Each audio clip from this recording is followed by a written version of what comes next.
I hear it through the walls again. Your poison drips beneath my skin. Smiling faces, sharpened teeth, carving out in everything. You say my name like it's a crime, like I'm the villain in your mind. Every rumor pulls me down till I can't hear my own sound.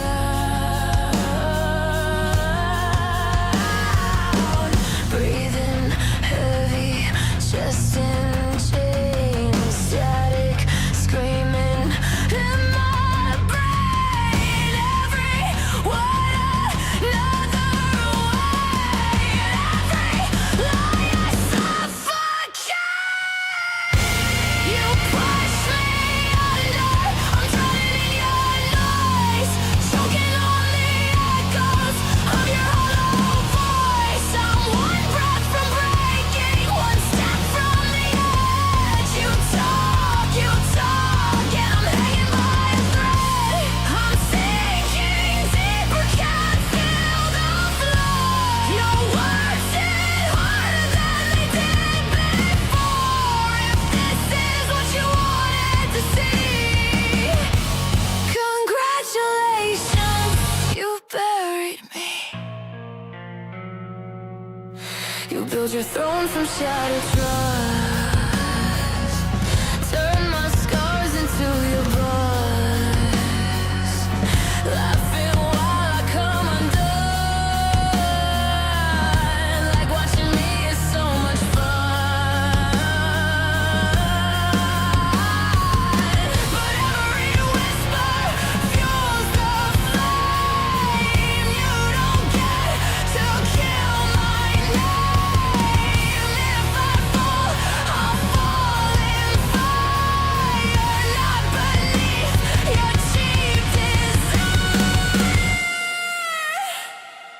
I can't find silence. The water's in my lungs, and I'm so tired of fighting. You push me under, I won't disappear. I'm screaming through the pressure in my ears. I'm cracked but breathing, I'm torn but alive. You won't be the reason I don't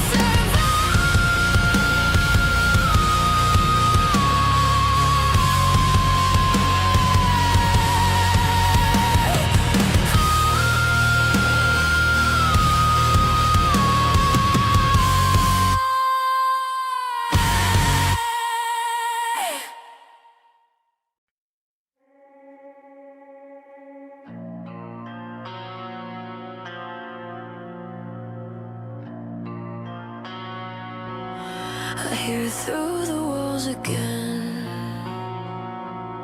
Your poison drips beneath my skin.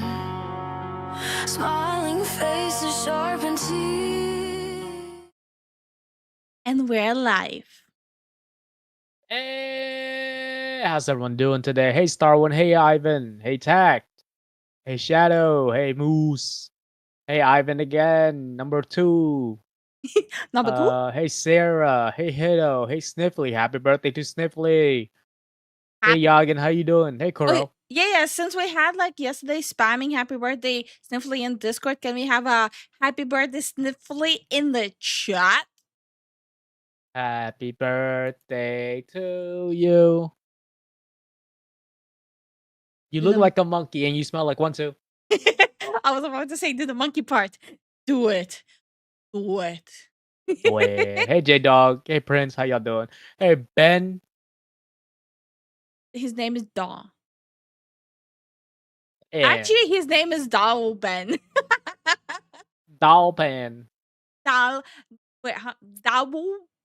Dao? How do you pronounce Dao? Dal. Dao? Dao? Dal. Dao? Dal. Dao? Dao? Am I doing? Owl. Dow. Am I doing it? No. Dow. Dow. Dow. Your new name is Dow. Da ooh. Dow. Hey, Marie, how you doing? Hey, Yukari, Dow what's up? Ben. How you been? Doll Ben. He's gaslighting. Your name is Daw. Doll. Dollabum. Dow. Time to bully. We chose one person to make fun of today, and it is Ben. You mean Dow? Dow. Dow. Whatever works, he gave up. He gave up. We win. Moving on to the next one. Who's next? Whose name should I ruin next? Step right up. Hey, Tin, what's up? But no, seriously, how's everyone doing? Everyone having a really good day, right? Right. Chilling here. Hope you're both doing well. We're doing really well. Okay, doing since I asked, Great. Yeah, great. So, you did it. I could roll my R's. You rolled your R. You did it.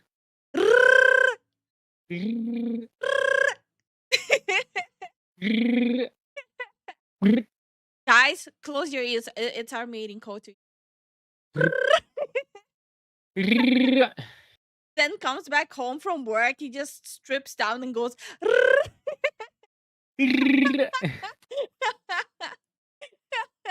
I'm sorry. Anyway, honey, you were trying to say. My bad. So I asked this on Patreon. Hmm. If you guys are interested in me speed running Resident Evil 9 Requiem. So the average is an hour and 40 minutes, I believe. Hmm. But the longest, quote unquote, longest speed run would be around 2 or 3 hours. Hmm. If you're not like a pro speedrunner, you know? Well, you should try to do like a fastest run without a single death, right? Of course. No. Oh, you know what you should try? You should try to do like a no death hardest difficulty as fast as possible. Well, that requires me to have. Okay, so there's parameters with infinite ammo, without infinite ammo. Vanilla. That'll be a bit more difficult. I know that's why. Then I'll have to like. I would actually have to practice off stream. You know Like what sit would down, be like even no better? no distractions. Don't even talk to me. I'll have to play the game 24/7 Don't for even like talk for a to me. week. Yeah, don't even fucking talk to me. You What need the something? Ask someone else. Okay. All right, I see how it is. My replacement temporary husband is gonna be Starwind. If I need something from the upper shelf, Starwind, you have to drive all the way here.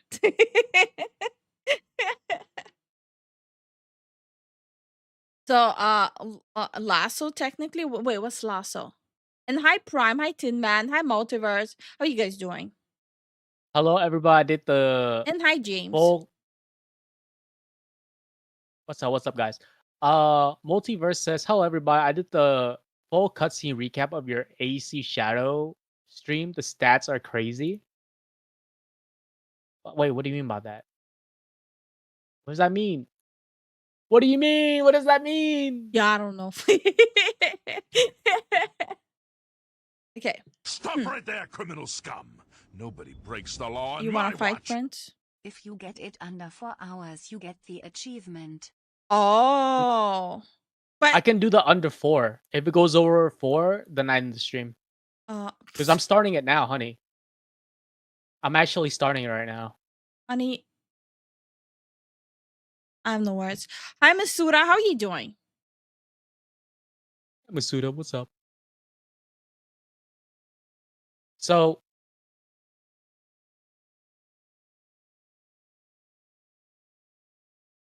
Hi, John. How you doing? Did you guys Hey, see John. good news about Marathon that is shutting down? Oh, yeah. Uh, we can celebrate our friendship anniversary for 4 years.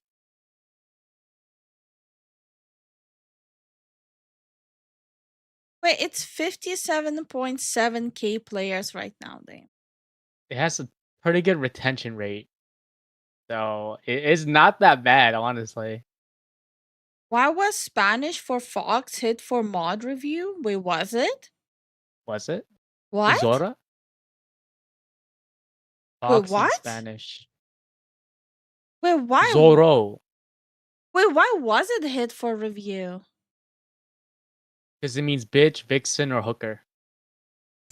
It did it again. Wait, what? You're using the wrong one. Oh, he's using the wrong one. Okay. Yeah, you have to say El Zorro. It's El Hi, Zorro. SC Fair. How are you doing? It does it doesn't matter if it's a no. Hi, You have to totally. put How are the. you doing? Hey, totally. How you doing?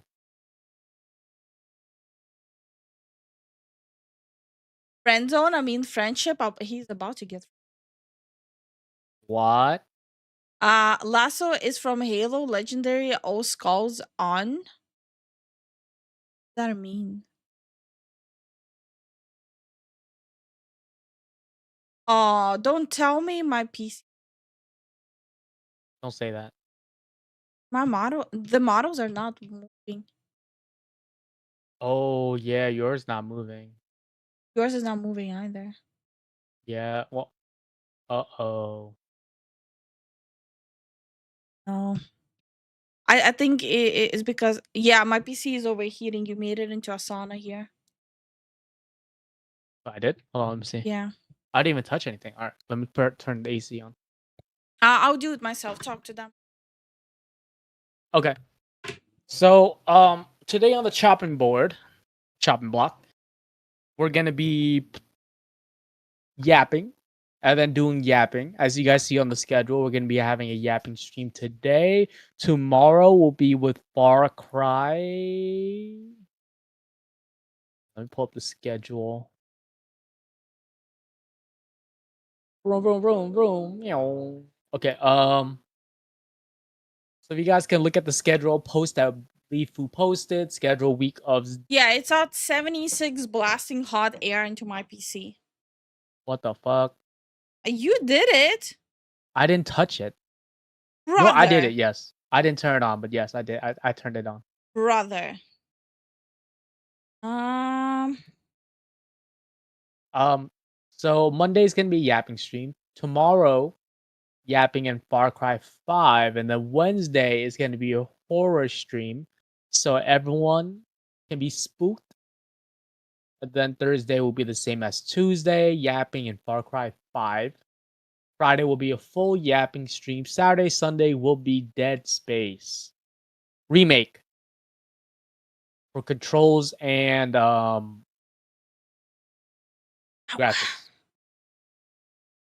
I played it. I love Dead Space 1 original. It they didn't change shit. I don't know what y'all talking about. They just made it more accessible.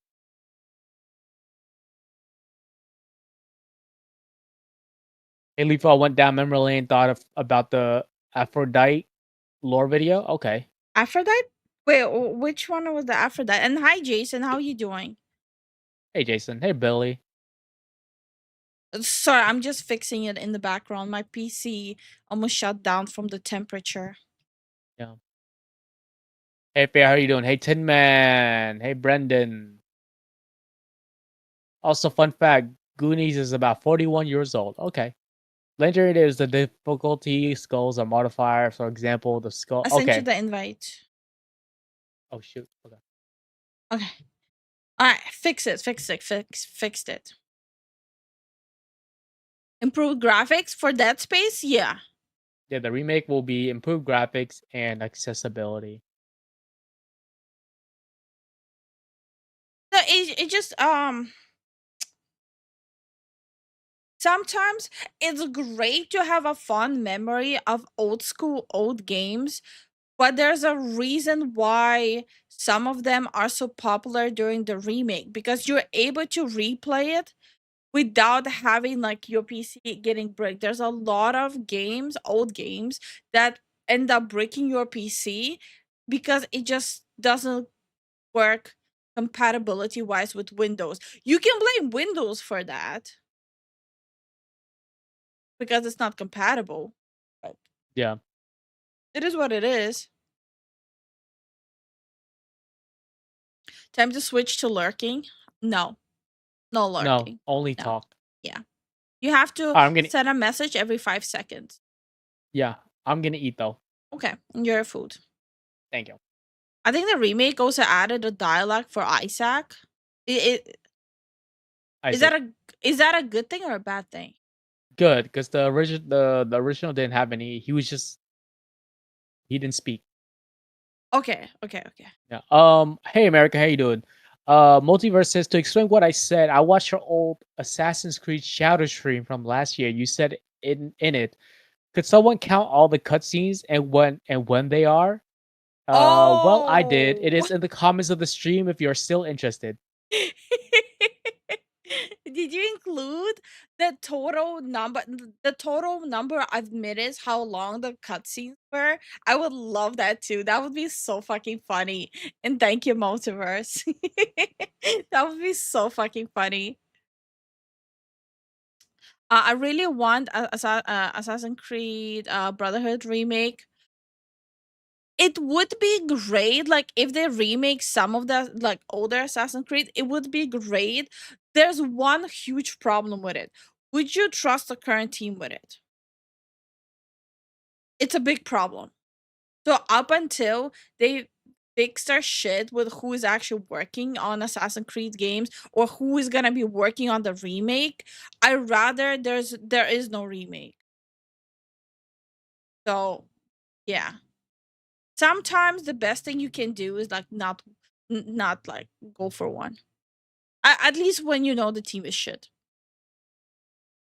Leafo, don't badmouth Windows. Your stream might start lagging.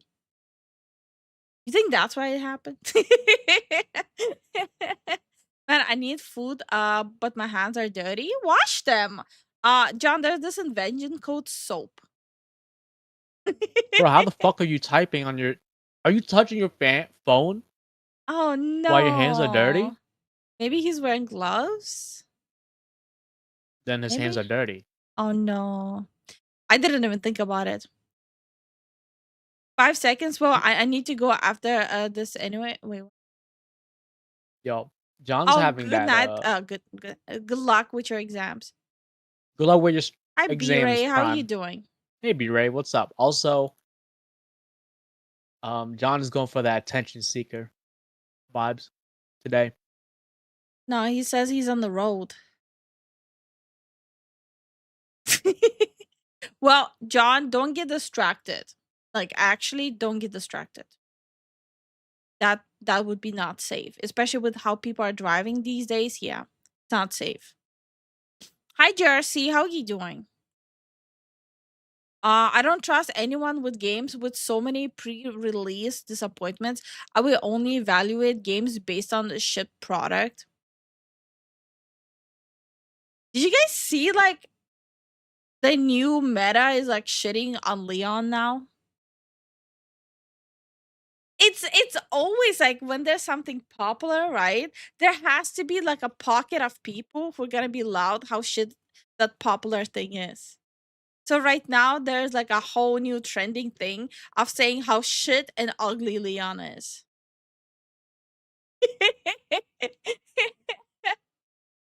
Like, oh, and my favorite pocket of the fandom right now is saying how shit Leon is, but how awesome Chris is.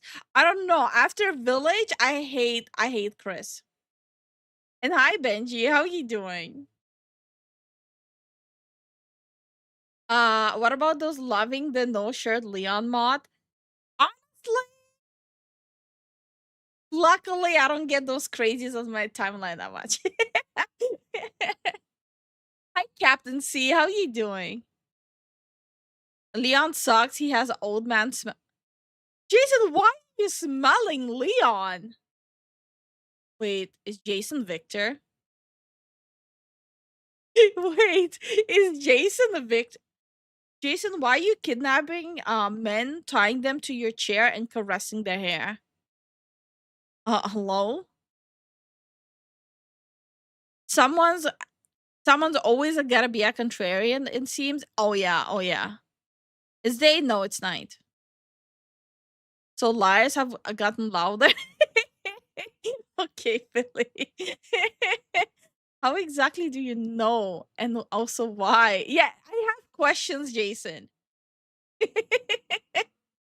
I've never seen Leon punch a boulder. Okay. I also never seen Leon snap at a widow. I think they already did a remastered collection for Assassin's Creed 2, Brotherhood, and Revelation. The collection is called Ezio Collection. Really? I didn't know that. Hi, Lord Pete, and hi, Ryuko. How are you doing? Yeah, I'm glad I don't see those crazies anywhere near me. Dude, Leon looks fantastic for someone his age. By the time I'm his age, I'm probably gonna look like a 70-year-old. For all I know, bro. No, same. By the time I reach his age, I'm gonna look like an 80-year-old man. Don't ask me how, but it's gonna happen. I have smell-o-vision on my PC. Wait, what company was working on bringing the whole thing where you can smell your games? There was a company trying to bring that. I forgot which one it was. Hi Dot, how you doing? Hi and dying, how you doing? I forgot you guys have to wake up 1 hour earlier. Yeah, you see, for us, time is automatic. I did not even realize time shift. Hi, Stuzy. How you doing? Leon at school collected, and those one-liners are a treasure. I think someone's having a man crush. Well, so do I for the stream. Wait, if we're starting an hour earlier, isn't that good for most people? No? Yeah, maybe. Now I'm curious. Hold on.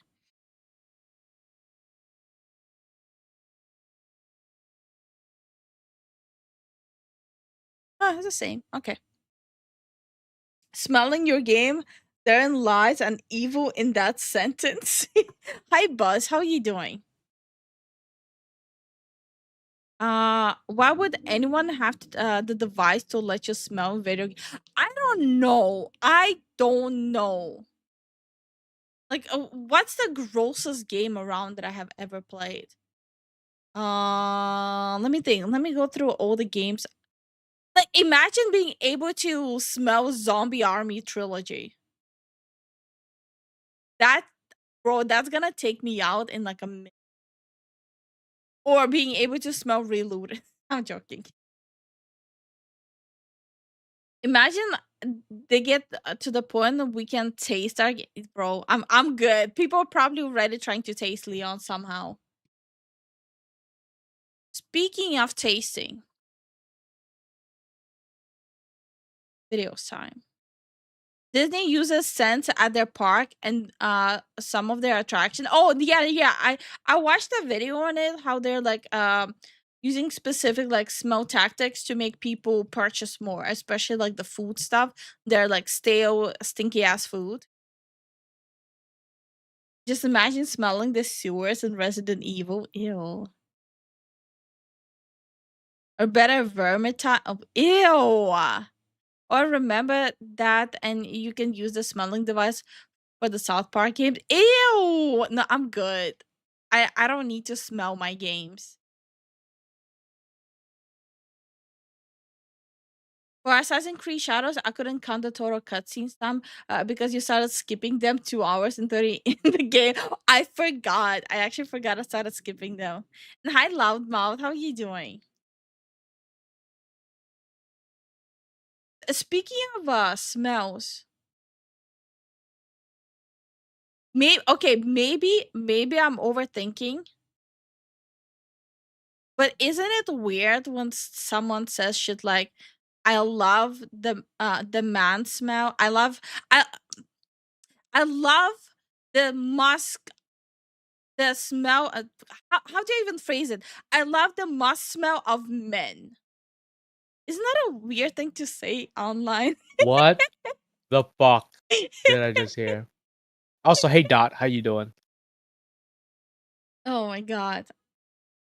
Uh Smellitizers, a specialized scent delivery system to infuse its parks with nostalgic aromas like warm cookies, popcorn, and fresh bread. Yeah, yeah, yeah. Yeah, there's a video on it.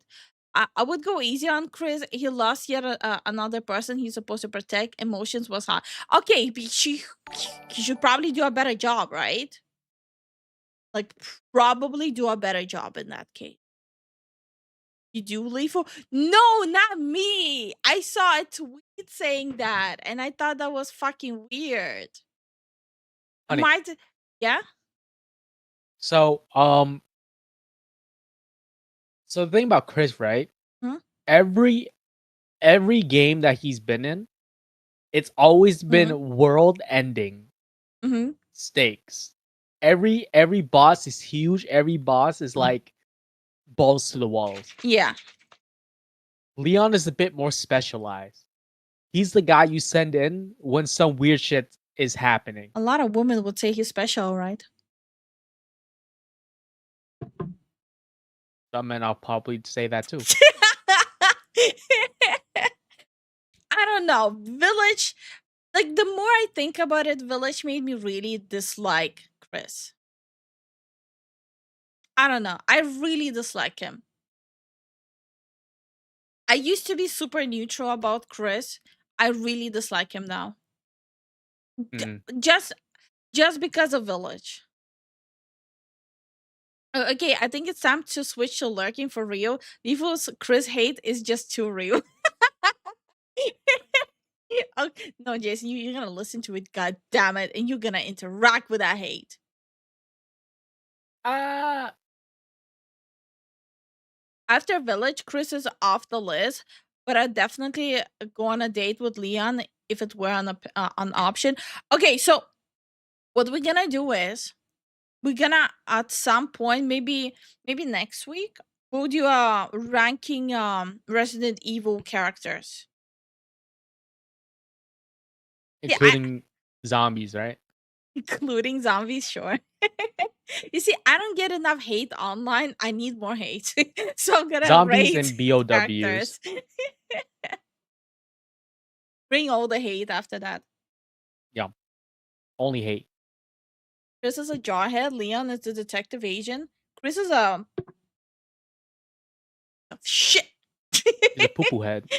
Thank you. He's a poo poo head. All right. And Nemesis number 1. Fuck. Wait, what happened to you smelling Leon, Jason? Hey, yo! Went from kind of liking to not liking Chris. Exactly. Like, well, yeah, I don't know. Village kind of, yeah, I did not like it. Like, I like the game. Okay, I like the game. I did not like Chris. You're ranking all the Resident Evil monsters? No, all the characters. It's gonna be like a 10-hour special. Oh gosh. We'll see how Mr. X ranks on your list, Lethal. Bro, why are you guys already prepping pitchforks? He's gonna be at the very bottom. Relax. Okay. We should probably get into the videos, huh? Yeah. We do have quite a bit. We do have quite a bit. I finish your food? No, you need Why? give me a small spoon. I've been trying to shove it down my throat. Well, who's stopping Pause. you from eating? No one. Also, I will give you some to shout on YouTube. Anyway, did you guys hear there's a new Pokemon slash Power World game? It's No way. called Pikmon. on. So apparently it looks like I stayed away from checking out the trailer so I can check it out on stream. But apparently it looks exactly like Pokemon and Power World at the same time. So I guess we'll see. We'll see what people mean by it. Pocket game, okay.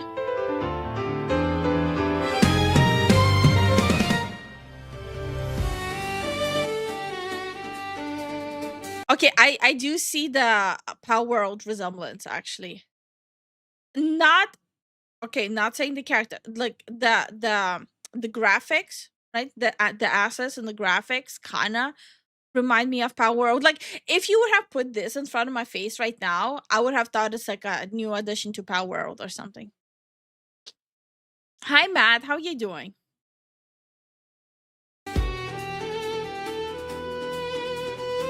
Yeah, you see, like it kind of reminds me of like the pass through you go from zone 1 to zone 2. Like the beginner zone to like further. Yeah, yeah.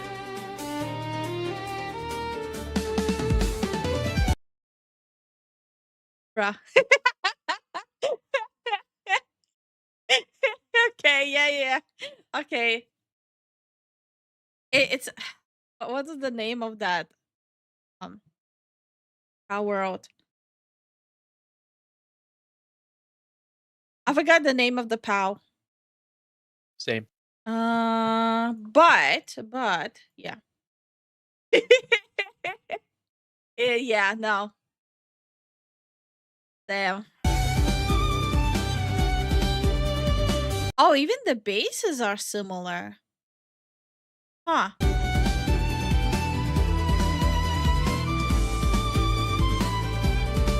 Legally distinct shroom. Yeah, exactly. Wait, why does he look like Link? Yo. Wait, he looks like Link. Dude, Nintendo's gonna have a field day with this. Oh my god. Okay, but Nintendo's gonna go after them only if it does well. It's But gonna do well. that straight up looks like Link. Yeah.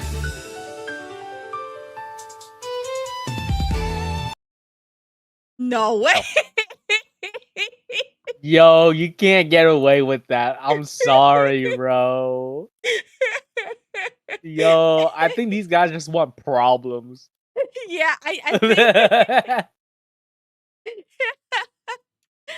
Yeah, Bro, these guys are 100% says, I only want problems. the only way this is gonna make this better if instead of Pikachu it's called Chupika. That's the only way it's gonna make this any better.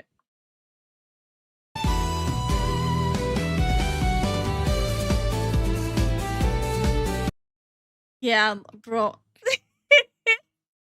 Wait, the outfit! The outfit! Look!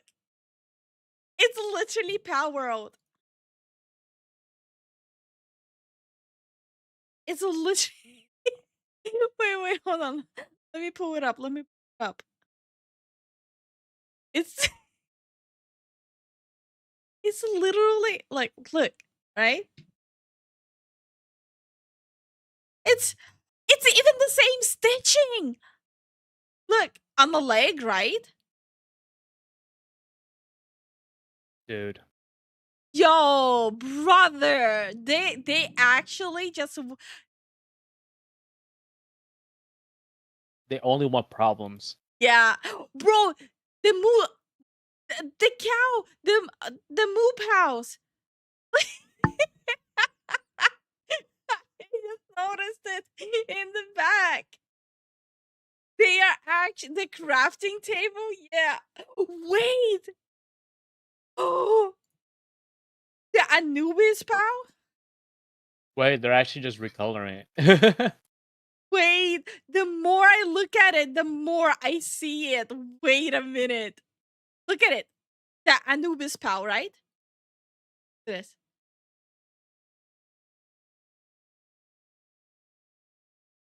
They just recolored it. This is an April Fool's joke, right? Please tell me psych. Please tell me psych. Yo, stay psyched right now.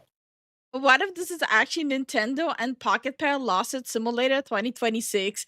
Bro, that would be hilarious. And thank you so much for the support, Jason. Thank you for the support. And hi, J-Dog. Hi, Show Me. Hi, Tori. Hi, Gumsnack. How you guys doing? How y'all doing? Oh my god.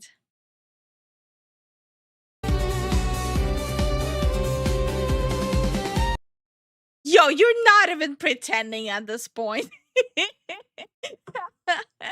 No, honey, you have to squint really hard. You're They're not not. the same. They're not the same. No, they're not the same. You're not even trying. Guys, I'm just saying, but This thing. April is right around the corner. Yeah, When is this coming out? I don't know. This is my first time seeing it. Like, if I'm gonna be sitting and pointing out everything that reminds me of Power out here, we're gonna be here for like 6 hours. True. Look, I know there's a lot of people being mad at Power World for copying Pokemon, but Power World actually did something different with it, okay? So I already know there's gonna be crazy people being mad at me comparing like all the stuff, but you really wanna tell me the Power World is the bad guy, but this is fine. Hi Wayne, how are you doing?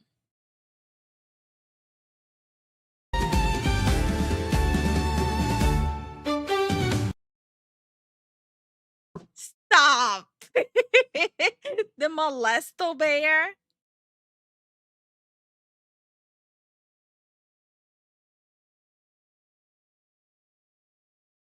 At this point, I might as well just have Google open here all the time. Here. That's the bear. That's the bear. Okay. I at this point, I literally should just have Google open at all times to show it. Also before this, there was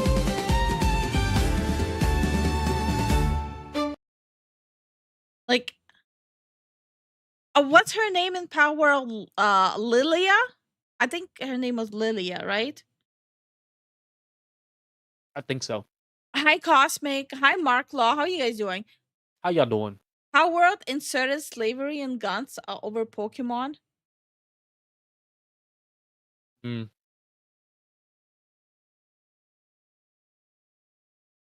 I don't know, man. Why is there Twitter brain rot in my chat? Get that Twitter shit out of my face. Honestly, not really. It's ugh, So. I don't know. People have a screw loose outside. Honestly, not like wait, honestly, not really. Like it feels as though it is a trend follower.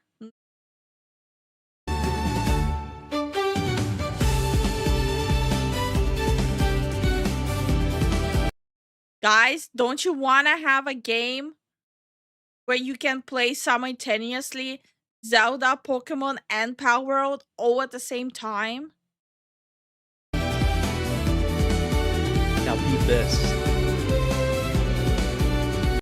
Same map.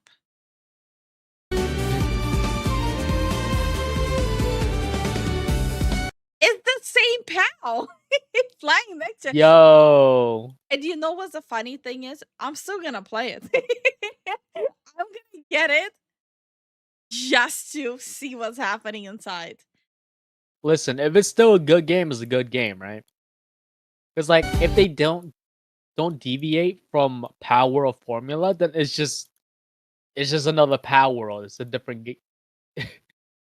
It's just Power World. We have Power World at home. No, but that's the thing. It doesn't even look bad. It actually looks like it added more interaction and more capabilities compared to Power World. It actually Are you- does not look bad. Are you sure it's just not Power World, but legally distinct Power World? So you're just playing Power World. It's just different. That's it. Just a little bit. No, that's the funny part, right? It actually doesn't look bad, and they added more capabilities. That's the crazy part. It's not just like a lazy copy. I mean, well, it's not just like a straight up. Well, okay. Did they use the same location for Power? That's what it looks like, right?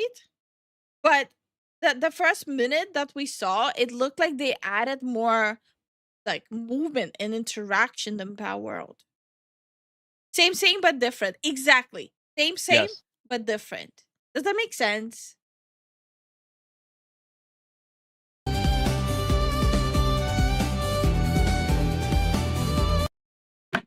Nah. No way. I was ready. I was ready. Bruh, why is it like going through so fast? I was ready. Same, but different, Yeah. Same with the elephant too. Same, but different. Bro, this is Link. This is straight up Link from like what's that game from Switch One? Breath of the Wild. Dude, we'll still play it. Like that's the funny thing, right? People will still buy this game and be like, you know what? I'll play this over Power World. And it'll be the vice versa as well. People are like, this game's alright, but I'll just continue playing Power World. It's competition. It's just very weird competition. You know what I mean? Nah, I mean Nah, I mean,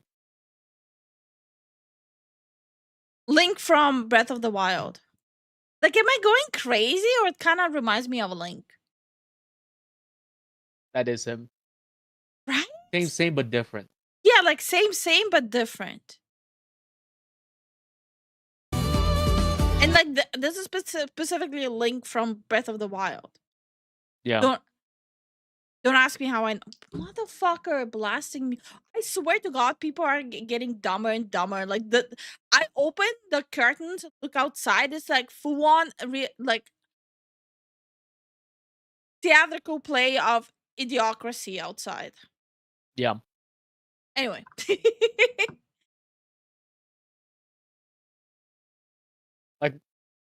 Like you can't be mad at this, right? It's just like, damn. yeah, it's They like they didn't even try to hide it, but I respect that kind of like courage, you know? why specifically Breath of the Wild Link? Why not the Link that people mostly know him for? Now That he's I'm only curious. wearing green. I just realized the elephant. Yeah, I told you an elephant. Same, but different.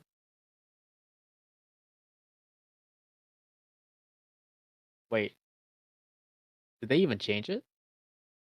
Yeah, they added a rock on the back. Guys, don't you want to fire up your PC and play Pikmin with a Link from Breath of the Wild being on top of Griswold with a gun while fighting an elephant from Power World? Come on, it's a fun weekend. And like the armor here in the corner is the same as the level 1 Arctic armor from Power World. Right.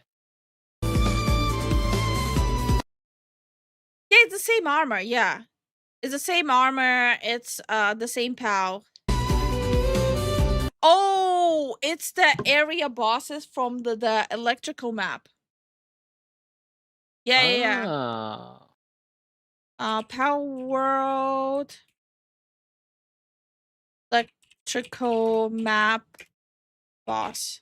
It's like in Power World, there's like 2 bosses, right? How would they work? How were they called? Does anyone remember how they were called? No. Was it? I'm trying to remember well- how they were called. slipping my mind. We haven't played Power World in a long time. Here. No, here. It's these guys. Oh yeah. Yeah, it's these guys. On the sand map, it's two of them at the same time though. So like same but different.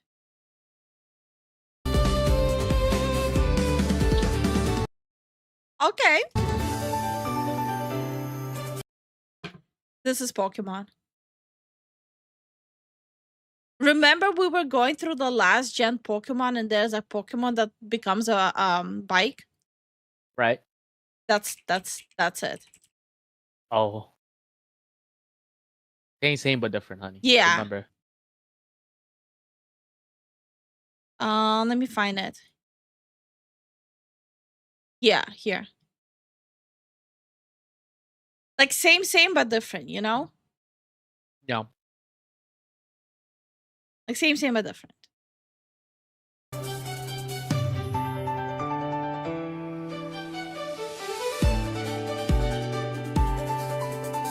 Oh my, is that Roadhog?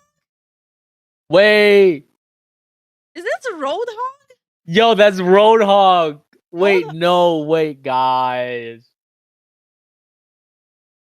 Wait, that's Roadhog. Wait, hold up. Just without the tattoos and a little bit slimmer. And the belly, and it's an innie instead of Audi. That's Roadhog. Huh? Now we have Overwatch walking into the building? Wait. So it's Power World, Pokemon, Zelda, and Overwatch all at the same time. They're like, I'm gonna catch all the lawsuits. Gotta catch them all. Bro, I cannot even hate on this. It's like what? How many games do you get for the price of one? 4 games? 4 Yeah. games for the price of one? Come on, it's a bargain. Listen, we need ride games now too.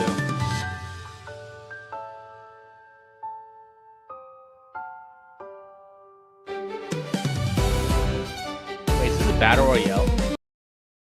Yeah, bro, come on, you cannot tell me this is not Link. Why is his arm looking skinny like that? I don't know. he looks like a sloth, like the sloth hands. Yeah.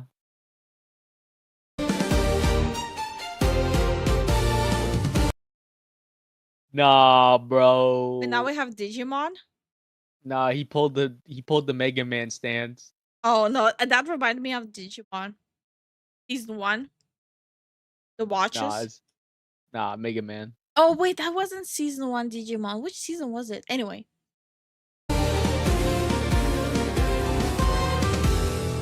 Wait. Wasn't that the freaking what was that, pal? You know what I'm talking about. Yeah, like that robotic dragon, right? Yeah. Trying to remember. Bro, there's a lot to unpack. There's like a lot to unpack and a lot to remember.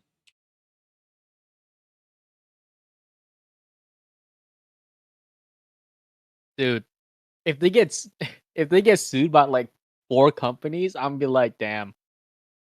Honestly, that's a Chad Here. move. This one, right? It's not actually this one they changed up the most.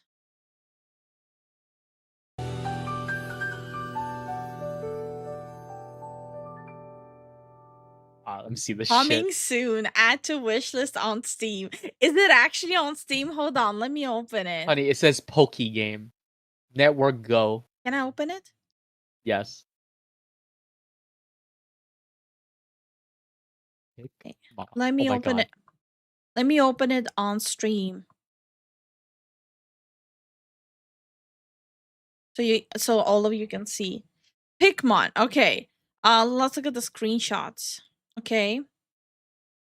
Oh god. Oh my, it's the same systems and the same conveyor belt. Wait, is this supposed to be the presso? You know what? negative 10 out of 10. They don't have like actual depresso here. Okay. All right. Okay. This one is still sending me. Okay. What does it say? It says dive into a vast, uncharted continent filled with ancient civilization and mysterious creatures called Pikmin. In this multiplayer open world survival crafter, you team up with your Pikmin to fight, farm, and build industrial empires while thwarting a shadowy organization plot. Hold on.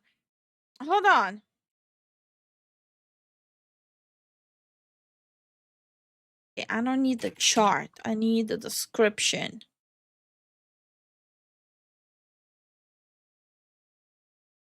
I'm just curious. I wanted to compare. Fight, farm, build, and work alongside mysterious creatures called pals in this completely new multiplayer open world survival and crafting game. This is the Pal World description. Okay. Go on. Similar games, Pal World. Yo, crazy work. This is wild. All right. Here's some stuff. Wait, hold on. No. I'm gonna be doing a side by side right now. Okay, capture creatures. Okay. First one is survival, mount exploration, building structure, production, farming, factories, dungeon exploration. Okay. Epi storyline. Okay, vast exploration. Okay. Base building. All right. Wait, this looks very different from what was shown in the trailer though. That does look different. More Wait. different than.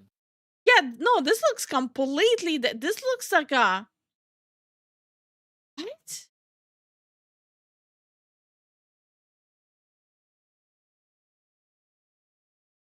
All right, guys. The more we're looking at, the more it kind of is showing. It looks a little different. Wait.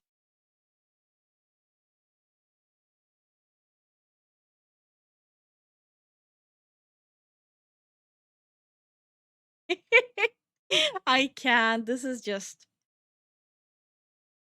This has to be a joke, right? It has to be like an April's Fool's.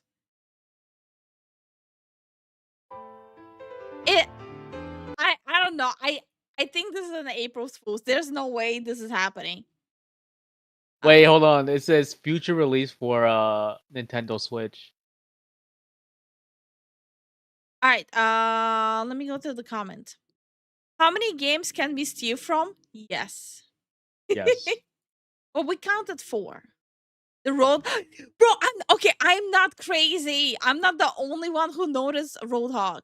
I am not crazy. This actually does look like Stolen Assets, the game from both Pokemon and Power World. Copyright infringement, the game. Some people just want to get sued. This is what I'm saying. This is gonna, bro. This is gonna be the title of the video. Copyright infringement, the game. I think we owe Power World an apology. That's what I'm saying. Power World didn't even need to. What? Why? What? It's a different game. It's very different from Pokemon. I don't know, man. I'll have to wait. There's some idiots blasting music again with windows down. Yep. I'm telling you, like, I look out the window here, I can literally see like a recreation of Idiocracy right out the window. Yep. Anyway, they just straight up put a big Ceruledge as a boss fight. What's a Ceruledge? I'm bad with names, so this game is telling Nintendo, "Fight me, coward." In heavy weapons guy's voice, nah. I don't understand what they're trying to do though. It's too early for April's Fools. Wow, all my theories are out the window now. This is what Pokemon fans thought Power World was. I think everyone owes a Power World an apology. Like, quite frankly. We don't need to apologize. We knew it was different.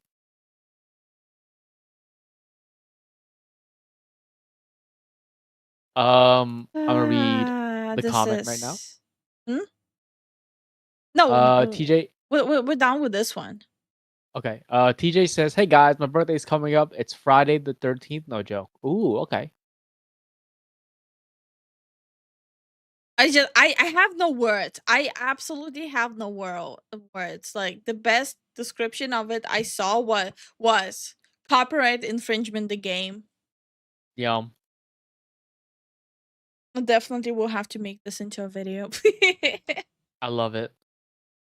Wow, just wow. I don't even know what to say. I absolutely don't know what to fucking say about this. Like I can't even be mad at them. They're just like balling at this point. Wait, this game is made by a secret Nintendo team. Imagine if it was a secret Nintendo team or like Game Freak trying to stick it to Nintendo. That would be Yep. hilarious. But that's a conspiracy theory, obviously. I'ma just move on. I don't know what to say. I'm just gonna fucking move on. This is a roller coaster. I think we need a palate cleanser with something good. What do you guys think? What y'all think? A good palate cleanser. I think we just need some Maxa right now. And his Doom Eternal review, Alpha Male Gaming, Among Us edition. Yes. I think we need some Maxa right now. I swear to God, if you throw me into that portal, I will follow. You were never one of us. Oh. You were. Wait, is this the is this supposed to be like which oh That's just a basic ass anime. yeah, no, I'm just wondering how did he animate this, because this looks cool.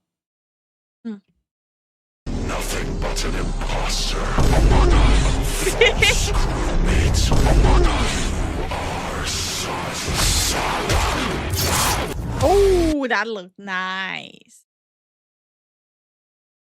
That looked nice. I'm gonna look at it again.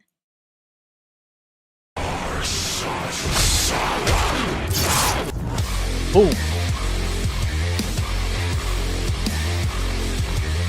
Doom Eternal is a game with so much testosterone dripping from its orifices that it caused me to create a son via mitosis. In this adventure, you play as John Doom, a man stricken with irrationally severe autism who does not consider or think through his actions and effects on other people. And in his quest to save mankind, kills God, and Satan God, who is also himself. If this in-depth and engaging hardcore male gameplay sounds appealing, Okay. I know way he put the there. Okay, bro, this makes me want to go back to playing Doom. Holy hell! then I've got the game for you. This game is of course the sequel to the critically acclaimed Doom 2016 with a few key differences. Alright then, buddy. I'm going to shit yourself. Which meaningfully extends and builds off of the gameplay and challenges that we love, then extends them some more off of a fucking cliff until the product that emerges out the other side resembles crack concentrate. If you're watching this, I'm assuming you've probably played the game, since I don't actually want to help people buy things. I'm here to entertain people, and if you're clamoring for entertainment and haven't purchased this game yet, do yourself a favor. There's enough male hormones here to transition someone, and I can... Hey, Okay, yo. I guess after this video, I'm gonna become a dude. Let's see. Yeah, it's time for Let's you see. to lock in. Guys, lock it in right now. Will I become a dude after watching this video? Also, out of all the Doom games I have Doom, I have Doom 3, I have Doom 3 BFG Edition, I have Doom 3 Resurrection of Evil, I have Doom 64, I have Doom Eternal, and I have Doom Dark Ages. He has all of it, except for 2. Yes. Am I allowed into the club yet? Is she in? Is she locked in yet? Am I allowed to continue watching the video? Guarantee you results, my fellow Sigma males. So whether you're a psychopath like me or new to modern Doom games, come with me on this amazing journey through Twitch gameplay, beautiful environments, nonsensically fucked up lore, and remixed Mongolian throat singing. For money is temporary, but Doom is eternal. Aw! Gameplay, let's do this. I would say Let's that Doom go. Eternal's gameplay is quite unique, and not for the reasons that you would think. Everything in Doom Eternal is funneled directly into a single, robust, multifaceted Is it like weird to say like the finishers? Like kinda orgasmic? Oh no, it is. It's- It's the whole reason why people play it. Yeah, it's like a big splush, right? So Yeah, like, it's like, man, well, while I have all these Doom games, like Doom Dark Ages was actually my first Doom game, so I am a new Doom fanboy and girl. I think the transformation's already happening. Anyway, happening, it's happening. wait, you Oh know my God, what? it's happening. You know what? Just so we can lock in the transformation right away to remove all the guessing game here. Locked in. So for the remainder of the video, I'm gonna be using my fanboy toggle. Okay. We all know the most Sigma males are fanboys, so anyway. My very first Doom game was actually Dark Ages, so I'm actually pretty new to games. Yeah, she played 2016 and she's like, what happened? Yeah, so I played Dark Ages, but then I went and played 2016 as my second Doom game, and that's when I went like, wait, how did we go from that to Dark Ages? Like, where's all the blood and gore? Where's like that orgasmic splush on my screen, you know? Where's the go, go, go, go? What happened? And also, hi Kirian, how are you doing? Yo. multinational and unilaterally combat system from which the entire game is built around. But Maxor, I hear you thinking, that's every game ever. Yes. Every good game ever. If I, for instance, became 12 and booted up GTA 5, I would be able to do at least a dozen unfun activities. Doom's design is focused harder than the average Persona fan on his local playground, and that is special. You will play the game in the way that is fun, or you will lose. So as good as 2016 was, a Polygon journalist could beat the first half, and that's unacceptable, because yes, it is actually unfun to play games after having a lobotomy. In other games, I get to choose between things like stealth, vehicles, or outright combat. Yet Doom Eternal asks the question, why not force you to use every mechanic all the time without stopping? In a world It's too That's much true. power. It's too much power. Instead of hunting down the god, you will become the god. Too Yes. much power. Wait, you haven't played Eternal? I thought you. No, I said Dark Ages was my first one. 2016. 2016. 2016 was my second one. I didn't say anything about Eternal. God damn it. God fucking damn it. It's starting. It's starting. I'm about to rip and tear. Rip and tear. world where AAA studios try to pander to everyone, it's refreshing to have a game that sets out to do one thing the best, and actually have developers who give a shit about linear design and gameplay. And the main component of that gameplay Wait, how old is the video? 4 years ago. Oh, that's the past Max, or he doesn't know yet. is the arsenal, because John Doom uses every weapon throughout the game. The first shotgun is used in the last level, and the last level is used by the first shotgun. When you get an upgrade, it isn't a replacement, it's a genuine addition to your arsenal. Every one of them has specific uses, and yet these don't interfere at all. They enhance. How do I kill an enemy? Well, shoot his hands off, fire a rocket, fire a ballista, fire flame, freeze him, fire on his freeze and froze shotgun, brain aneurysm. Just as important as how you kill is how you heal and how you restore. Fortunately, the aggression of this game rivals my dog in a kindergarten. Like real life, the only way to get ahead of the competition is to kill them. How do I heal when Wait, why do I have a Steam notification going off? What What just happened? I'm gonna show it. I'm gonna show it on the screen. This is what kind of friends you have to have in your life. Hold on, I'm gonna show it. Mike just sent me a game. Actually, it's 2 games. He's like, peep the shit. He sent this. Doom and Doom 2. He's like, now you got all. Now you're a man. Now you're a man. And on this day, Lifu.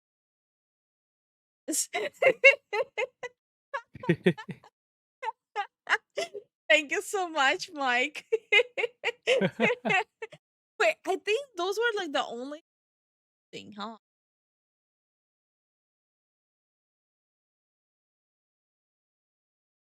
Oh my god, I'm trying to accept the gift, but it's the screenshot. I'm like, huh? Why am I trying?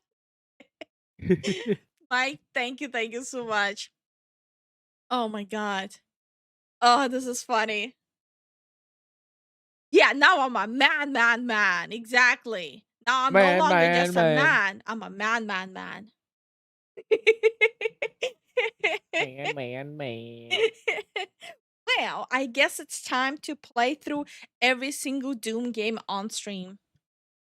Yes. I think it's time. low? Kill them. How do I get ammo back? Kill them with a chainsaw. In addition, most weapons in the game have 2 mods which completely change their behavior. Such stunning examples would be the microwave beam, the automatic shotgun, and the fucking destroyer blade. God, that shit's cool. But on top of 8 weapons, 12 mods, and a declining mental state, we keep going. More than any one weapon, you'll be using your suit abilities, and they all have individual buttons. This is in addition. Not the buttons. There's like 9 things in that one. Wait, there's 9 things now? What? No, I'm checking what he means.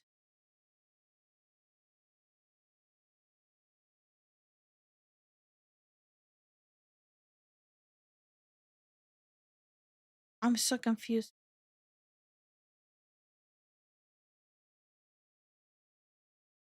What do you mean there's like 9 things in that one? Oh shit, it does have that. So it has other Doom games and other offshoots from the company that made the Doom game. Oh. And hi, Metaroid, how you doing? Hi, Toby Cat, how you doing? How y'all doing? Guys, you better watch out. At some point, my PP will become bigger than all of y'all's combined. Yeah. Soon, you'll be able to use my PP as a bridge around the world. That's how big it's gonna become. BB. In addition to the 8 that you use for weapons, these would be things like Zoom for fast, Grenade for death, Swedish Grenade for life, Punch for no reason, and a Flamethrower for armor. I play Invoker in Dota 2, and this shit makes me play my keyboard like it's a fucking Moonlight Sonata. I thoroughly recommend playing PC and never using the weapon wheel for maximal Ritalin output. And if you can't switch weapons fast or play on easy mode, that's fine, man, we're all busy. How about I get Naxar, the good guy.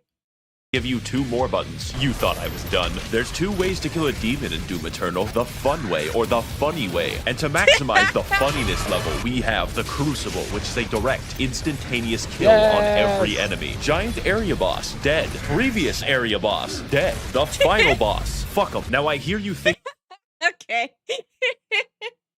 I apologize for pausing so much. I'm like, I feel so giddy with this video. And hi, Sion, how are you doing? Hey Sion, what's up? Josh, that sounds pretty strong. Oh boy, buckle your ass. Because the second super weapon on my extensive list of 2 things is the BFG, which canonically stands for Big Fucking Gun. Also canonically, it fires a hole directly into the core of Mars. You can't just shoot a hole into the surface of Mars. Why not? You'll say less. Now, I could kill an enemy the long way, or I could kill him and his dog faster than the ATF at Waco. It clears out everything you can see instantly. I am so thankful the game limits how many times you can do this. Now, I understand that at first this may seem complicated, but that just isn't true because the entire game is effectively a tutorial for hard mode. And because you're always learning as you play, it never feels stale. Doom even lets you choose what stats and runes to upgrade. I spec'd entirely into mobility and ammo, making my character a flimsy, crack-addled spider monkey. As a So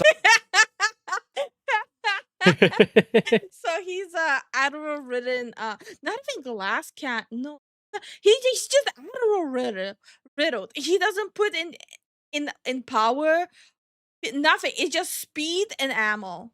He's a Flash. He's an Admiral monkey. It's if Sonic had guns, a lot of guns. That's him. Hi Robert, how are you doing? Hey Rob. Also, I really fuck with that build. side note, we should release dozens or possibly hundreds of macaques into New York City. No. As someone who got personally mugged by a monkey for my Sammy, you do not want monkey just walking around in the city. You will get mugged by a monkey. And that's a fact. They can survive there. Why does Thailand get to keep all of the good monkeys? So what more is there to learn about Doom Eternal? Well, have you ever given thought to the various unwashed baboons that I'm fighting? The answer may shock you. Those are the... As you may have guessed, there are at least 3, perhaps 4 demons in the game, which is a lot for someone who is a small, blonde anime lolly such as myself. But it's the... Again, I'm sorry for pausing so much. This is so great. I think Dude, that came out of left field. I think, oh my god, this is like, I haven't seen much of Maxer's videos, but right now, this is like literally my most favorite Maxer video already. Hi, Miami. Hi, Brian. How are you guys doing? How you doing? Variety of the demons that make the game interesting. Demons can fly, they can roll around like hedgehogs, contract obesity, and be bastards. Who is Sandy Loam? Who is Tsushima? Amy Rose? I didn't know she could stand. The point of the entire game, therefore, is to balance targets, switch weapons, and scream internally as you repeatedly fail to be cool. Just like high school. What I'm getting at is every demon has completely different behavior and goals from one another. The Doom Hunter rolls around in a comically small tank. The zombies, like us, exist to die. And the Marauder produces controversy. He does a lot of damage, blocks your attacks, fights you at wild speeds, and can only be attacked after blatantly signaling so. I personally have no issue with him, as I find the challenge fun and engaging. And if you don't, I'm not saying you're wrong, I'm saying you're bad. I'm not getting into the details for each one, since that's not funny, but don't worry, there are 27 of them, without DLC. And if you're wondering why I'm fighting the entire cast of Dante's Inferno, you're actually the minority. This game tries at every moment to make exposition collectible. Why is there just a fucking big spear in the planet, and why is heaven comprised entirely of moth people? You cannot stop the procession. Wait, so heaven is just Warframe? Yes. And hi, Inspired. How are you doing? Hey Garbage, Hi, how you doing? Garbage. How are you doing? No, heaven is Warframe. It feels like one guy wrote the events of the game, and another guy invented LSD just to write the backstory. So I'm going to combine both of them into a single, accurate interpretation of the Doom lore. If I say something objectionable, just pretend that it's right. Part 2. Lore. 1 Brazilian years ago, there was a guy named... Wait, what? Wait. Wait, what? I know we have Brazilian viewers. Please explain. The Dad, who is effectively God, and he made moths in lamp heaven called the Makers. Every 10,000 years, all moths combine their collective consciousness. Yeah, but are the moths hot? I know 99% of you thought the same thing. into one gigamoth called the Con Maker, who is the Moth Pope. So the moths rule over the galaxy, sort of, until Earth happens, and then we start fucking everything up. The Moth Pope finds John Doom after a spree of murders, and he explains to her that yes, hell exists. It's weird that humans knew about hell before God. Anyways, the Moth Pope, after finding out that hell is real, very reasonably decides to sacrifice a planet to it. See, it turns out that God literally pieced the fuck out like 10 million years ago and let the moths do whatever they wanted. So now the Con Maker cannot be replaced and cannot die, so she sort of goes insane from the constant immortality. Now the plan is to get some of that sweet hell energy by repeatedly sacrificing entire planets to the Dark Lord in exchange for it. Meanwhile, a sentient robot named Samuel Hayden is very busy on Mars. Earth has this problem called climate change, and we need to find a new energy source. So instead of something hard and Not gonna lie, I feel like majority of people are kind of snoozing on the Doom lore. Like, I play Doom games and I feel like I don't fully knew the lore either. I think it's time to dive into Doom lore. I didn't even know that all of this was happening. Oh yeah, that is time for lore diving. Bro, what? They have hot moth bitches? They don't know that hell exists? God just abandoned everyone? Man. And hi Fetter, how are you doing? Hi Dragon, What's how are up? you doing? What up? What up? difficult like solar power, Samuel Hayden is like, what if we extract this cool blue energy from hell? Also, it's on Mars.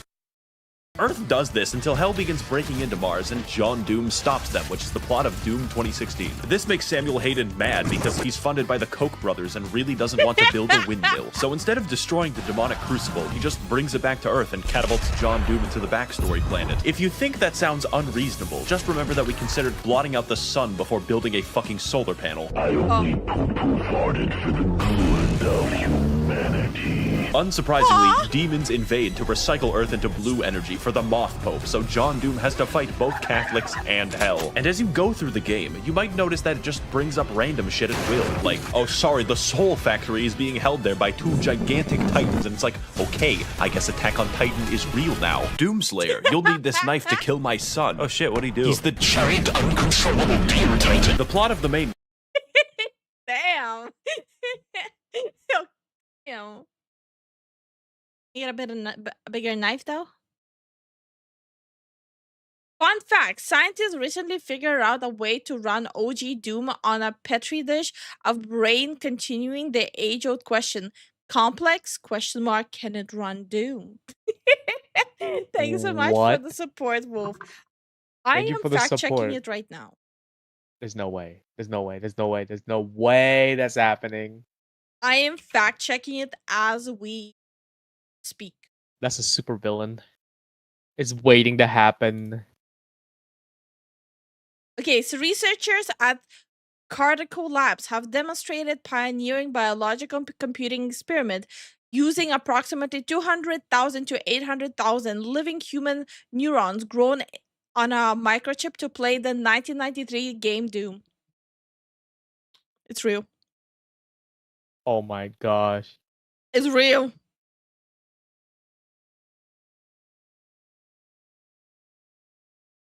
Scientists already built a computer.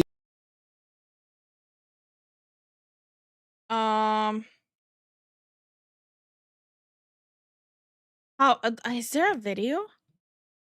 There has to be. Someone probably talked about it. Probably some good fanfic.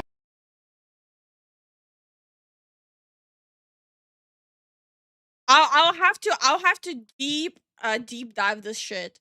Probably not today. I'm gonna deep dive this shit, just not today. But if true, holy shit. Holy shit. Kinda cool.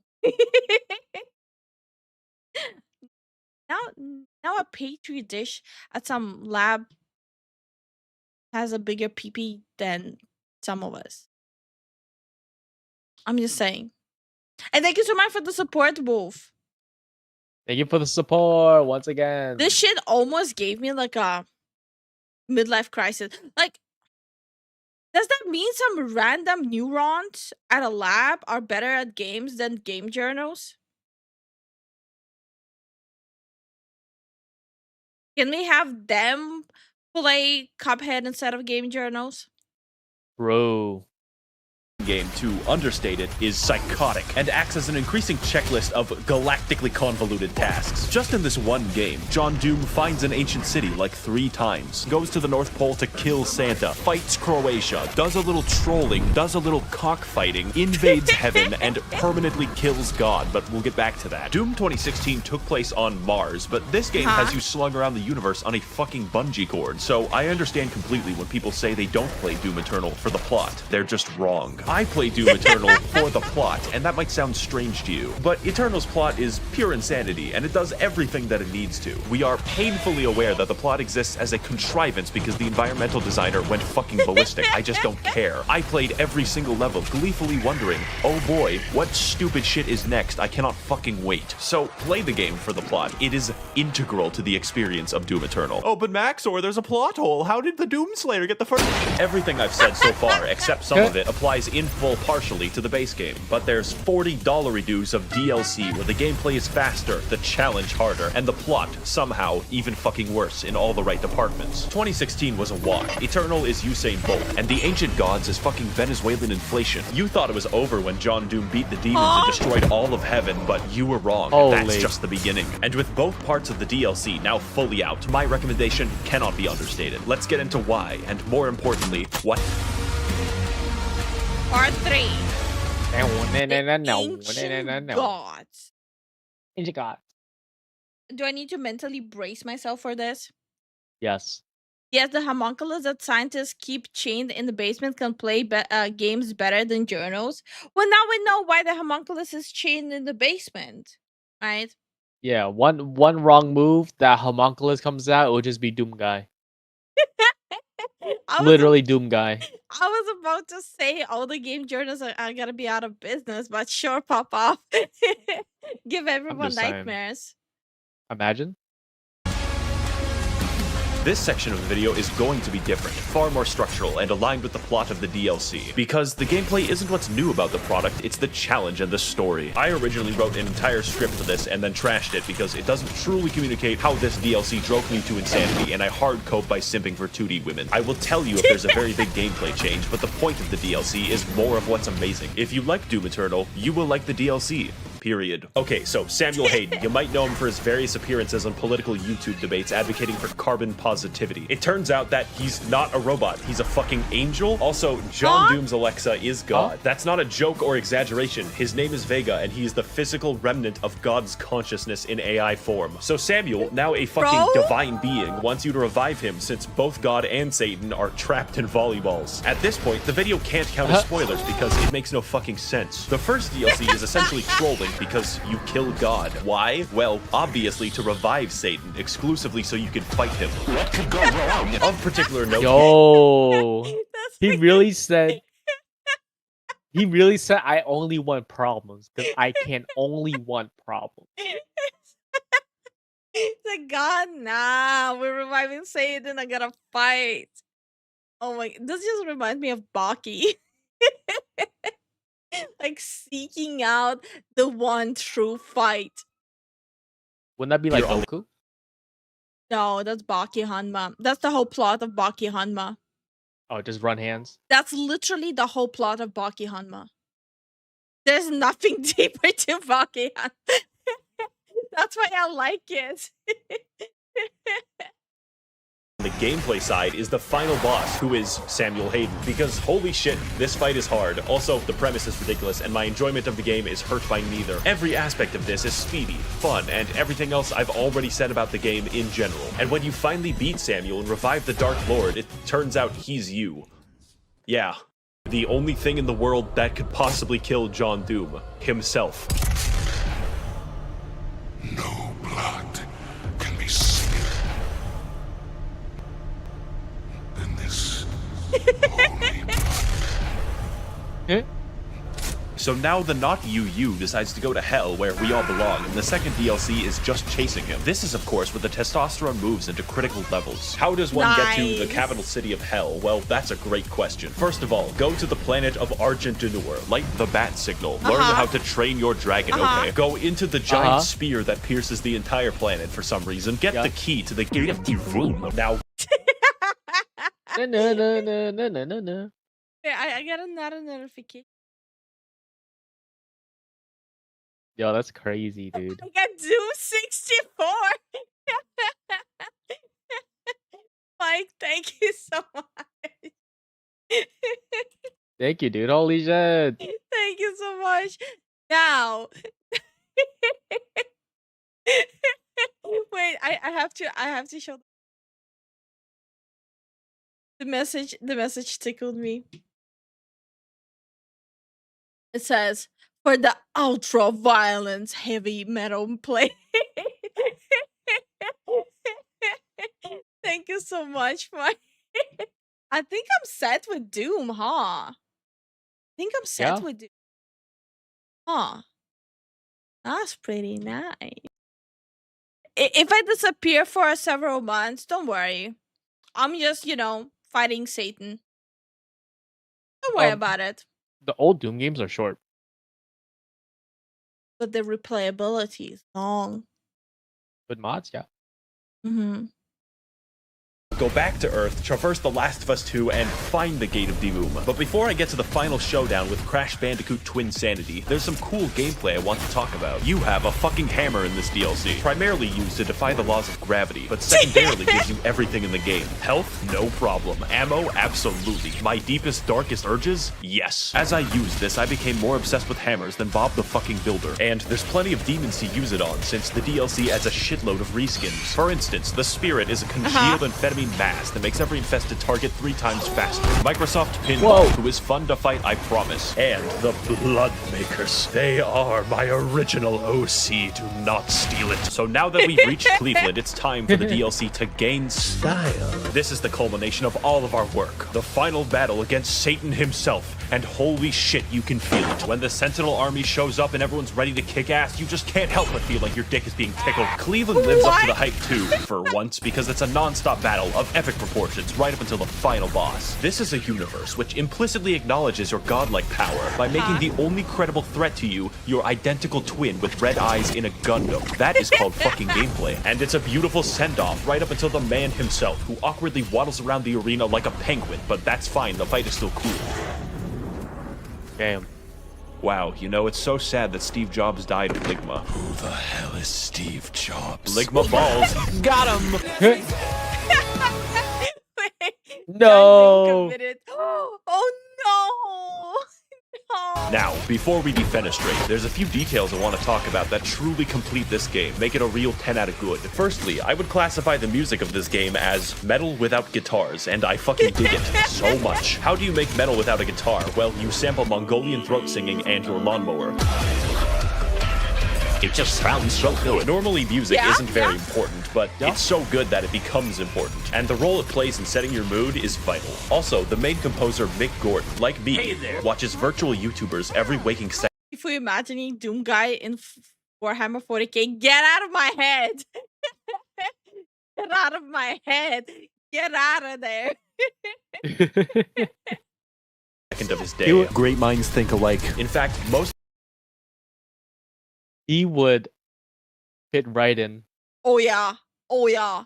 He would probably be labeled as a heretic.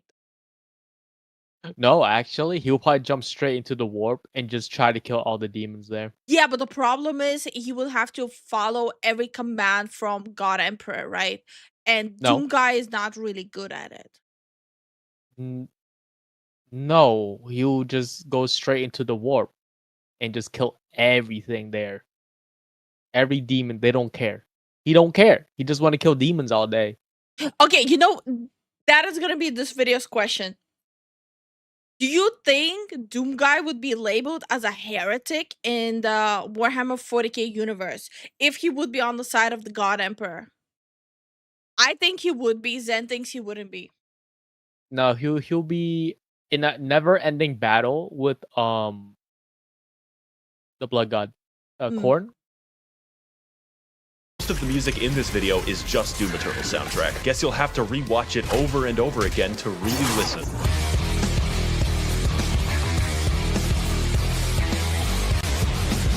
Finally, this game looks really good. Not in a, oh wow, look at all these particles I'm stroking out way. It's more like, how does literally anyone have time to model all of the geometry in the game? It is unreal. It is so downright inspired that it makes you feel bad while playing it. Doom Eternal is such a fast and pulse-pounding game that it's like sprinting through the fucking Louvre. How am I supposed to appreciate the Mona Lisa when it looks like this? Should you buy the game? Yes, I'm very biased. If speed and action is what you crave and you want to induce cardiac arrest early, this is your game. I would like to thank the Demonic Brotherhood funding this channel in exchange for their souls. If you would like to engage in blood sacrifice on my behalf, you can head to my Patreon to learn more. Thank you all for watching, and of course, run, they're coming.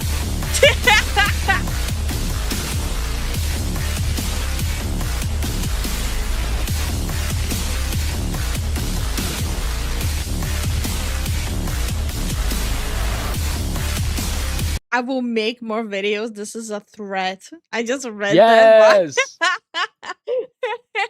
Bro, Maxer is unhinged in a good way. I He's love it. unhinged in a good way. Holy shit. This was a good one. I didn't know what to expect, but this was a good one. I very much enjoyed this a lot. Yeah. I remember when everyone was saying, yo, the soundtrack is great. And then you kept asking what genre it is. Mm-hmm. And then you played Doom 2016. And then you're like, yo, this is thrash metal. This is my shit. Y'all don't even know what thrash metal is. Ah! No, I had a full crash out over the music. Oh, yeah. Hi, Knight. How you doing? Hey, Knight, what's up? Max's style of videos is LSD trip in a good way. I like his videos. We might be late to Maxor, but I like his videos. Hi, Saint. How you doing? Hey, Saint, how you doing? Huh? Kieran says, honestly, your disagreements are canon. Half the Inquisition would want him dead, the other half will want to use him for the Imperium. Yeah, pretty much. Mm-hmm. Mm-hmm. You still have an hour before you go to bed, right? Yeah, I do. Okay. So let's mix it up with like a serious topic first. Okay, before that, Yeah. John says heretic because his armor was made in the forges of hell. No, because he would immediately go into the warp and be in eternal battle with the forces of Korn. Yep, pretty much. Pretty much what I said.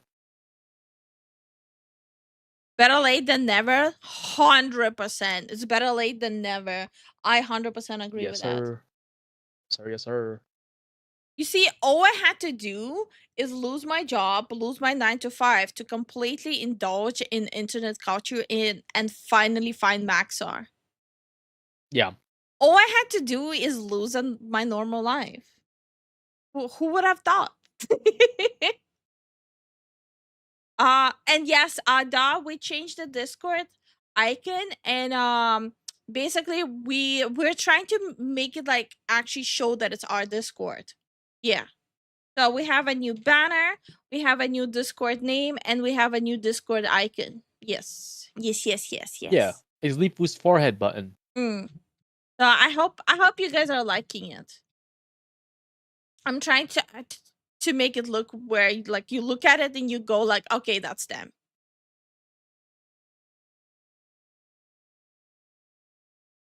I know you don't like Elden Ring, but Maxer video. Yeah, it's not me. I have no problem with Elden Ring.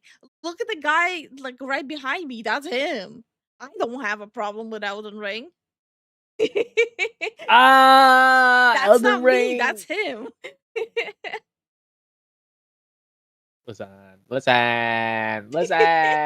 I'm not bad at it. Okay. I mean, maybe heretic, but he would have a good time and blow bubbles with the lollipop and spiny hat. Oh my god. spinny head hat. Dunga would be a one-man faction fighting all the other factions. Yeah, it just threw me off for a moment. Oh, okay. If a power button, let's go. recommended Maxer of Bloodborne a year ago on Discord. Well, we finally watched it yesterday, the Bloodborne video. Yeah, garbage. At least we watched it, okay? Exactly. Even though if it took a year. And Mike, have fun with the Doom Project Brutality. Oh, hell yeah. Have fun, Mike. And once more, thank you for the games. Yeah. For people who didn't know this, me and Zen, we share our Steam library. So whenever we get games, we both get the game. Yep. I threw a Doomslayer and 40k video in the Discord. I still have like 4 videos, so probably won't be able to get to it. Probably. But we'll see how it goes. It is a fully yapping stream today. Yeah. We love the Elden Ring in this boiler room, even if I haven't finished the DLC yet. Hi, Evil Sonic. How you doing? Yo, yo, yo. All right, let's check out what's happening with Marathon. Marathon launch weekend numbers are a dud. They're scrambling to fix monetization. Before we even jump into this topic, do you guys think it's fair? Not fair. No, that's not the right word. Do you guys think it's valid to criticize a gameplay of a game you haven't played? No. I just want everyone's opinion. I'm personally impartial to it. I don't care, but I do think the information could be heavily flawed if you talk about a gameplay without playing it. Aw, hi Wang, how you doing? Thank you so much for the 3 months. Thank you so much. Thank you for the 3 months. Yes. Yes. Wait, how did I phrase the question? I already forgot. Can you judge a game based on that if you haven't played the game? Okay, let me rephrase that. I think I did a horrible job with phrasing. Can you judge and make content on the gameplay of a game without ever playing the game? Like, can you, like, is it right? Tell people not no, okay, I'm trying to figure out how to phrase that. Bro, why is it so hard to phrase that? Okay. Can you make it your whole personality criticizing gameplay of games without ever playing them? There we go. I feel like that's the only way I can phrase it. Can you make it your whole personality criticizing something that you never touch? Specifically games, not like drugs and stuff.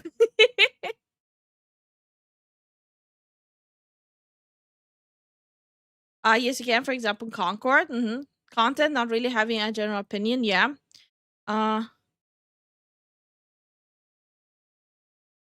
Also, Undead, don't be weird. Yeah, it'll be weird, man. Come on. You need to do research. Playing the game would give it away, but you can have opinions without playing it. I cannot be a rich. Oh, okay. So I think it's my phrasing.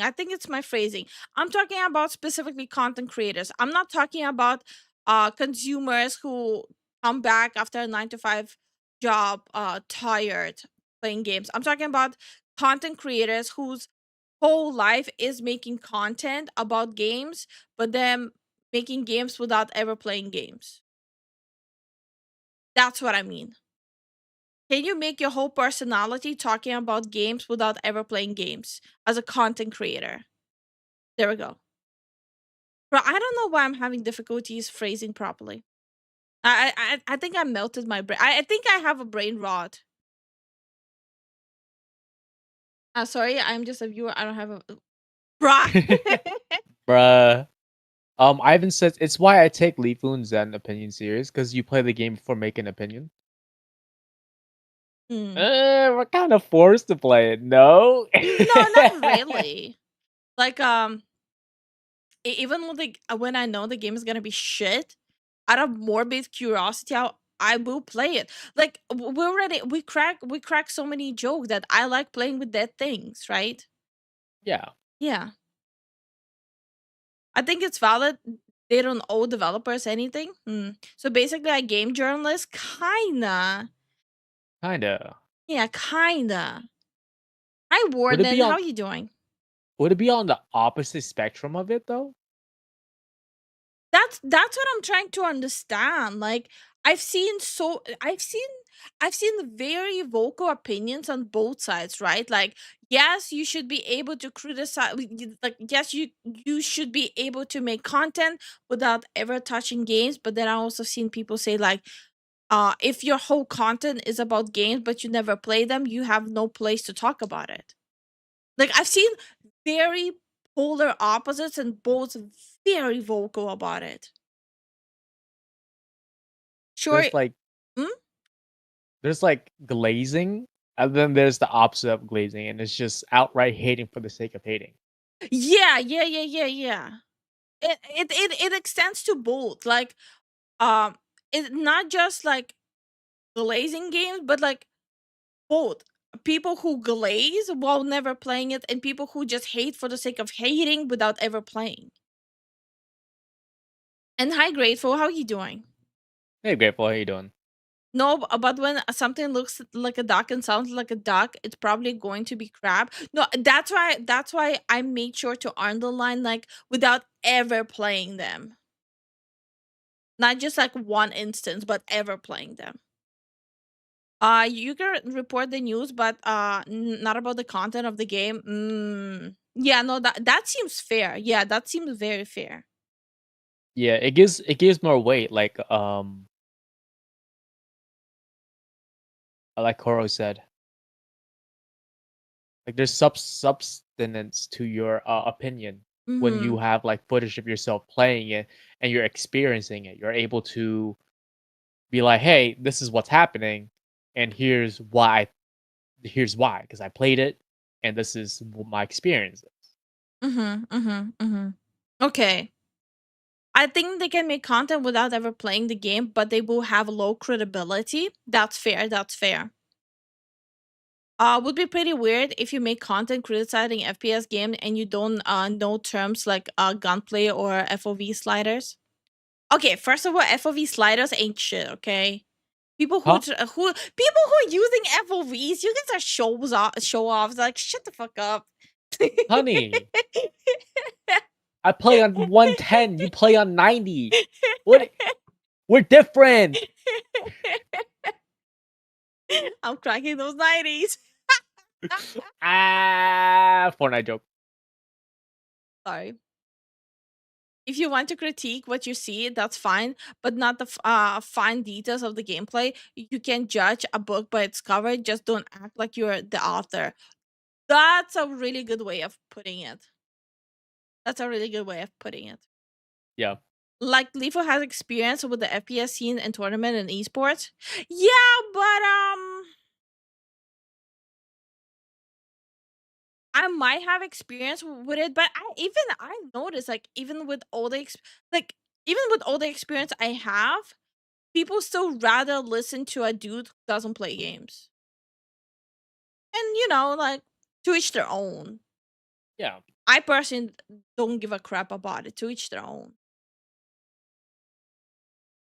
I know I can be obnoxious sometimes, like like Zen's FOV. Yeah, sometimes she doesn't understand how I'm able to see shit. No, I'm saying your FOV is obnoxious. You're just jealous you can't play on 110. I'm I'm I'm good. My brain is not fully rotted. How's that? You know what? Whatever. I 110 changed. makes me 10.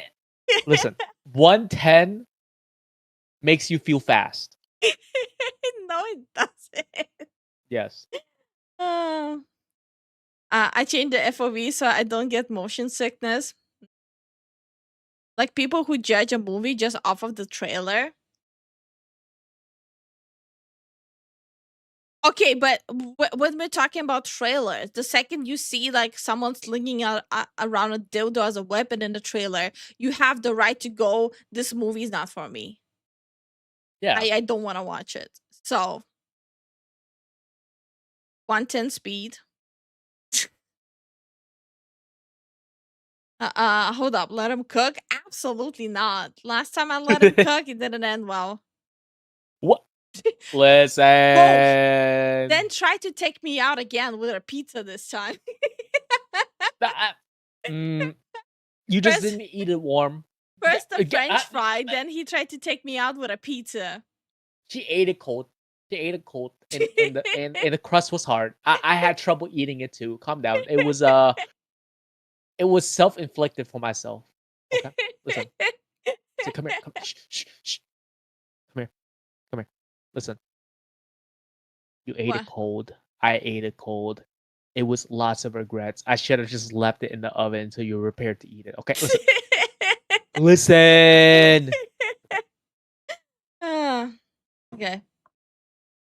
All right, let's check out Marathon. I got super sidetracked with multiple topics. I'm sorry.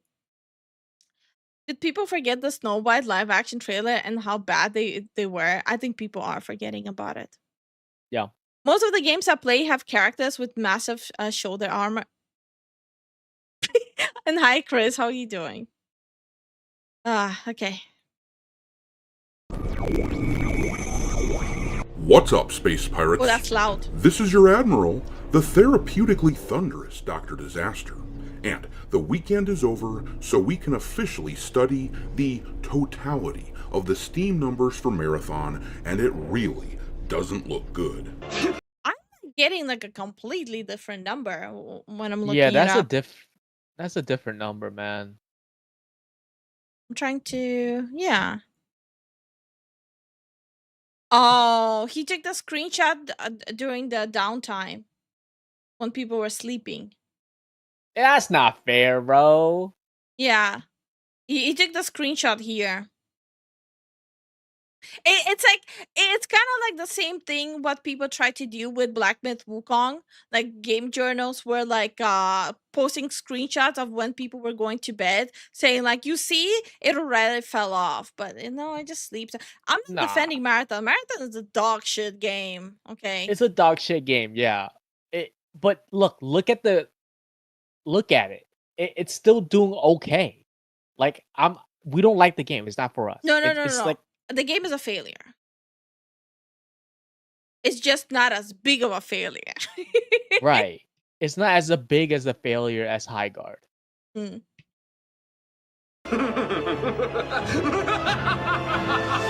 Why are you laughing? Never mind the fact that they are currently down to about 20. Yeah, you see, even the graph he is using, you can see that he took the screenshot specifically during the downtime. You see, like 25 is right here. Like Yeah. even his own graph is showing that. So I don't know. It's a little bit of a pet peeve, but to keep things fair when you criticize games, maybe take a screenshot of the graph, not intentionally at the when people are going to bed. It's like, at just the a end of small the pet day. peeve. Yeah. 25,000 players right now. It is at the time of But let me underline this. Marathon is a dog shit game, the worst money I've ever spent. So thank you to you guys for footing the bill. Specifically Starwind. He put He's the like, bill for the "Suffer." whole game.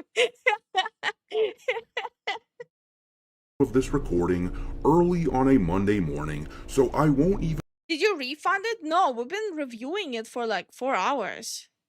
Yeah. Plus, so there are specific games, like for example with Marathon, we will be going back to reviewing it when it's eventually will be shut down, right? So before it gets shut down, we will review it again. And that's a threat. Yeah. even hold that against them, but on Thursday, the game released, and right here, they hit a Wait, this cost money? Yeah, the game was like $40. Yeah. Mhm. pinnacle player count of about 88,000 players on Friday, the peak time when gamers should have been playing games and driving the numbers up. They topped out at about Yeah, so like speaking of the graph, like as he was saying, right?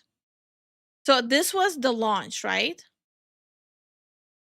This was the weekend after the launch. So they dropped it on like a work day, right? Thursday. They dropped it on a work day, Thursday. Yeah. With, like the way it goes with healthy, exciting games on a launch, right? Like when it drops on work days, it is gonna be like here. But if it's an exciting, good game, the first weekend of the launch, it was supposed to go higher up than the launch. Yeah. So I feel like this is the most damning evidence that this game doesn't excite people. That the weekend of the launch was lower than the launch. Does it make sense? Especially since it's a multiplayer online game where you're Yeah. supposed to like hang out with friends and play it. This is evidence that this game is not exciting.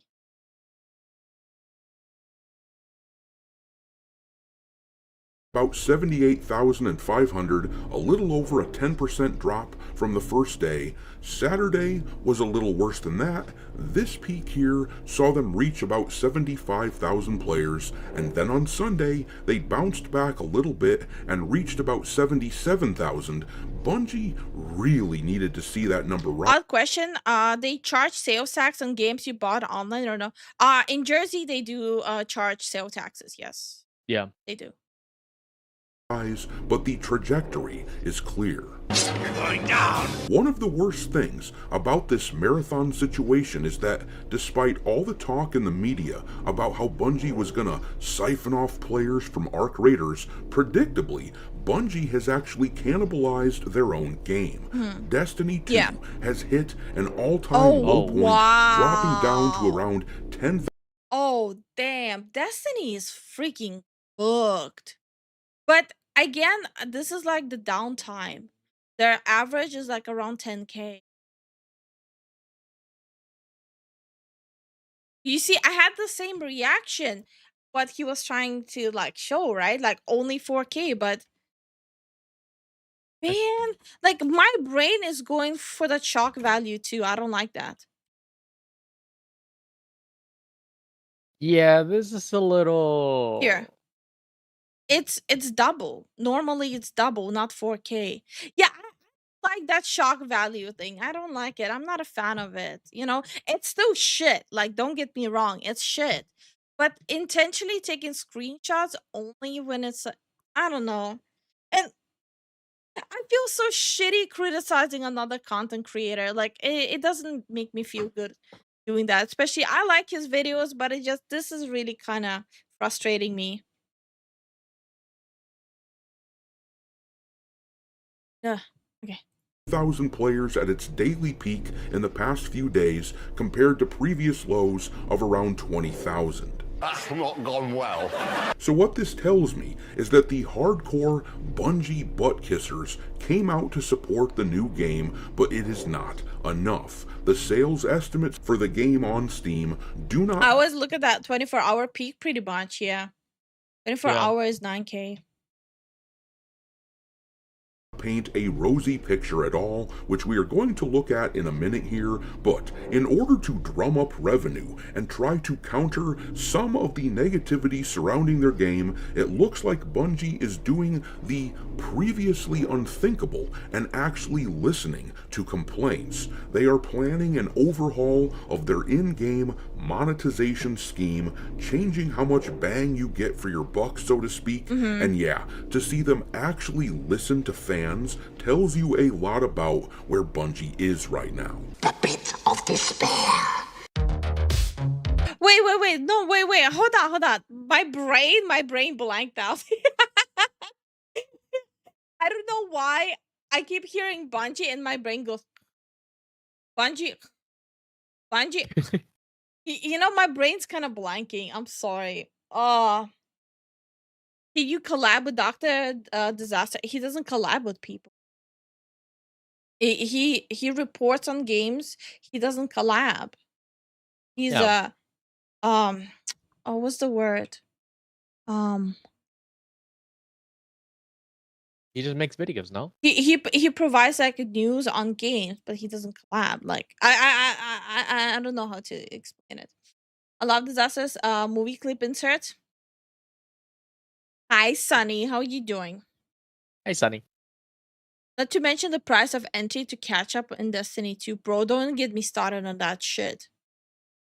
Destiny 2 like ripped off so many people. That the disaster Ballura and Demian who would be the fourth horseman of gaming do. Hmm. I'm gonna replay this segment. I don't think you guys mind if I replay this. Hi Kasua, how you doing? Hey, Kaswa. which we are going to look at He's a YouTuber, not a streamer. Yeah, no, he makes videos, but he does his own thing. A lot of the content creators we watch, they kind of do their own thing, you know? Yeah.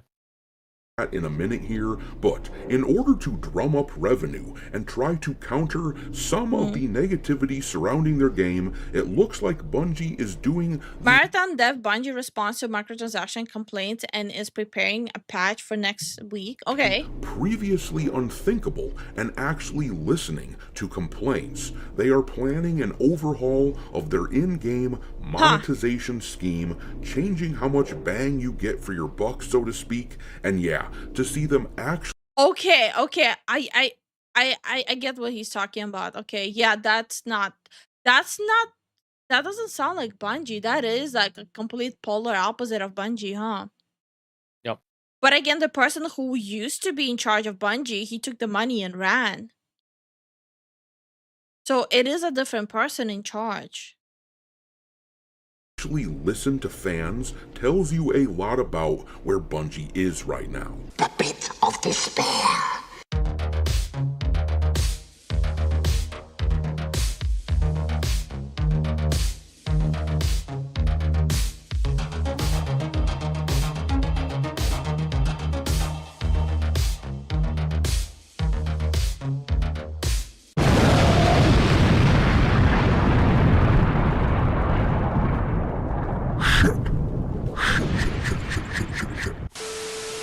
Here, this is the most of a collab you get from the three of us dancing together.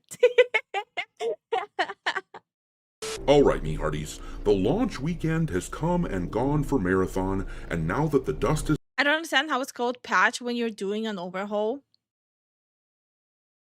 Because technically you're still patching a different code, right? You're still patching through changes. So technically it still is gonna be called a patch because you're patching through changes.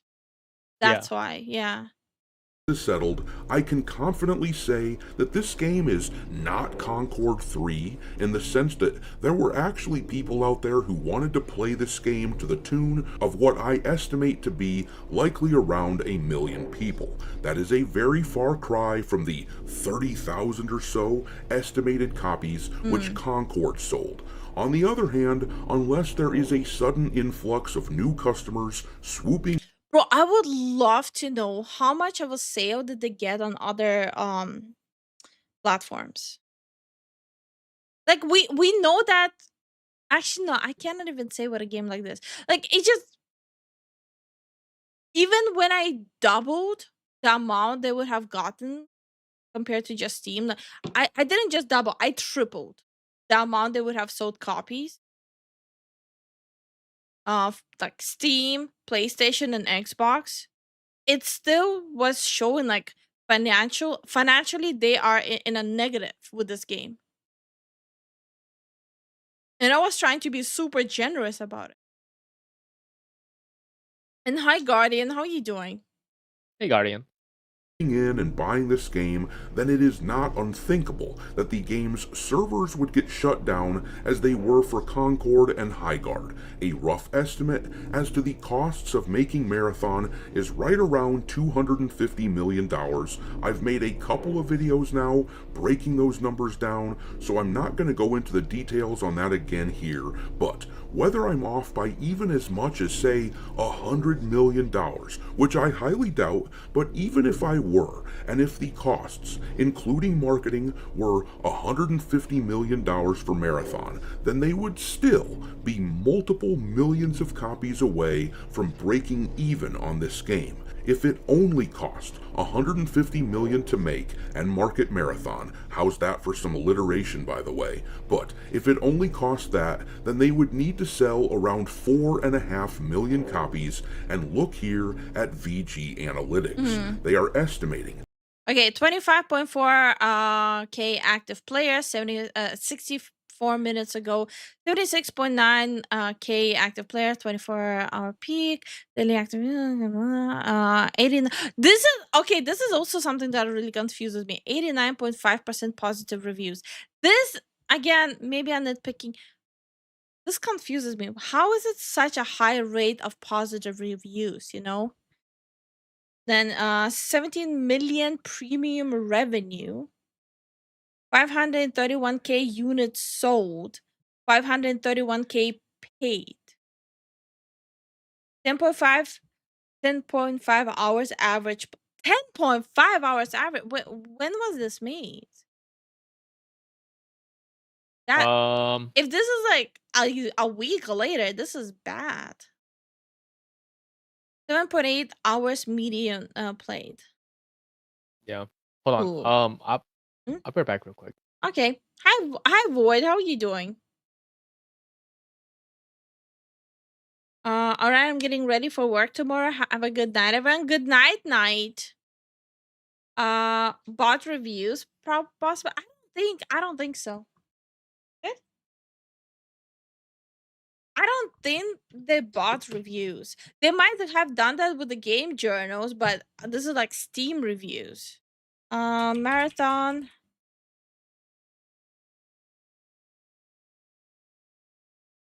Let's see. Let me open Metacritic just out of curiosity, just for shits and giggles.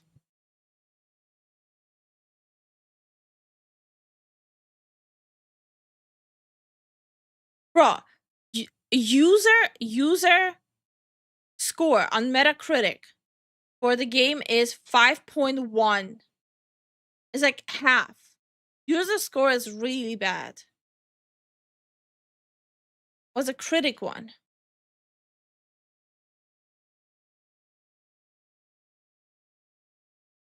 Wait, so the critics haven't reviewed it?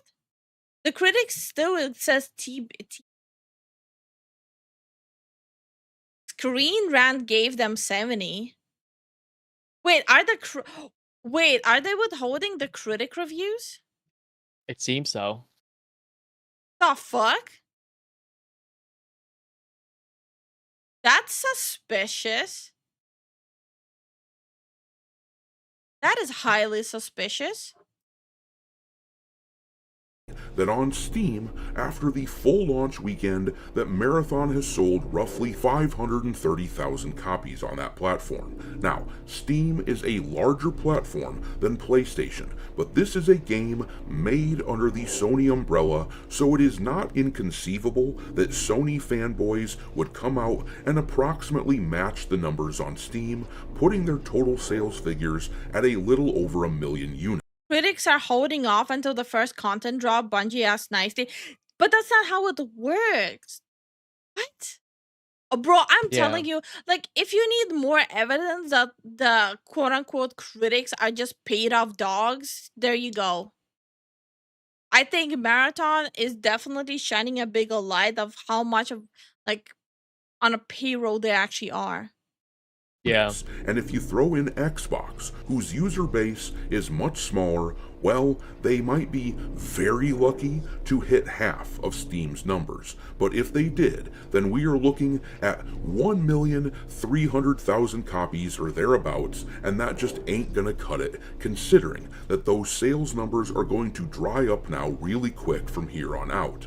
For massive AAA games like this, the sales numbers dry up after the initial launch weekend by a massive factor. At this rate, unless the numbers are revised, or unless there is a huge influx of new people buying this game, by the end of the month, they will likely be lucky to hit 2 million copies sold. And by the end of the year, That's not enough. they will be lucky to have sold 3 million. They won't be anywhere near breaking even at that point, and to be clear, Sony didn't buy Bungie for multiple billions of dollars a few years ago just to make games that might break even. No, they wanted to see some numbers.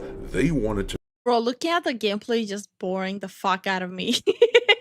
Yeah, 100%. I'm having flashbacks where like we had to like play hot potato, not hot potato, hot seat with like who plays this god awful game.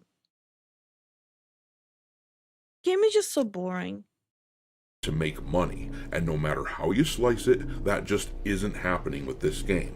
Like so many other modern-day gaming studios, Bungie was really leveraging the power of their name with this game. They were really leveraging their pedigree. Can you imagine how bad things would have been if this same exact game didn't have Bungie's name attached to it and was just some studio that nobody had ever heard of? That is when we would have been looking at Highguard or Concord levels of customer disinterest. But no, Marathon won't be quite as bad as all that, but it is still bad enough that Bungie is actually listening to feedback and changing up their monetization. This article here from Eurogamer talks about what they're doing, which I will link Marathon Dev Bungie responds to microtransaction complaints and is preparing a patch for next week. in the description. It says here in the article, Marathon developer Bungie has committed to revising its approach to in-game currency, claiming it will boost the amount of Lux you get for $10 of real money from 1100 to 1120 in the near future. As IGN points out, up until now, players would have So, okay. So they're just reducing it for like 20 points of the paid currency. So Yeah. that way you don't have to buy two different packs to buy a skin.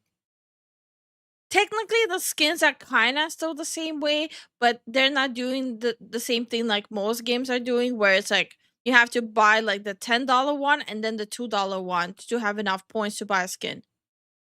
Oh, I hate that. Yeah. have to pay for a $10 and a $5 Lux bundle to unlock an 1120 Lux. Okay, I didn't know it will be literally mentioned here. My bad. Also, 50. So imagine like paying like $40 for Marathon, but then like an additional $15 for the skin. Yeah, no, that's scummy. Even like freaking League skins were like $10. Yeah. Runner skin, as the $10 They used to be, at least. 1100 Lux bundle didn't provide enough in-game currency on its own. So, to be clear, what was happening is they're selling the in-game currency called Lux, and they had a $10 bundle with Is there a Lifu pack? Yeah, so if you buy the Lifu DLC for Marathon, the second you load into the game, your character kills itself. So Oh my it doesn't have to gosh. play. I'm sorry, too dark? A little dark, my love. Too dark? Are people really surprised that I'm dark on this channel? No, that's true. It's so sad to see as a Halo fan. I'm just so sad to see what they have become is just as bad as BioWare with Dragon Age series. There's a lot of studios that literally pissed on their own fans. I thought the DLC caused refund. You thought. which would give you You thought. 1100 Lux, but they were selling skins for 1120, which is of course just above the $10 bundle amount. So you were forced to pay $15 and then have a bunch of leftover Lux that you didn't necessarily want. The article then quotes Bungie, saying, "Thank you for joining us for the first few days here on Tau Ceti. Thanks to your reports and feedback, we've been able to get some fixes out the door, and we're preparing a patch for next week." Bungie said in a tweet over the weekend. "In the near future, we're making an adjustment to the amount of Lux you get for the $10 Lux bundle to grant 1120 Lux, up from 1100 Lux. If you've already Okay. spent your hard-earned money Alright. and this comes a little late for you, Bungie's also committed to crediting 20 Lux to players for each $10 Lux bundle they purchased before this change occurred. But you know what they are not going to do? These scumbags will not be refunding the $5 bundles that all these people had to pay for in order to..." Why would they? It's not like they care. It's just public pressure why they're doing changes. That's literally it. Yeah. No, it wasn't dark enough. Lifu is really only too dark when it's flashing. Flashlight isn't enough to see light above. Okay. Okay. All the studios that were our childhood have become skinwalkers. All we can do is hold onto the good memories. Is there like a single studio that remained good? Trying to think. Mm. There is There has to be at least one, right? From Software.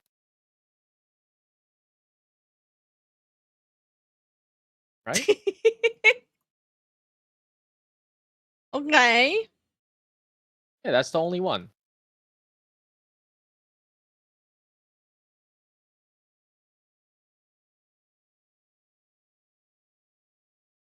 Cause like I'm thinking right now, Yeah, I'm thinking and too. like I think that's the only one that I can think of that's actually pretty decent. Or at least for now, you know? It can always change. That's the only one? Everything else went down the drain? For Enix, maybe? No, Squareness went down the drain. Oh.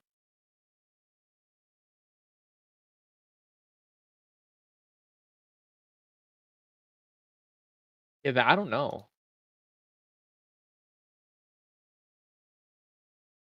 That's what I'm trying to... Huh. Nothing is like coming to my mind. Yeah. I can think of any. Yeah, that's same. I'm Like gaming's that bad that we can't even think of like two.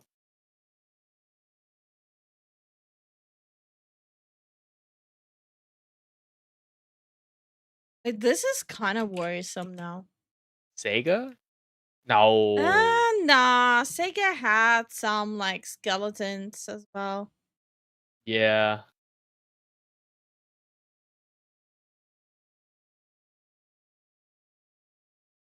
Not even Riot Games. They kind of just greedy.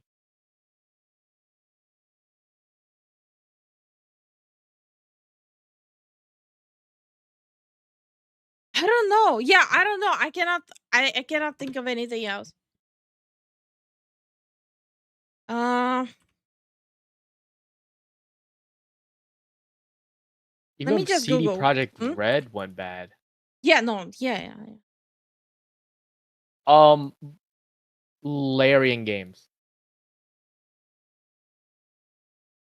Fair. Wait, yeah, no. Larian Games, fair. I also Googled game studios to help us. Rockstar Games, I don't play Rockstar Games, and people are already complaining about Nintendo, nah. Sony, nah. Epic Games, nah. Larian.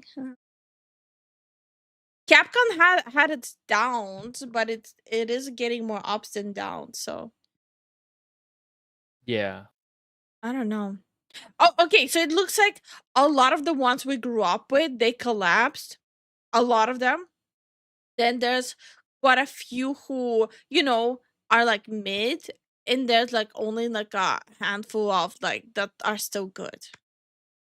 Hmm. Would that be a fair assessment? Yeah.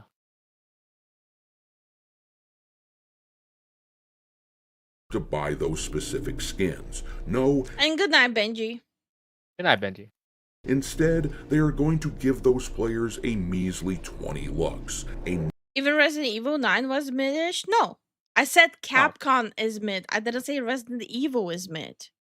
Capcom. You do know there's a fucking difference, Chris. God fucking damn it.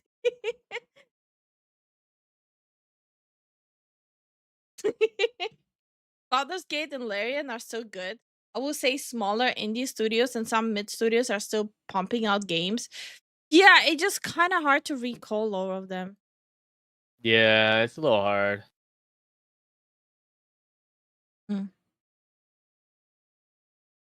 But yeah, Chris, there's a difference.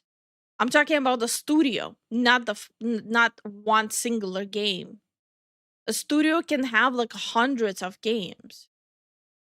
If some are good and some are bad inside of the studio, where does it put it? In the middle, right? Called what? What does mid stand short for? Mid. Mid is middle. Median. I swear to God, Chris is gonna make me crash the fuck out here. negligible amount of currency for a game whose future is in serious doubt considering the way that gamers have not exactly rallied around it. Still, this seems like a pretty desperate move on behalf of Bungie. To be clear, what they're doing is not meant to take care of the people who have already spent money on their cosmetics. The measly 20 lux that they are giving out to those people is simply appeasement. No, this price adjustment so early on in the life cycle of this game is meant to entice people who have not spent money already. They are trying to drum up revenue, which is understandable, but let's be real here. If people were actually spending money on this in... It's frankly sad how so many game studios do not care about their products. They expect to get GTA 5 sales out of the game with the effort of $2 mobile game. Kinda, yeah. It's because a lot of them are expecting like brand loyalty, and that will just guzzle up trash. It's just them thinking that we will eat up no matter what they give us. Once studio gets big enough, the quality of the game declines. It stops being nerds making a great game for nerds and starts being career business, telling career devs to make them a product. Well, okay, there are some exceptions, like as Zen mentioned, Larian. Larian is a good exception of the rule, right? Yeah. They are. I'm gonna take a guess and say most of the bigger studios will close either this year or early 2027. I don't think they're gonna get closed. There's a lot of sharks in the water waiting to get a piece of it. So I don't think they will actually shut down. Yeah, case in point, Ubisoft. Tencent. Yeah, Ubisoft with Tencent, yeah. Yeah. A lot of good indie dev studios popping up, but unfortunately they tend to do one-hit wonders. Yeah, but isn't it like usually with like friend swap games that it ends up being just a one-hit wonder? Yeah. significant enough numbers, and if their sales figures were not such dog shit, then they would not be making this move. They would have no problem maximizing their monetization scheme. This is the sort of thing that a business adjusts when trying to drive sales dollars. It is the desperation of a cornered animal. Anyways, make sure to hit the like button on this video and subscribe to the channel if you haven't done it already. I think a lot of studios basically should be prepared to have the same fate as Marathon, as Concord, as High Guard. It's like, I think they should absolutely be ready to receive the same support for the games as the effort they put into the game. Yeah. In the past, it did work. In the past, absolutely, they would have been able to get away with it, right? Provide a slop and still make money just because of the brand recognition, but it doesn't work anymore. So they need to prepare to, possibly not being able to survive the winter. As much as people claim that they make great games, I don't trust the Chinese like Tencent or NetEase. How NetEase cut the funding for Nagash Studio, even though they should have enough money. Tencent has been cutting down on funding in general because of all the Western game flops that have happened. So they cut their funding to have less fingers in the dish. They used to give a lot of money to Western game developers, and now they went like, yeah, now we're over it. I don't blame them. Team Because you have to look at Cherries. Mm? because you have to look at from a business point of view. If you see Mhm. a lot of game companies in the West that you're putting money into, it's like flopping hard. You kind of start, feeling a little like, why are we investing into you guys if you guys are gonna flop? Like you guys Exactly. aren't doing your jobs. Exactly. I miss Ubisoft Gold Age. Yeah, yeah. And like case in point, Ubisoft, right? Their old games, they had heavy bugs and a lot of issues, right? We were still playing them because they were fun. It was still fun games, even with all the bugs they had. But now it reached a point where not only they're buggy, they're removing um game performance, as in like all you can do in a game. Case in point, apparently your pinky toe touching water, you die now in Ubisoft. And also all the propaganda writing they have now. It's like, pick a struggle. You cannot have all three struggles. Pick one. Yeah. Recently, and welcome back, Wolf. Welcome back. Recently watched a good video about the rise and fall of Command and Conquer. It started going downhill when Westwood Studio was acquired by the investors. Yeah, that sounds about right. Yeah. The second the games become about appeasing investors, it loses touch of what the consumer actually wants. Because investors want shiny stuff. The consumer wants actual gameplay. I really want to see Red Barrel make a new game because they only made 3 Outlast games and nothing else. I just Didn't yeah. didn't their last Outlast game was a co-op escape? I don't Yeah, it know. was. Yeah, Outlast Trials. Okay. Yeah, it's doing well. It has a lot of Okay. DLC. All right. All right. I just replayed Rayman 2, such a good game. I believe it.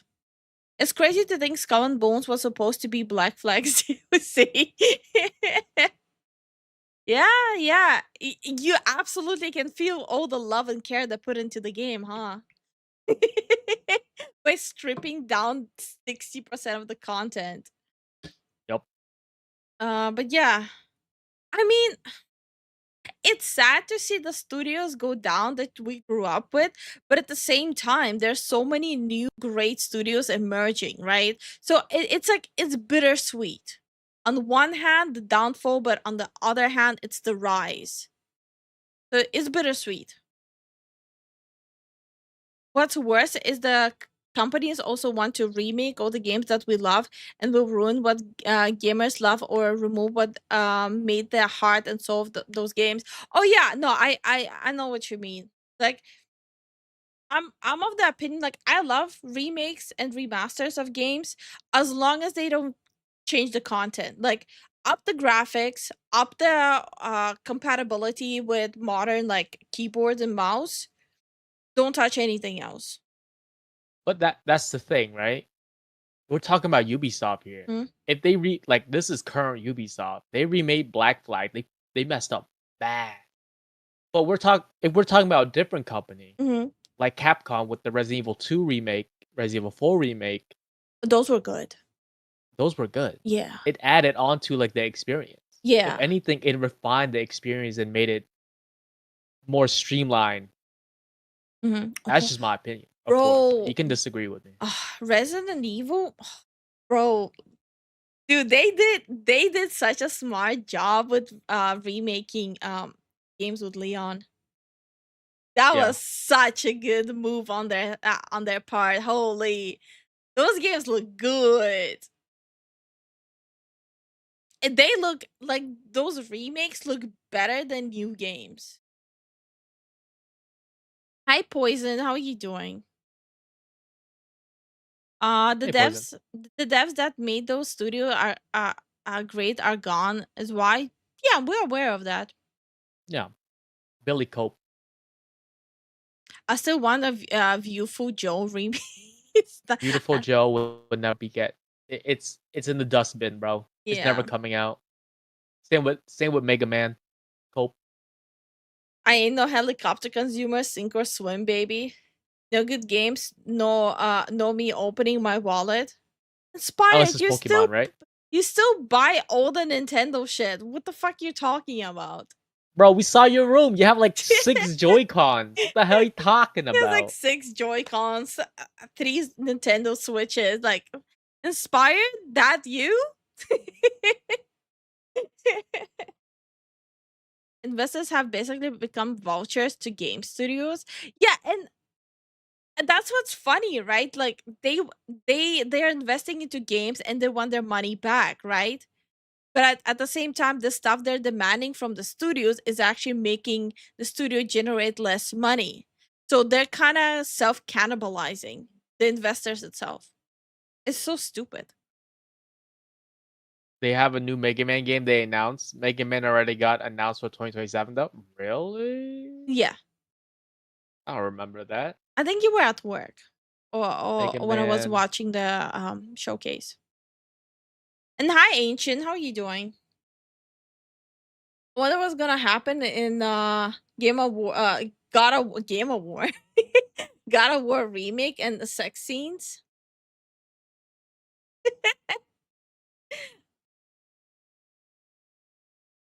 And we're doing good, Poisoned. We're doing good, man. Problem is that Western gaming companies get captured by activists and they don't care about the product but the message. The message used to be a shield from criticism, but it's poison. No, it's like it's okay, it I feel with Western game it's both, right? You have the propaganda games.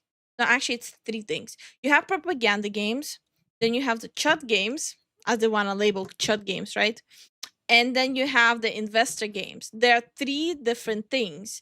Like for example, the propaganda games and the investor games, they quite often overlap. The only odd one out is like the quote unquote chut games in the middle, right?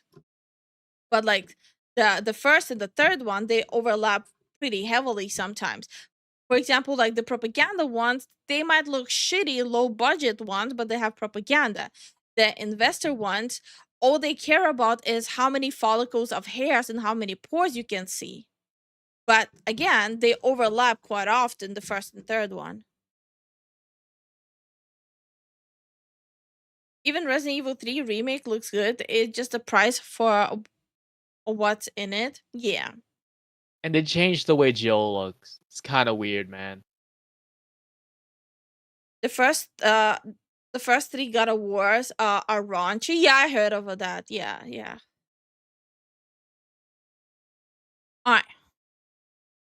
Let me close all these extra. Oh.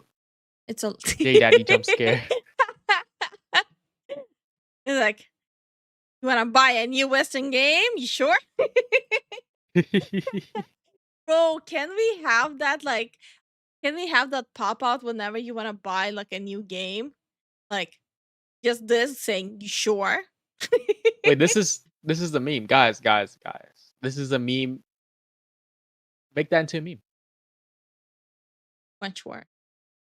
Too much work. Too much work. I'm lazy. Okay. I'm starting my lazy arc. Okay. Okay. I am gonna head to Wait, we were supposed to watch this first. Another day? another day, please. Okay. Tomorrow? All right, fine. Yeah. In that case, I'm gonna continue talking about games. Games. That was weird. Okay. What was weird? What was weird?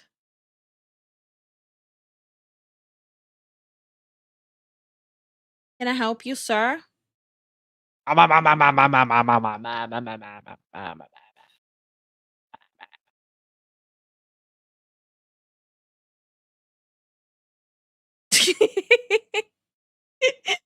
night, everyone. Wee. Hi, Kojak. My chat was error. Something went wrong, but I refresh and fix it. That's just YouTube. It's not weird. It's YouTube. Wait, Can we make that into a slogan? It ain't weird. It's just YouTube. It's time. All right. Well, I haven't watched Legendary Drops in a hot minute. Neither have I watched this. I'm kind of curious about this one first. Infamous gaming scam abandoned to surface 4 years after scandal and controversy. I'm very curious about this one. Ah, what a world! What a world! Dice. Okay.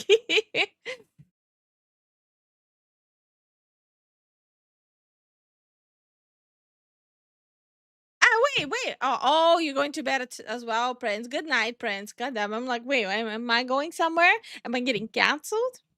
Yeah, very curious about this one. You finish your food? You didn't like it? From the food? Maybe you just need to catch up on sleep.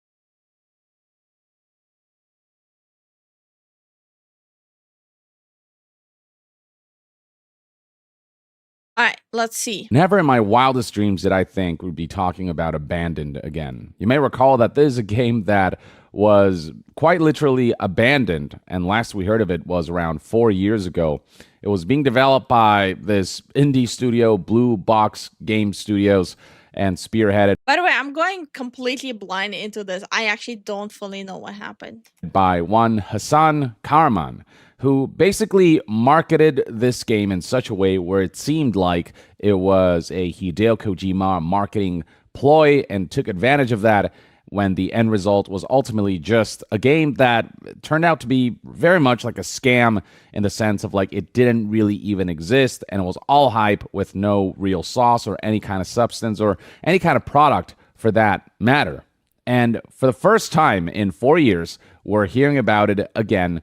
Yeah, abandon the fake PS5 game that never released is getting a sequel. Wait. Wait, how do you release a sequel for a game that doesn't exist? Wait, hold on. That how? I have questions. Okay. Wait, abandoned. Are the trailers still online for it? Oh yeah, the trailers are still out there. Let's refresh the memory. Check out the trailer. This was posted 4 years ago on the PlayStation website.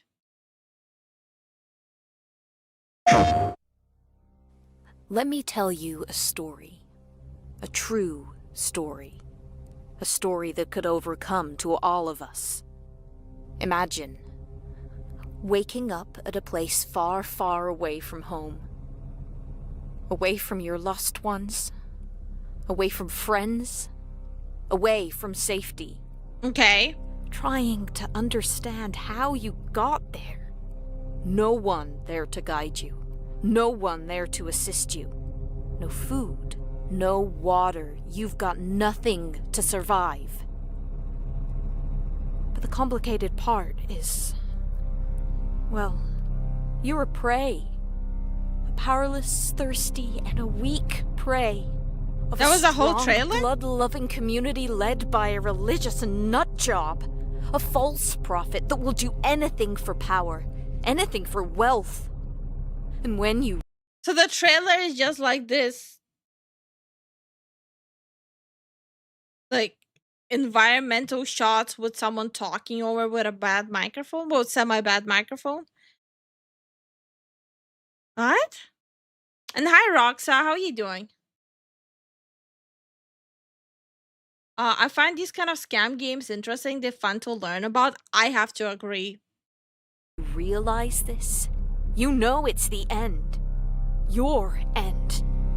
But you will never accept this.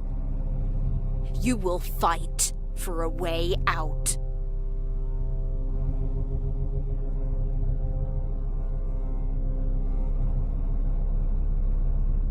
Will I though? Will I fight for it?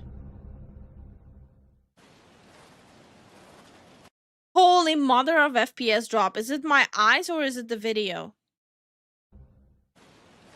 Oh, wait. No, actually, is it my eyes or is it the video? Are they like recording it on 5 FPS?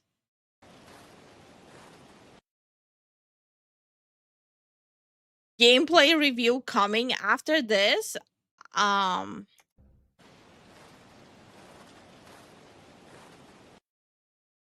This was rough. Holy.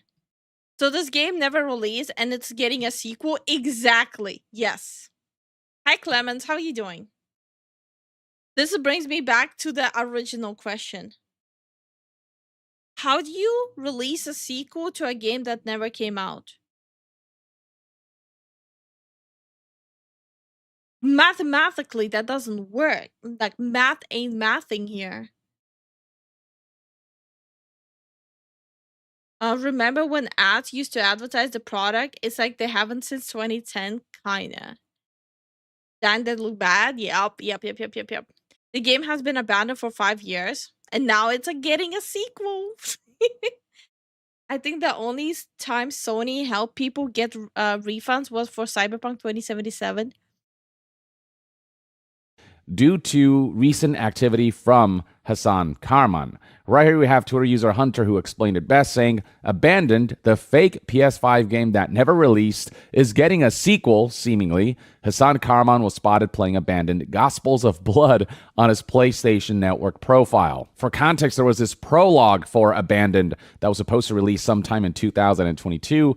It's 2026 now. That hasn't happened. And now, almost 4 years later, seemingly Hassan Karman is testing out some version of Abandoned called Abandoned Gospels of Blood, as spotted by this Reset AR user. And they're one of two possibilities when it comes to what this game is. Either it's just Hassan Karman working on this project for himself with no plans to announce it and no plans to really release it, or this is Hassan Karman testing a game that he eventually does plan to announce and maybe trying to give off the... Did he get paid for the abandoned project though? Did he actively get money that he didn't have to give back? And hi Subject, how are you doing? The impression that he has been working on this game for the last couple of years. And if that's the case, I suppose time will tell whether any semblance of results will come to fruition in a way where he can garner any kind of positive feedback. But right now, there's absolutely zero trust that Abandoned Gospels of Blood will yield any kind of substance, any kind of product, any kind of real game. Now, what else this guy made? I wonder.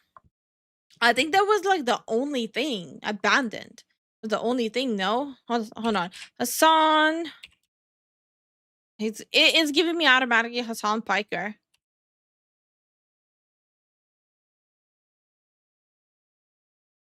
I don't see. Yeah, that was the only one. Wait, what is this?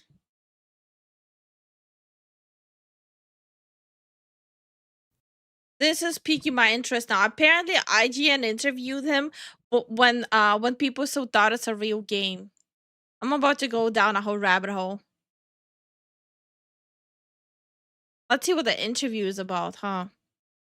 On Twitter Friday evening, and he basically said, let's talk. And while I was fixing my sink at my house. This was after everyone knew it's a scam, I'm assuming. Hi there, everybody. Destin Legary for IGN here. And ahead of showing you this interview I had with Hassan from Blue Box Game Studios, where I asked him some questions about Abandon, I wanted to let you know that this interview came together very quickly. We began talking on Twitter Friday evening, and he basically said, let's talk. And while I was fixing my sink at my house, he said, let's talk first thing tomorrow morning. So first thing Saturday when I woke up, we were talking about Abandon and the history of the game. Didn't have time to set up my camera. It came together really, really quickly. So I put together an edit. All I've done is add a mortise and some B-roll, but the Hi, Wyatt. How are you doing? The audio, the interview is in its entirety for your viewing pleasure to come to your own conclusions. I hope you enjoy. My camera's off at the beginning. I do turn it on later on and finally get things set up and rolling. Thank you to Hassan for taking some time to talk with me. That's one of the few decent journalists. So I feel like this is going to be interesting. And without further ado, here you go. Yeah, so this is sort of out of the blue. You kind of just messaged me and you saw my snarky tweet, I assume. As somebody who saw your initial post about Abandon, I was really excited about the game. Like, it seems like a really cool concept. And then as time has gone on, there's been all this controversy about it. And as a fan, I'm at the point where I'm just like, I'll believe this game when I see it. And that's where my tweet's coming from. And you were like, we should talk. So I guess I'll throw it to you. Like, what's going on? Yeah, no, first of all, I absolutely understand your current positions. A lot of fans are like that. And that's a really heartbreaking fact, right? Because, you know, the game is exactly what it is on the PlayStation blog. It's a game that I personally believe in because he believed in the game so hard and never came out. Let me put it this way. Indie games have this personal touch about them, right? And that personal thing of Abandoned is... Bro, it literally writes itself. Abandoned got abandoned. What I believe how a realistic game should look like and feel like, right? Like, how would a real life battle scenario look like in a video game? And that is what we're trying to do with Abandoned. And that's what we've talked about in the PlayStation blog. And that's a game we feel that we're able to do so because you know, the gameplay what we have right now, I'm going to be very honest, it's not. He's speaking but not saying anything. No, he's speaking. He's saying a lot of stuff. He's trying to like portray himself as like, oh yeah, indie games have it so hard. Give us a chance, blah blah blah. But in the end, project like this is what makes indie games look bad. People who abandon, you know, the games. Solid just Dude, it's only an indie game when it gets released. Nice one. Yet, but it is. But we are, you know, through time, we are achieving what we wanted to do, and that's really exciting. I didn't know live played at 15 FPS. Yeah, because it doesn't. It plays at 10 FPS.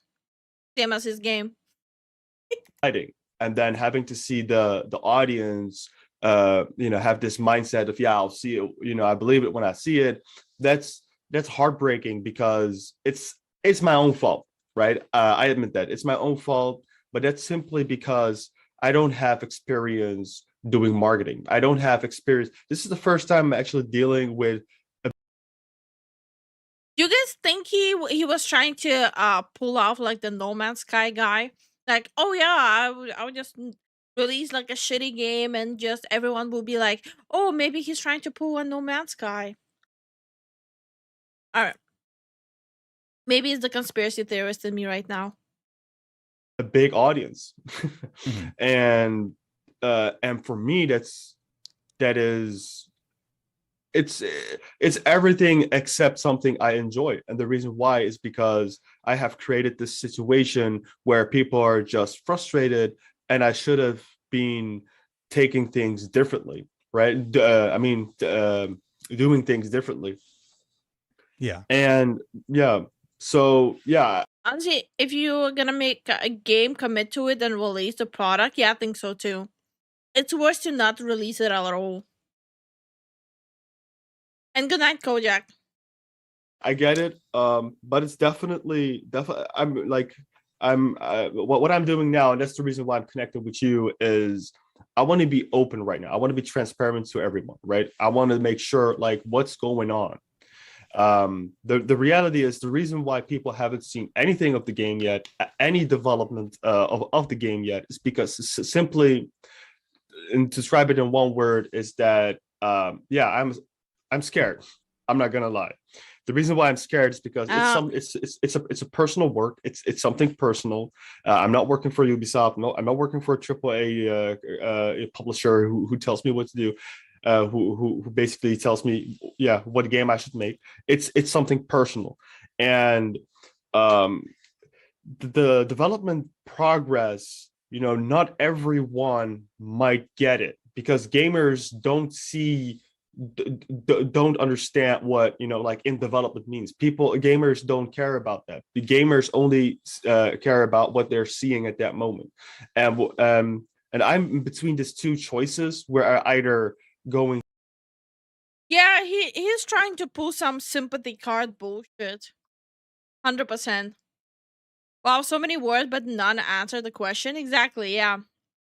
To decide to actually show some development, like the progress, like to share with the world, like the development progress of Abandon, and and between the choice of whether should I wait just to to do a proper reveal. I'm still in between choices.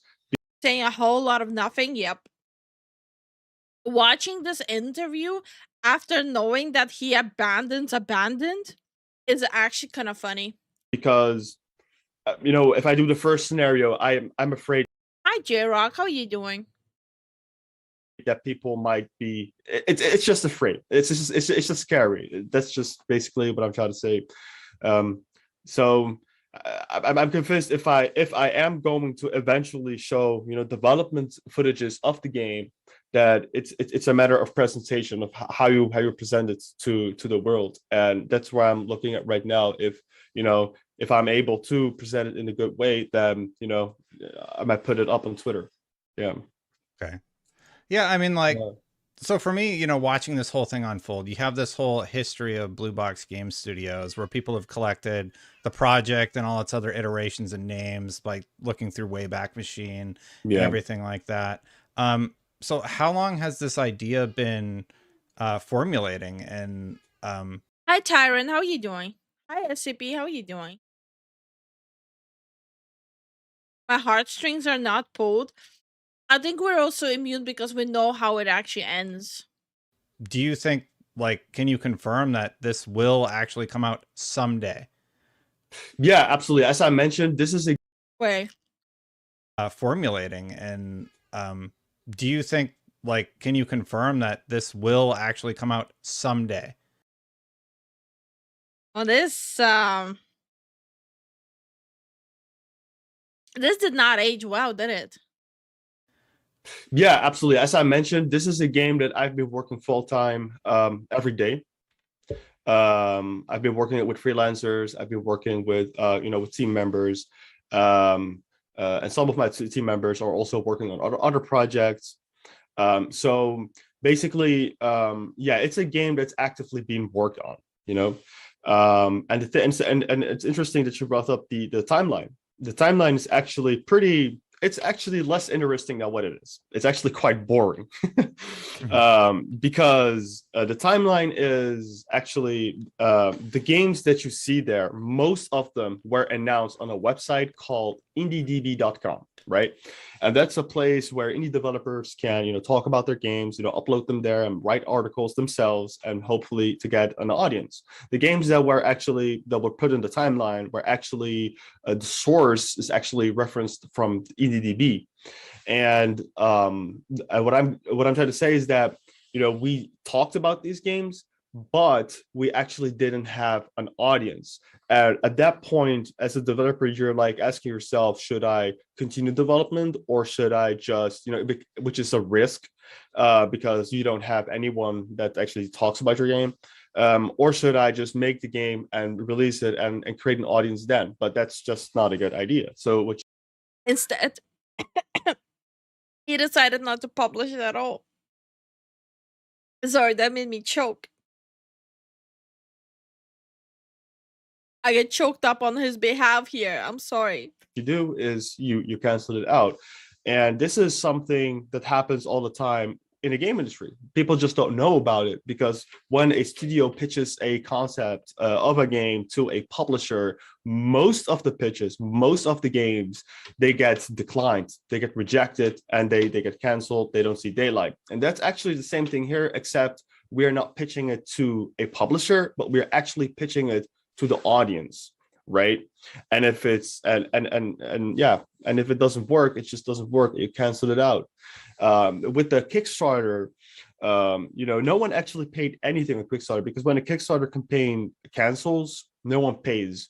And a private investor that we had, I made a roadmap, like a timetable of what we need and what the costs are, and he was like,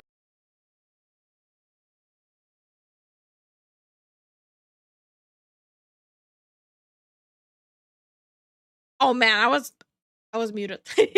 I was saying at least the Kickstarter people got refunded. But this goes into a pile of how many indie games were crowdfunding through Kickstarter and it ended up being like a complete scam. I feel like we're discussing a game every freaking month at this point. like, okay, listen, I can only invest up to this certain amount, and everything above that, you have to look for yourselves, right? And then, that didn't work out. So the funding didn't actually go through after all, right? So so that's actually what the timeline is, and from a gamer's perspective, you might be like, yeah, well, then Blue Box is not doing a good job. It's the reality. Like indie development, what people think what being an indie developer is completely separate from reality. Being an indie developer is a real struggle. Working on the game first is one struggle, and then the other struggle is actually getting a market for your game. That is the but also indie developer like him make the life of actual indie developers a lot worse because of all the indie games that ended up being a false game that never came out.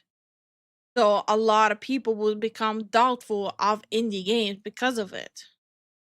And this is what other indie developers, they have awesome games, they truly have, but they just don't have an audience. And some of them, they cancel the games out, and some of them are like, yeah, screw it, we're just going to upload it on Steam and see what we can do. But there, with Blue Box, with that timeline, it's not different. It's not different, right? Mm-hmm.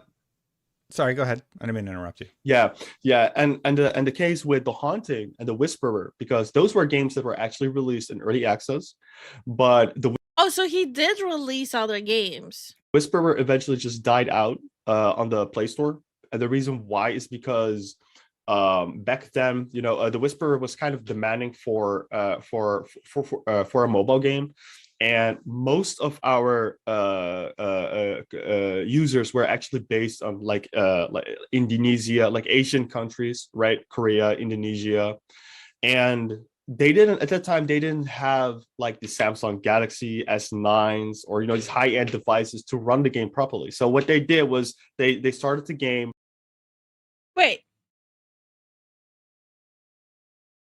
Isn't this like the same shit AAA studios are trying to pull now too? Your shit is not strong enough to play our games. That's why you couldn't appreciate the game. Was he the pioneer of that bullshit? and they realized their phones were incapable of running the game, so they ended up refunding it, right? And then at that point, we're like, yeah, this is not going to work, so yeah, let's just delist it. The same thing is like The Haunting, but completely not. The Haunting was an early access game, and it was released as early access upon request of the followers that we had of the Facebook page. They were like, yeah, why aren't you just going to do just early access with the current development build? And everyone agreed that to provide feedback, that was the idea behind it, to collect feedback and to improve the game. In fact, there was a dedicated feedback functionality in the game. But when we released that game, what happens if you release it on Steam? Everyone else can buy it as well, because they're not interactive with this community before. They don't get what's going on, and they'll be like, what the crap is this? So would this just be him continuing like this?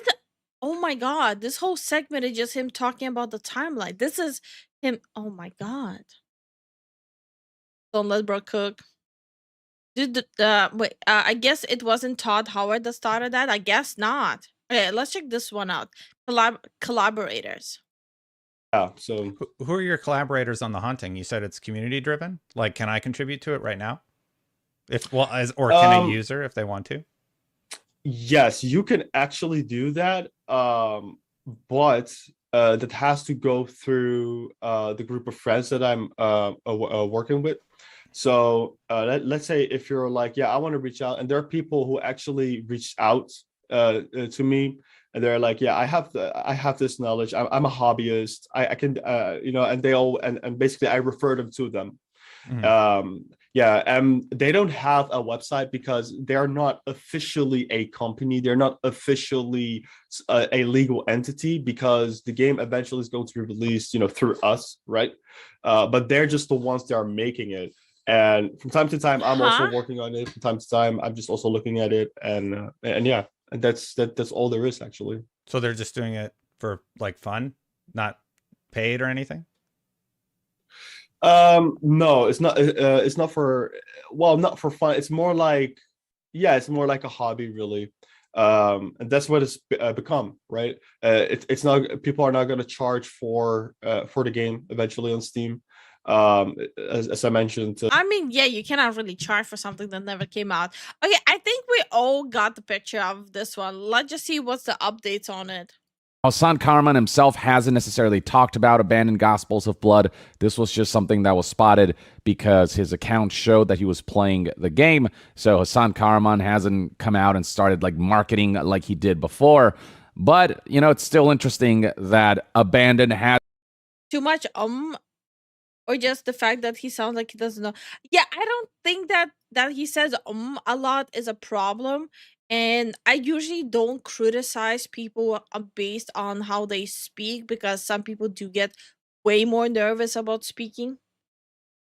It's the fact that he's praising his work so much that never came out. hasn't really It's like everything sounds like, trust me, bro, been fully abandoned, and that there's something in this vein being played by the lead developer of this title. And the reason I'm making this video is because I want to warn people about the journey that Abandoned was, to highlight that Hasan Kahraman is not someone to be trusted. If Hasan does plan to announce Abandoned Gospels of Blood and make it like a real product that he plans to release, you should be approaching any marketing surrounding this game with the utmost skepticism. Skepticism that is warranted when you look at what happened with Abandoned, 4 to 5 years ago. It all started on April 7th, 2021, when PlayStation announced on their official blog that Abandoned, a cinematic survival sim, will hit PlayStation 5 later this year. That's right, Abandoned was originally supposed to come out at the end of 2021. Accompanying this announcement was the following trailer that showcased some eerie-looking environments with some oh yeah, that's the trailer we checked out with the 10 FPS at the end. Dialogue playing in the background. There was a bit of gameplay that was shown towards the end of the trailer. There's some kind of gunplay that happens right here. and the frame rate already looks very questionable. Now, initially, before people looked further into this, the speculation was that this was another PT kind of situation. PT being a game that was presented as this indie horror game that turned out to be a game developed by Hideo Kojima to tease the next Silent Hill game, the one made with Guillermo del Toro that ultimately, unfortunately, never ended up panning out. And so this game made tons of headlines with folks going down this rabbit hole of trying to make connections between this game and Hideo Kojima, all of the hints that would turn out to be either a coincidence or a purposeful attempt on the part of Hassan Karaman to make it seem Kojima-esque and to try to stir that What pot the in order to hell? garner hype. Okay, the rabbit hole is so much deeper. That interview soured even more now. For his fake game. But then people actually began to investigate, and one of the first things that they found was that the trailer basically featured just stock Unreal Engine 4 assets. There was nothing actually unique. Yeah, this is bad. This is so bad. About any of these assets. They definitely were not made from scratch. When news outlets like Bloomberg and investigative reporter Jason Schreier interviewed Hassan Karaman, Jason Schreier's take back then was that he was left with more questions than answers, was left wondering who else works at the studio, what kind of contract he signed with Sony, and who his mysterious funders are. And seeing the buzz surrounding his game, Hassan Karaman leaned into the Kojima conspiracy theories. At one point tweeting timeline-wise, his game with Sony. The interview is after this. After people started asking him questions. So this is the interview he gave people after all of this started surfacing. This is making it look even worse now. Right there, criminal scum. Nobody breaks the law on my watch. Lurk, lurk. Thank you so much for the support, Jason. Hope you're enjoying the lurk. And who his mysterious funders are, and seeing the schemers are scheming. Yes. Oh my god. The buzz surrounding his game, Hassan Karaman leaned into the Kojima conspiracy theories. At one point tweeting, guess the name, abandoned equals first letter S, last letter L, reveal closing in. I mean, obviously the assumption that people were going to make was silent. I mean, you can have stock stuff and it still be good, but yeah, man, I don't know. This seems off. Yeah. Especially with like trying to create like a conspiracy theory that it's Kojima. That's kind of weird, bro. And Hill, which exactly fits that. And plus, we just all heard like half of that interview. Shit is sus. Bill, and theories got so wild that eventually Blue Box had to come out and talk about how there are no relations with Konami and how they apologized for the confusion and for teasing a name that seemed to indicate Silent Hill. And Blue Box has had to continuously insist that they're just a small indie studio with actual real people with no relation to Kojima or Konami. Hassan, can I help you? Sir, can I help you? What the fuck? What? Good night. Love you. Love you too. Explain to me why you're eating my nose, though. Okay. Then try to eat my fucking nose. What the fuck? Hassan Karaman would eventually put out a couple of videos basically saying the same thing, that he has no relations to Kojima and that those rumors are entirely unfounded. And he tried to play the victim card of like, please stop doing this. This puts a lot of pressure on us, so on and so forth. But Hassan Karaman would continue to lean. I never heard of Blue Box. Who are these guys? Apparently, they try to publish like several games now. One of them was the mobile game where they blamed the like people not having strong enough like stuff to play it on. Bruh.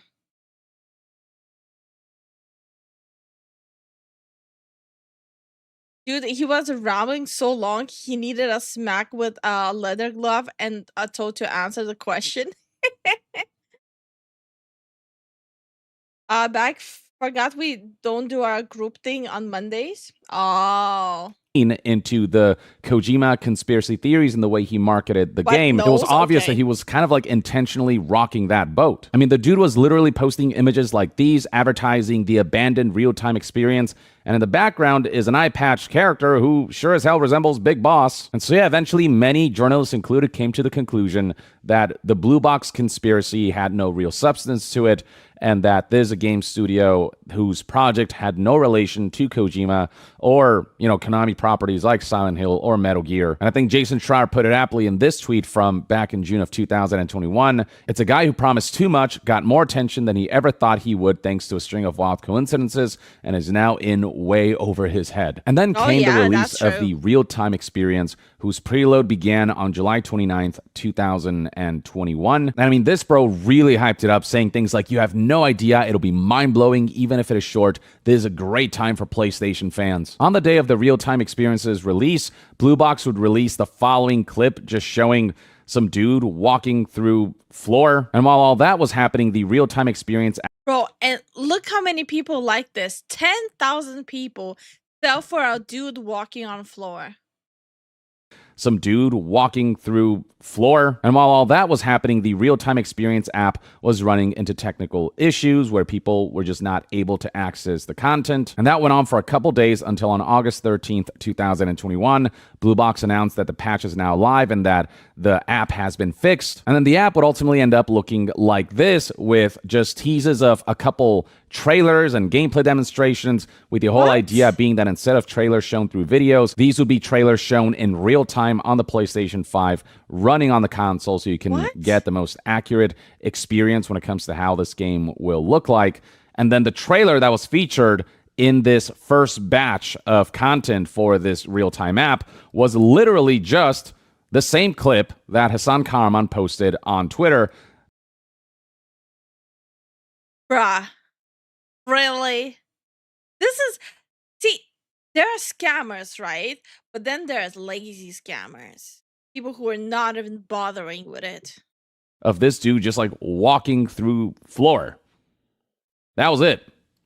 This is what Hasan Kahraman has been like hyping up, saying that it will be amazing even if it's short. And at this point, people were like, oh, okay, so this is who Hasan Kahraman is. So this is how he operates. He's just like a grifter. Eventually, investigations began to be conducted about Blue Box Game Studios itself and their history of having a bunch of projects that were... I don't think grifter... Is grifter synonymous with scammer? I don't think so. Let me check the encyclopedia. Is grifter synonymous with scammer?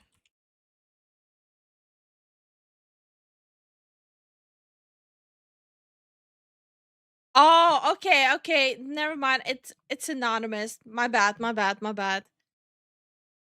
I'm dumb. Or crowdfunded, that were advertised as, being in the works and then never releasing. There were so many of these projects that Hasan Kahraman worked on, and Abandoned just seemed to be among another one of those. This image right here.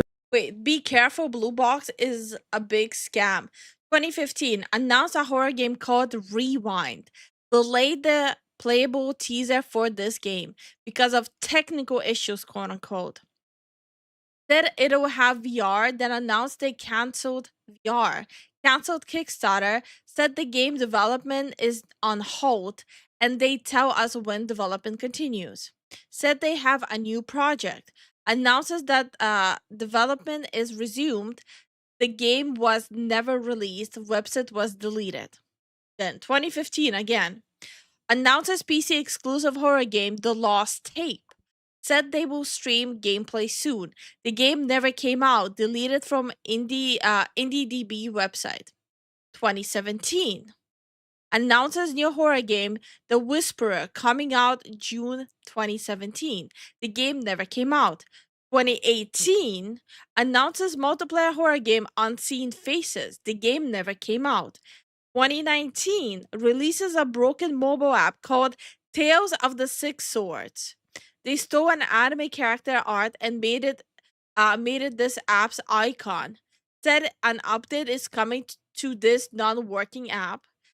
Removed the app from the store. Okay, this one is where he was talking about that Asians didn't have good enough equipment to play the game. Like the The 2019 one where they stole an anime character and it was unplayable. This is this segment here where he said that, oh, Asians don't have good enough equipment to run it, so they pulled it. Oh, he's a fucking liar. Holy shit. Okay, 2020 releases a horrible horror game, The Haunting, on Steam in early access.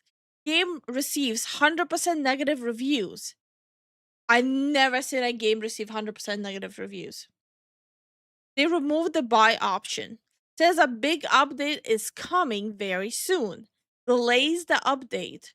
The update was never released. They quit developing and gave the game to Create Q Interactive to finish it. This fake studio didn't finish development either.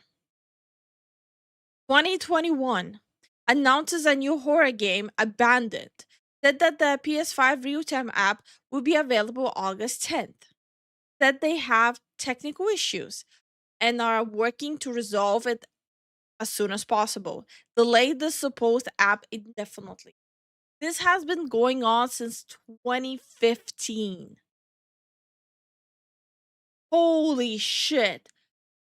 All of this been going on since 2015. 11 years. 11 years of this shit.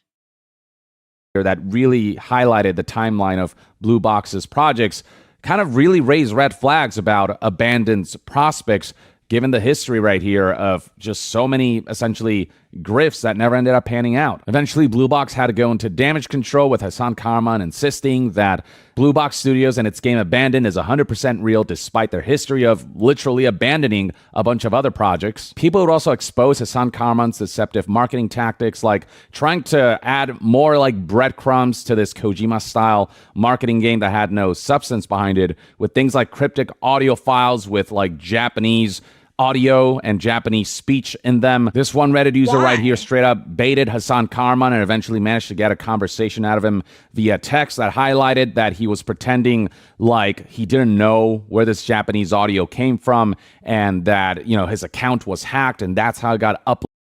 Wait, no, I want to read through this. I'm pretty sure all of you are pretty interested in knowing what's happening in the conversation.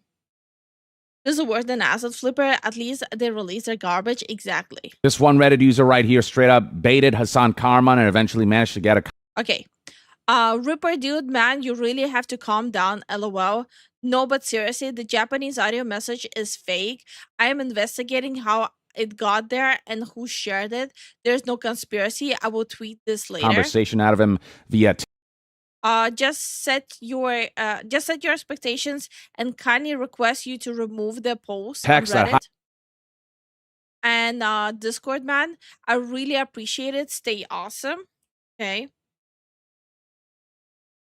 Then hey Hassan, first of all, I didn't want to post that at all. One of my mods leaked it and I figured that if it's already leaked, I might as well post it myself. How did an audio file end up on your... Okay, he's a... Oh, wow. Okay. That's what they are doing, trying to poke you. Just ignore. So I'm serious, okay. People are telling me that you are sharing this chat on Discord. What the fuck? Good night, Kyrian. I deleted everything and closed the sub. Dude, just stop playing with people for real. Playing with people? How? We are just working on the game. God. Did you really believe I wouldn't, I don't know that, I would buy that we got hacked story? This is like so, this is pathetic. What was the message in Japanese? It isn't, it is the truth. When the review is there, you see that it absolutely falls. I suggest to wait for the review. Wait, so he's doubling down that someone hacked them and put Japanese into their trailer? I'm sorry, what? This is some schizo shit. What? Okay, I thought we're gonna watch some, funny video about game development, but this is actual schizo shit. By the way, I have nothing but respect to the community, nothing but love, but you cannot just share stuff. People blame me for stuff while I am silent as fuck. So don't tell me I play with people. Oh my god. While you made while you made the noise, I will reach out to Reddit if this continues. What? What the hell is going on? I did nothing illegal. You caused damage. Start threatening me and you will know better. What the fuck? You're totally full of yourself. I'm not threatening you. Dude, the voice message is real. You talked about those concepts. When you see the reveal, you'll see. What the fuck? This is so schizo. This is so schizo.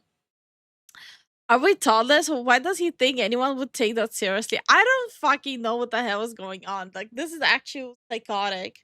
When it seemed really clear that this audio file was an intentional attempt to further mislead people and further hype up his project. But with people getting pissed off at Hasan Kahraman's tactics, he decided to distance himself away from this audio file and pretending like it wasn't his actions at all and that this was some hacker who did this. And then came Lance McDonald, who is a popular modder, who came out and talked about how Blue Box Game Studios have now deleted most tweets that described specific future plans for their game Abandoned. 3 months ago, they said there would be a playable demo soon, and also previously tweeted a lie about the reason the trailer app was 6 GB was because it actually contained way more footage, but it just needed a small patch to fix a tech issue.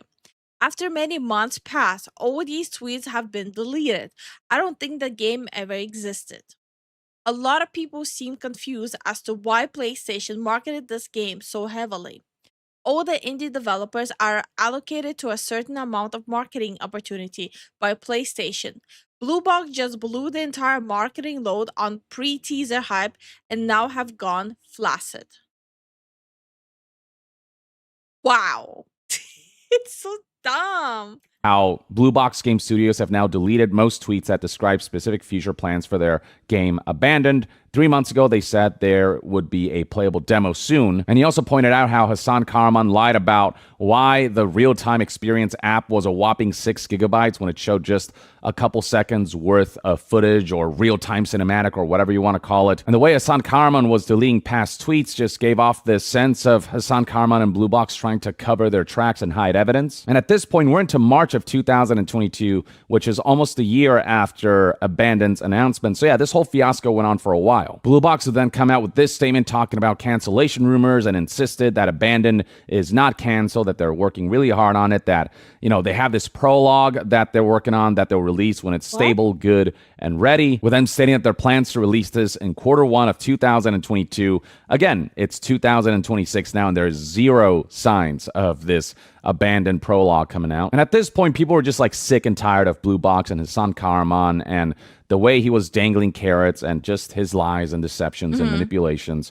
And so he would come out with things like, do you want us to show development footage of Abandoned prologue to prove that this game is real?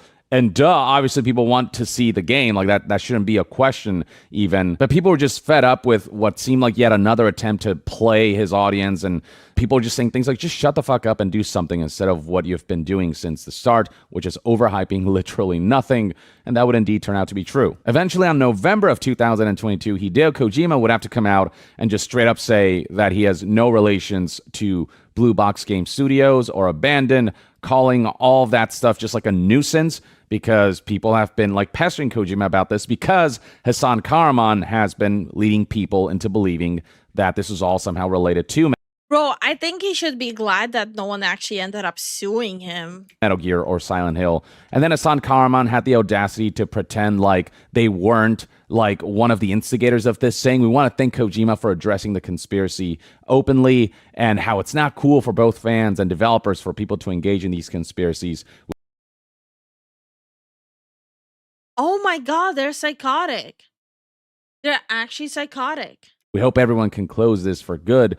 but it was Hassan Karaman and Blue Box who stoked these flames. And so for them to come out and acting like it's the audience's fault for how Blue Box and how Hassan Karaman lit this flame and kept it going, it's just like a level of audacity that people are not a fan of. Hassan Karaman at one point came on Sacred Symbols, which is Colin Moriarty's podcast, and scrolling down you can see that the top comments all talk about how Hassan Karaman just never really directly answered any of the pressing questions that he was asked, which is why top comments say things like, this dude has a bright future as a politician. He didn't answer a single question clearly. Colin's ability to stay quiet during it. Wait, so he done more interviews than just this one, and all of them are the same thing? Him just beating around the bush and not saying anything? Interview and let the guests say more than they might otherwise is phenomenal, says his other top comment. Hassan has perfected the art of using a lot of words to say nothing at all. That was just the general sentiment. And then Hassan Karaman's own community started to leak stuff, including assets that seemed to indicate that Hassan Karaman was playing around with Photoshop versions of Abandoned that listed as Silent Hill 5, and basically highlighting how he very much was intentional in the way he's been stoking the flames of trying to have conspiracy theorists who like to engage in Kojima-style marketing games essentially bring more attention to his title in a very egregious way. In this particular screenshot of this series of tweets from Vision Gaming News, basically talked about how this game was never going to happen and basically exposed all the lies surrounding things like the audio file and talking about how Hassan Karaman lied about that and how he's been lying about the game's development, how the game's development is really not that far along, and how he's just been kind of fucking around, essentially. At one point, Lance McDonald on May of 2022 hinted that he deleted this statement, this one right here, where he conveyed some of what Hassan Karaman tried to share about the leaked images showing things like Silent Hill 5, and him talking about how that was just all stuff that happened internally as a joke that somebody decided to leak. It was not meant to stoke any flames. Lance McDonald deleted that statement in collaboration with Hassan Karaman, and he ominously hinted that, quote, you'll understand why I don't want my name around his when this shitstorm goes down. And he also criticized Blue Box for the way they like to reframe the narrative to make themselves look like the victim, with Lance tweeting, I love how Blue Box Studios just ignore all I actually criticized about their behavior and lie so far, and just said that I'd spread rumors that their game is canceled. I said you lied in a bunch of tweets about technical aspects of your demo app and future plans, which they did. As for the shitstorm that would go down, that would come in the form of this GameSpot article titled, Blue Box Dev Behind PS5's Abandoned, Misled Fans, Solicited Business Deals in Toxic Chat Room. And in GameSpot's latest article... Bro, this is a lot. How did he not get a slap suit thrown at his way? Talking about the resurgence of Abandoned, they described as follows. More than half a dozen people who had close contact with Karaman explained that the project was in disarray, that promises were unfulfilled, and that the private chat the team used to solicit business deals had become toxic. Apparently, sources claimed Karaman spent more time playing Rainbow Six Siege than working on Abandoned. So yeah, GameSpot... Damn.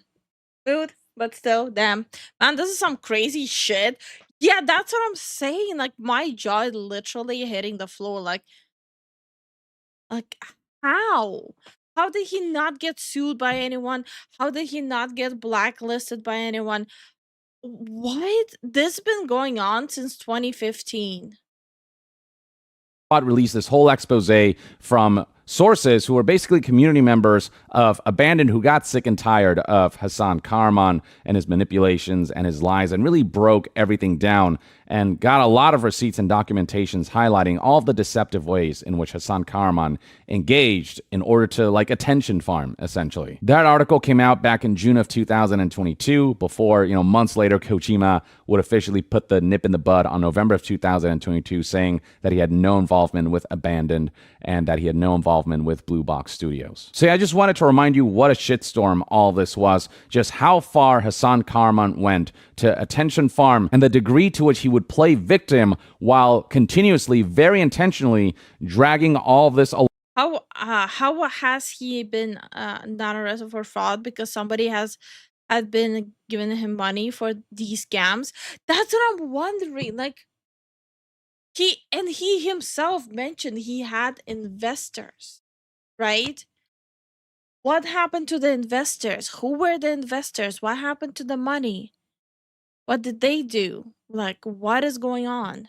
Along and continuously giving people and fans hope that maybe this is some kind of Silent Hill or Metal Gear related thing. When you look at what happened behind the scenes, it further highlights someone who's just kind of like this sociopathic liar. Now, is there a small chance that Abandoned Gospels of Blood is Hassan Kahraman's attempt at like a comeback and that he will release this game and it will be some kind of finished product? I don't know. There's a non-zero chance of that happening, but that would genuinely shock me. And I really hope not. I feel like right now, with how games are going right now anyways, it's better if he stays the fuck away from it.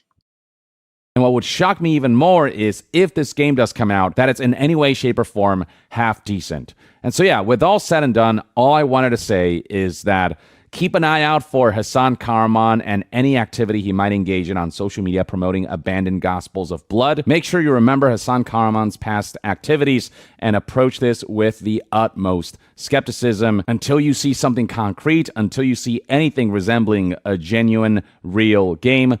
Do not trust this. The ball is in Hassan Kahraman's court to win back the trust of the people that he deceived. He asked for this level of skepticism, this level of doubt, because of just all of the dishonest ways in which he's approached marketing his previous title, Abandoned. I don't know if Abandoned Gospels of Blood is just like a more finished version of Abandoned or if it's a new project entirely. But who cares? This is a game that I trust as far as I can throw it, and I cannot throw it. So yeah, I don't know, just an interesting resurgence of a years-old story and conspiracy, and eventually people would learn to be scam. What do you think Abandoned... Bro, okay. No, absolutely not. We don't need people like that in the gaming industry. There's enough shit going on. Like, no thank you. Thanks, but no thanks. Like,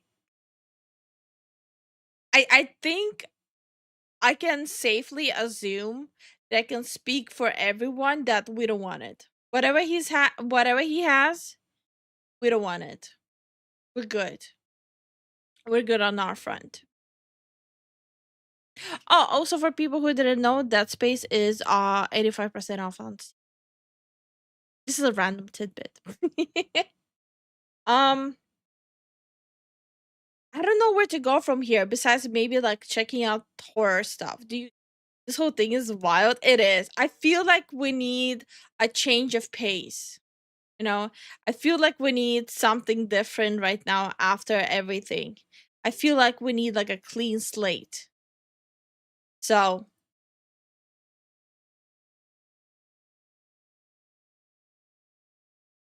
what should we should we check out some horror stuff? OD.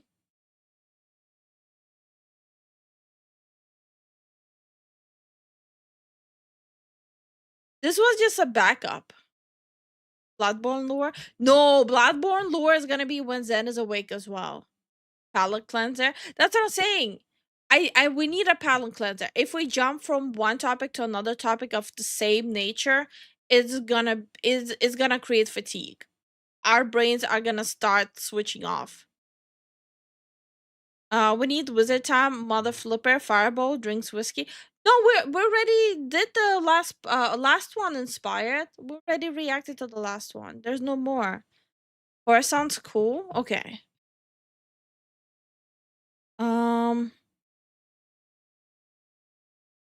I had something bookmarked. Trying to find it.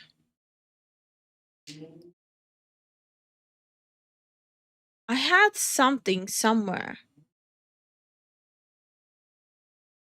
Was it this one? Oh, it was this one. Okay, you guys should get some snacks, some drinks. Double check your doors. Double check your doors. Make sure everything's locked. Make sure front door, back door, windows are locked. Hi, 2011. How are you doing? I can dream, Lifu. But no, they only have 3 parts, and we already did the third one. The third one is releasing tomorrow. Don't worry. I'm gonna cook some pasta. Mm. Good luck. My brain is fatigued listening to that guy's bullshit. Exactly. And that's what I'm saying. Like, you guys know I like watching LDE stuff, but after that one, I'm a little fatigued now. So, why do we need to check our doors? So the ghosts don't get ya. Because we're gonna watch the most disturbing Instagram account, Iceberg. Wait, no, wait. I'm gonna keep this for the horror stream. You know what? I want you guys to be like actually scared. I want you guys to be like so scared you wanna cry.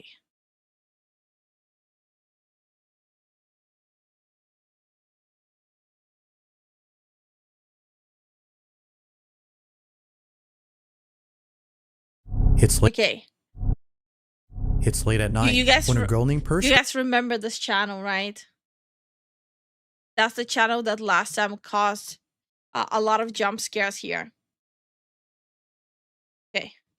Time to get my blankie as well. Okay. I'm ready. I'm ready for this. You guys ready? It's late at night when a girl named Pershka records a video in her kitchen. The purpose of the video is to show an ice machine that she recently purchased, as there's something about it that creeps her out. The ice maker, according to her, makes a very strange noise during the late hours of the night. So one night, as the ice machine makes its unusual noise, Pershka heads over to the Oh, we've seen this one. God damn it. If you want to be scared, show us your gamer tag. I don't get it. I don't get it. Explain, please.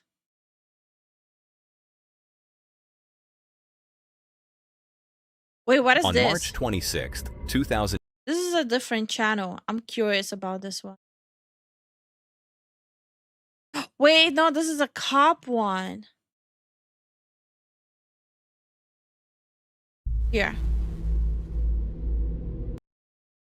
6 most disturbing forest encounters caught on camera. Number 15. Burger King food lettuce.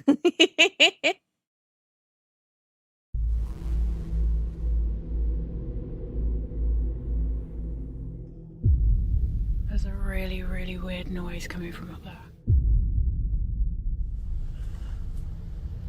I was like, some got hit.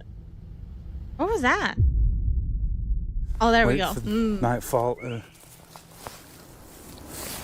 Oh, that was a human whistle, right?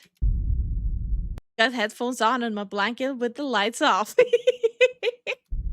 By day, the forest feels safe.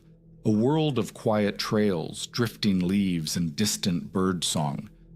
But the deeper you go, the faster that safety disappears. Hello? Hello? All right. Huh? See, there it is again.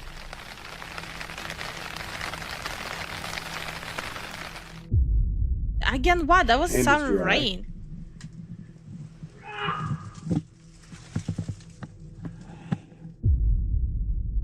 That was a In these woods, crackhead.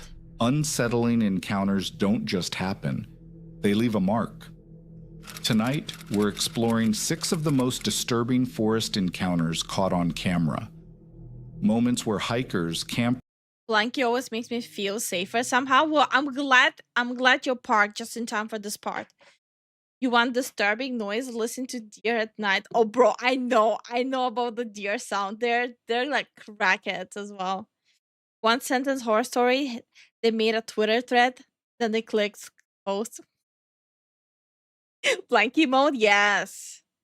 and explorers realized they weren't nearly as alone as they thought. Eleanor Grace had spent years exploring the quiet corners of the UK, sharing hidden Good night, Jason. I hope everything is fine since you said you're lurking today. I hope nothing bad happened.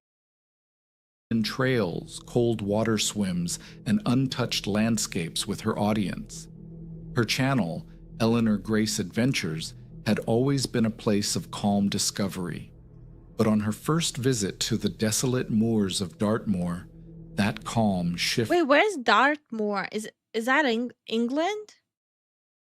And John, we already have a blankie emote. We have the cozy Lifu blankie emote. What should have been a quiet evening swim at a secluded spot quickly shifted into something far darker. Oh, you were An playing encounter World she of Warcraft? couldn't Okay. explain then and still can't now. On May 22nd, 2025, under a gray sky, Eleanor began her hike across Dartmoor toward a location she'd pinned on her map, an old, abandoned mining quarry, rumored to be a unique place for a wild swim. Okay. Somewhere that I've never been to before, but I really, really wanted to check out this evening. I was really looking forward to a sunny evening with a potential sunset, and it's just gone incredibly grey. In the middle of Dartmoor. I wanted to do an evening hike, and I was looking on my All Trails app for somewhere really nice. Whilst I was checking out my All Trails app, I came across this place, and it's an old mining quarry, which is literally, now I'm not too sure if it's this one or there.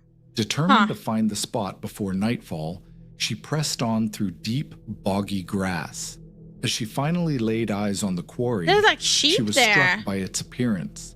A true hidden gem. Wait, but that one looks beautiful though. Am I going crazy? That looks beautiful. Hi, Lawbringer. How you doing? that held a strangely eerie atmosphere. You have got to be kidding me. What a hidden gem. It's quite eerie, actually. Yeah, I don't... Hello? Hello? Hello?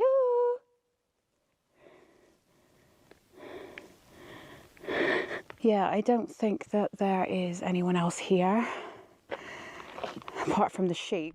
Apart from the local sheep, the place felt completely deserted, amplifying the sense of isolation as she prepared to get into the water. Okay. She was excited to take a swim in the cold, dark water, completely unaware that her peaceful swim was about to be interrupted. What? What happened? Oh my God. I'm climbing over rocks. Bro, not gonna lie, I would never go swim in some dark, super dark water in some desolate place that no one knows where it is. I want to live.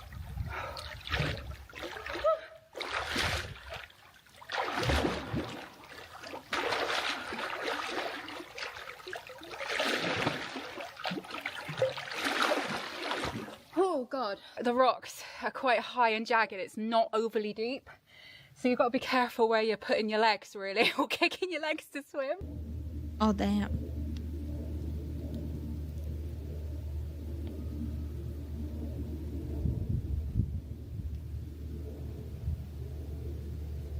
There's a really, really weird noise coming from up there.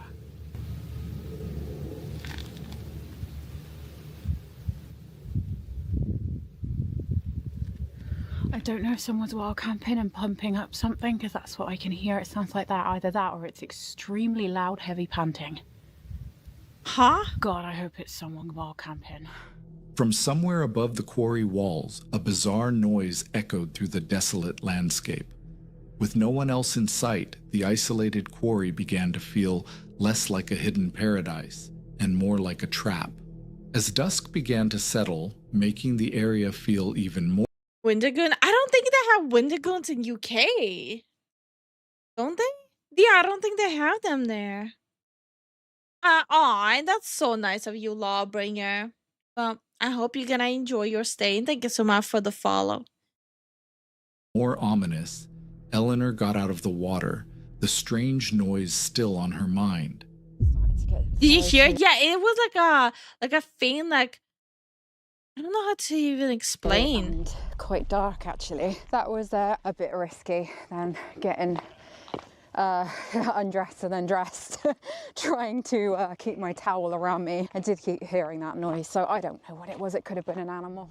The journey back proved to be a disorienting struggle through marshland, her anxiety growing with every step. Nice swim. Nice little stroll. course she chooses to go over marshland and now she can't get out. It's the only way there. I'm like checking it all now. Oh my God.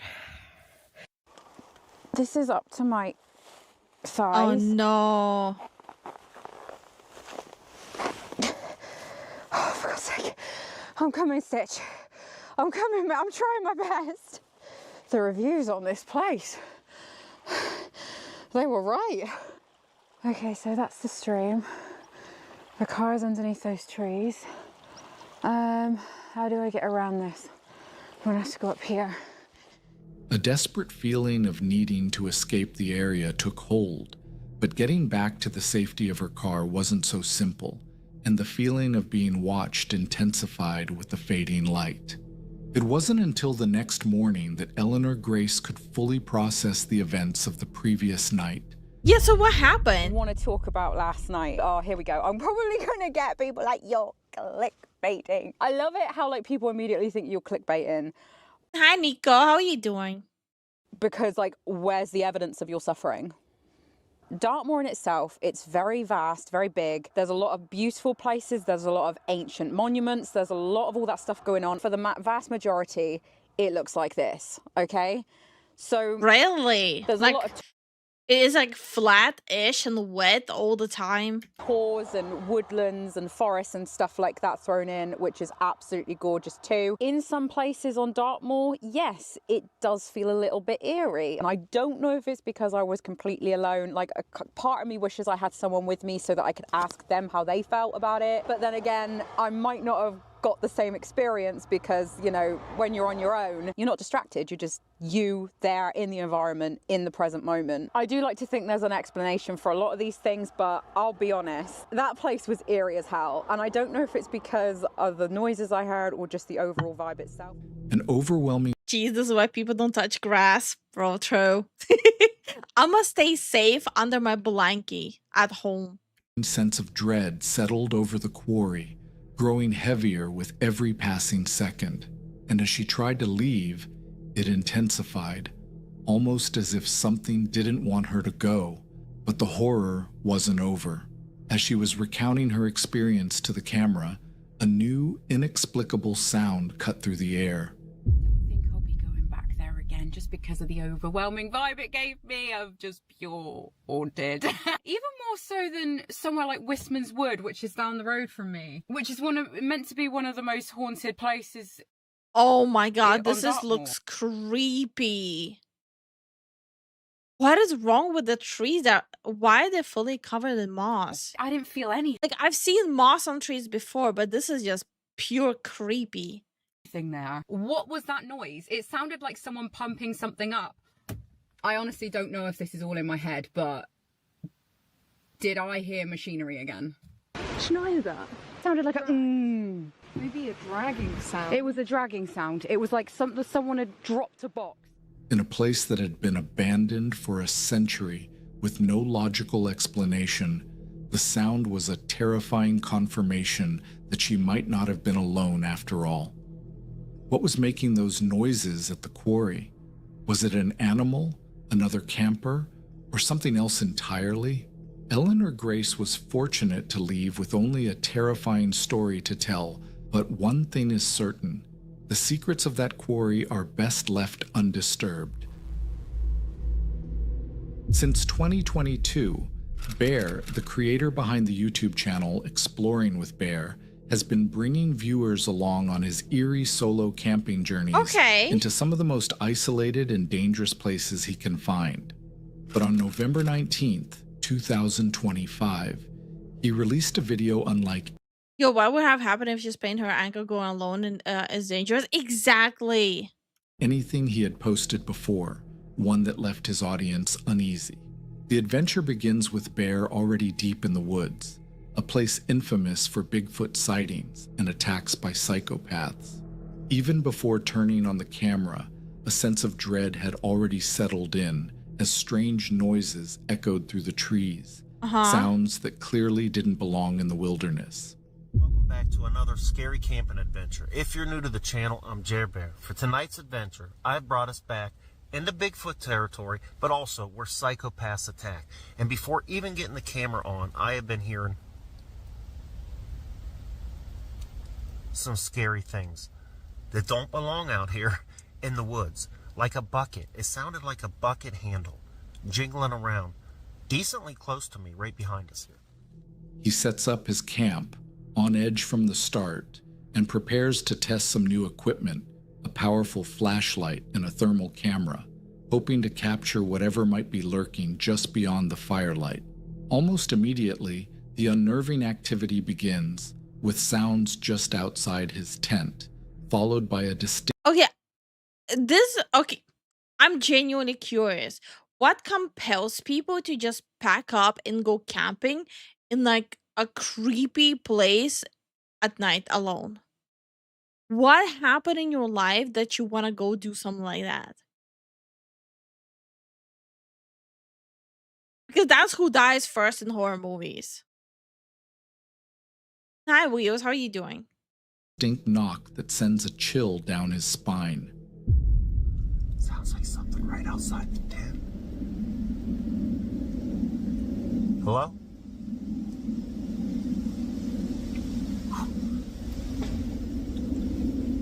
Bro, imagine if someone would have said the hello back. I would have shot myself. That was a knock. Something just knocked on something. Man, I got the chills.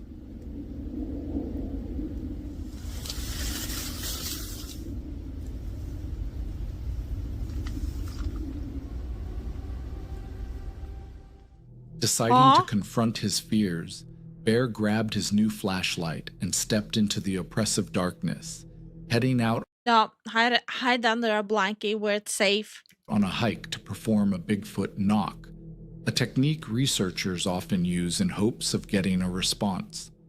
All right, let's go for a hike. See if we can't see any eyes.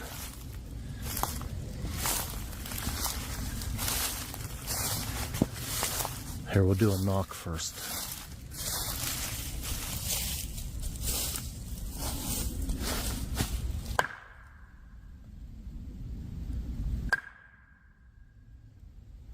Why does he do that?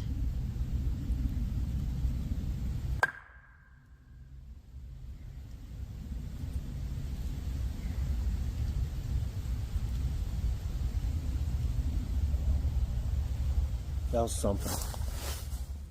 To his shock and horror, something immediately responds from deep within the woods, confirming he is not alone.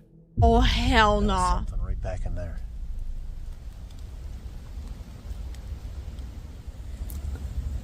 There's been quite a bit of action now, and it's all coming from...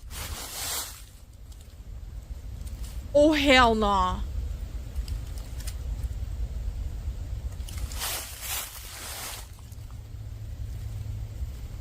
Okay. As he pushes forward, the atmosphere grows thicker with dread. Bro, I would have been like already in the car, like driving back home. It's not just sounds he encounters. He discovers a bizarre object hanging impossibly high in a tree right hell? off the trail, something he has never seen on his previous trips to the area. What is this?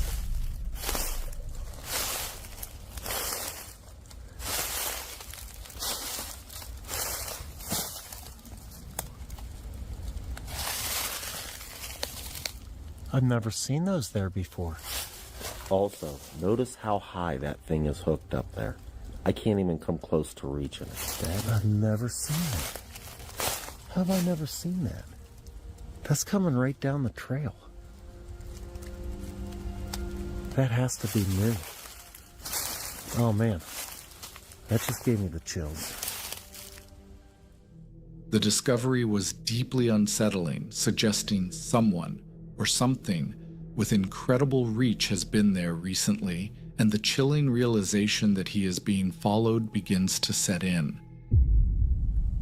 Bro, get in the car. Oh. Like, what? It sounded like something was running behind me.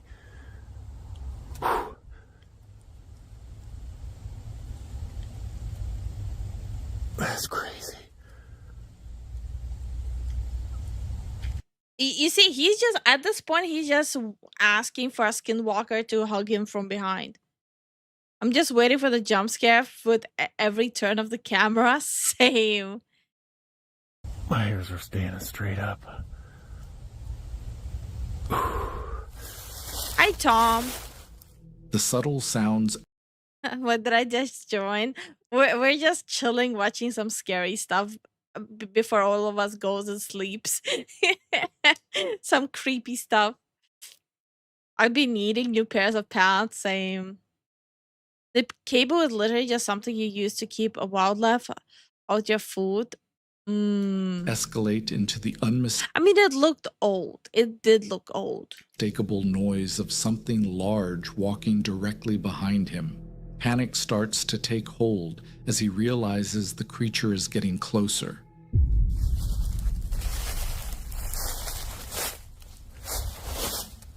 I know you guys hear that. Yeah. I know you hear that. Yeah. That sounded like it was slightly further ahead. What is that shiny thing there? Oh, that's other cars there. I don't like that. Oh no. No frickin' way. No frickin' way. Alright. Alright, thermal. We need the thermal. I know you guys heard that. That's something frickin' walking right behind me. Heck no. Oh. Ah. Must be the wind? Yeah, sure. Whoa! Frick! Son of a... Dang it! You can hear it. Get in the car, dude. Okay, I'm getting in the tent. What the fuck? What is a piece of fabric is gonna save you from? Get in the fucking car. God damn. People have no survival instinct. Good night, John. Oh.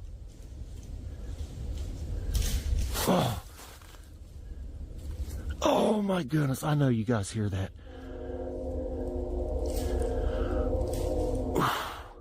In a surge of adrenaline, he races back towards the supposed safety of his tent, heavy footsteps thundering behind him, matching the frantic rhythm of his heartbeat as he realizes he may be seconds away from coming face to face with the source of his fear. I don't want to be here right now. On the left there were two. Yeah, I thought the same thing, but then I realized there's a highway there.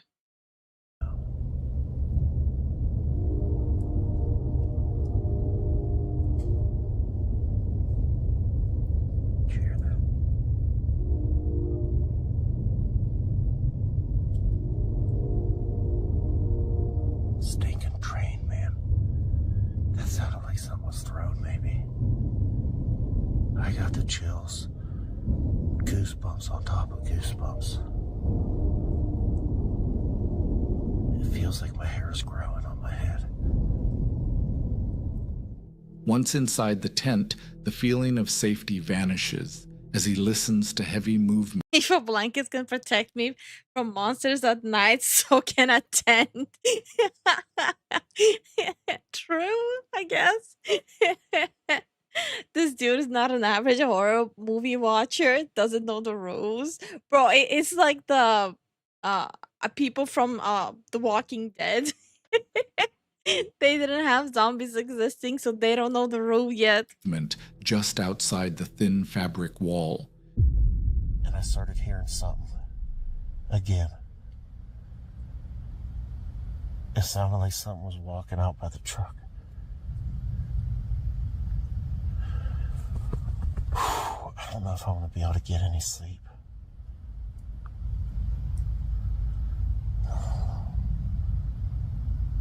That poison. Oh. Did you hear that? That was like a... That was like something got hit.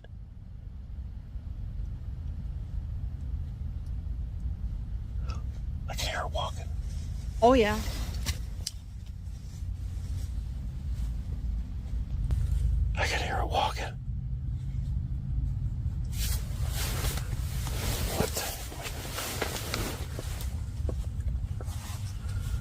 no.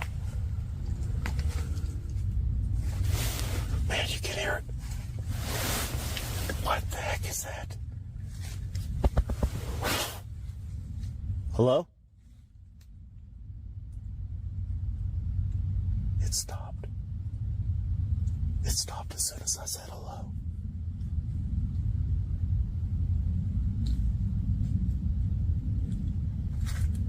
It's coming. Oh my goodness. Oh, it's right outside the tent. It's right outside the tent. He can hear it walking, circling his camp, and soon comes to the horrifying conclusion that there isn't just one, there are several. Hello. I don't like that. I'm armed. Oh my goodness.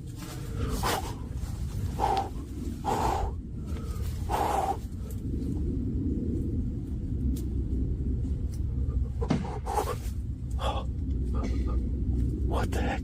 There's more than one. The psychological terror peaks and The autocorrect censored you, Tyron. becomes a physical threat when one of the creatures suddenly strikes the side of his tent. It sounded like it.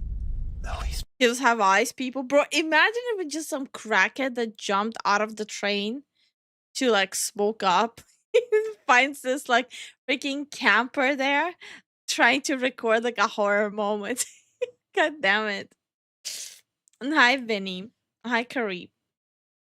It's backed away from the tent. But then it sounded like there was even more. Like 3. Wait. Oh. What's that?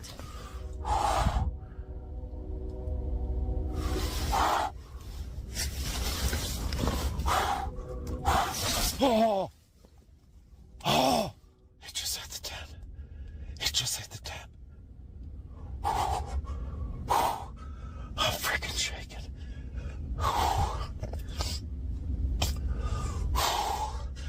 Okay. I don't know what to do.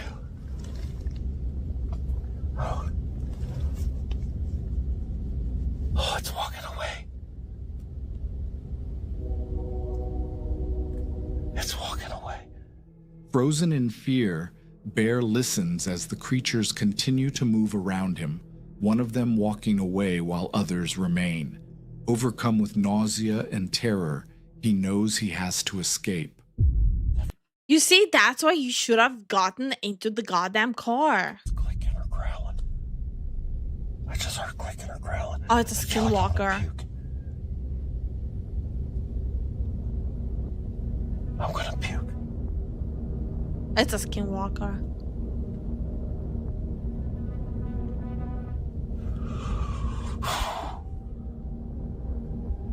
If it's a predator, won't they be silent to not alert the prey? Well, some predators, they actually like to toy with their prey.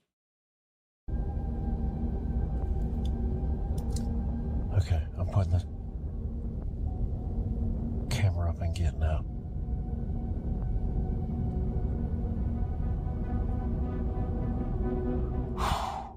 Although he managed to get away, the terrifying question remains. What was hunting him in the woods that night? Was it a shadow born of the woods themselves, or something else entirely? There's only two options. It's either a crackhead or a skinwalker. There's nothing in between. Those are the only two options. Hi, Lucian. How are you doing? Their intentions seemed far more sinister than mere curiosity, and the encounter could have easily ended in tragedy. One thing is for certain, he won't be returning to that location anytime soon. Meet Moxley, the creator behind the YouTube channel Moxley's Paranormal World. His videos often take him into abandoned buildings, forgotten. The terrifying question remained, who put the camera outside? No, that was the shot from earlier before he lied down for the night. I'm dying. What the fuck? I'm okay. I was curious if the command works. It does. It does. Ruins and haunted forest where he Crackhead would have spends the been night louder? in hopes Not of documenting necessarily. whatever lingers beyond the veil. But during one overnight expedition, he and his friend Ming would learn how some forests hide dangers far more real than ghosts. On the dark evening of October 9th, 2025, Oh, that's recently. the two arrived at the infamous Pretoria Pits, a place known for unexplained activity long before the tragedy tied to Wait, its what name. is it? Stop right there, criminal scum. What's Pretoria Breaks Pit? the law on my watch. Now I lay me down to sleep. I pray for Castile to save my rear end. Good night, Tyrant. Thank you so much for the support. We really appreciate it. Thank you so much. Haunted camp up at the Pretoria Pits.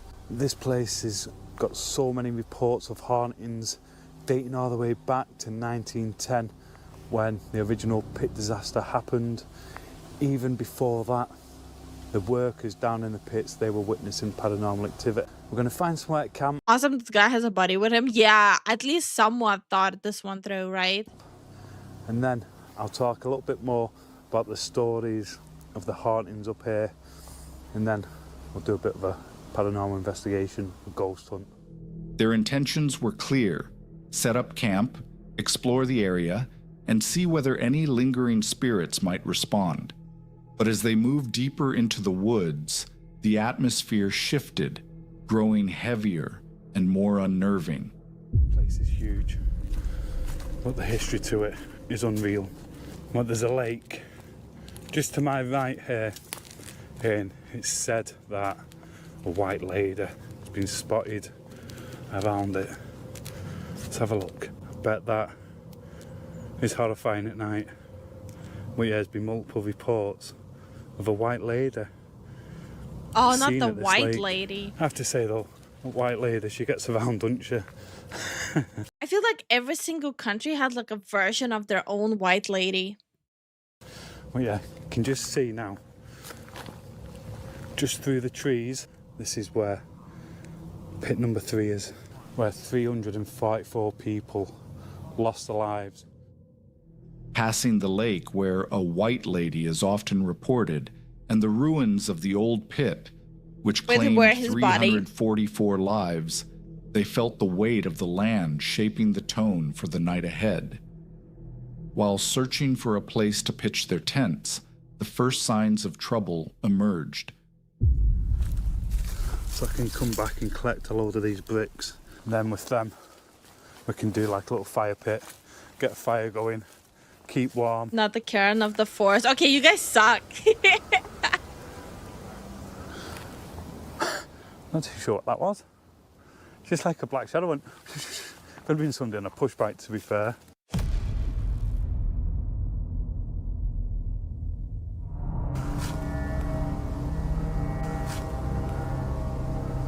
Oh, wait. No, I saw that. Did you guys see that? Hold on. I'm gonna rewind it for you guys. See? Like, he's like moving there. Like a faint move there. Oh, God. No, I don't like that.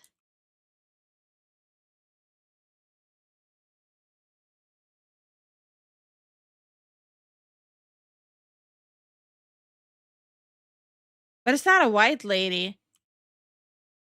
I don't like that.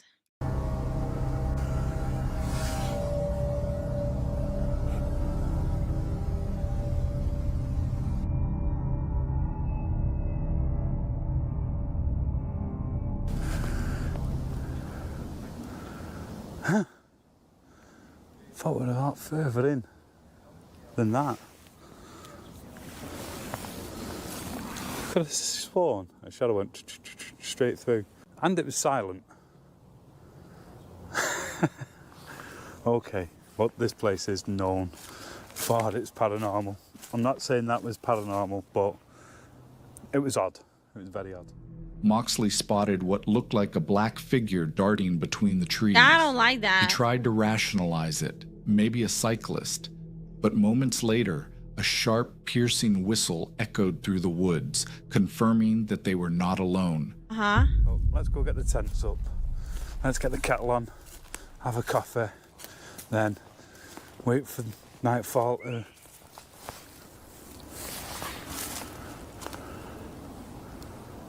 That fucking scared me then. Imagine getting catcalled by a ghost. I'll be so upset about it. That was very loud, wasn't it? Yeah, that was really loud. I was like, hey. So there is people in the woods.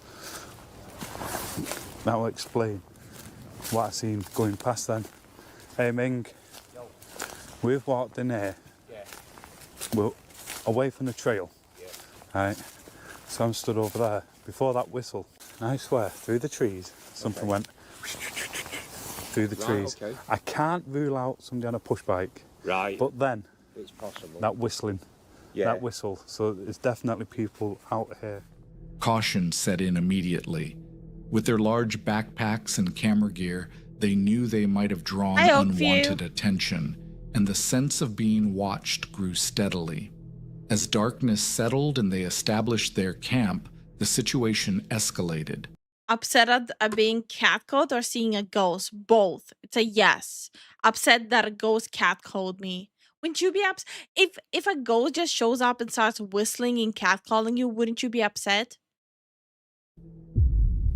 And we heard a noise, we've put it down to an animal. Then we've heard something else. Then, again, animals, stuff like that. We just sat here, and just in front, that was definite lights, wasn't it? That was definite light. It's still there. Is it still there? Yeah. Can't really see it on the camera, but... I can... They'll know we're there now. I'm not sure. But the try and zoom in for it. Is the ghost hot? Okay. It was moving through the trees, so we're definitely not alone out there. But it's just worrying. With what we heard before, I swear I saw something or someone run through the trees or ride through the tree. They couldn't have been riding because you'd have heard the bike wheels going. Right, okay. Right? And then not a minute later, we heard the whistling. Yeah. And now this. Yeah. I'm putting the torch on full beam so they know we're here. Bright torchlights appeared, weaving through the dense trees with deliberate movement. Whoever was out there was close. Too close. Believe me. Hey, Ming. That's not good. What is that? Saying, folks, I'm not one for lying. What is that? And people that watch me know this. But Ming, that's a black bag there. that is a black bag. And that's in a bit of a ditch as well. Wait, what? It is. I was going to put Wait, what? my torch on, but I really don't think there's any point with Mox having his on. I'm just trying. I mean, you can't even tell mine's on, to be honest. Listen. I don't know. Right, that's the ring. That's the ring. Wait. That's the ring on the tent.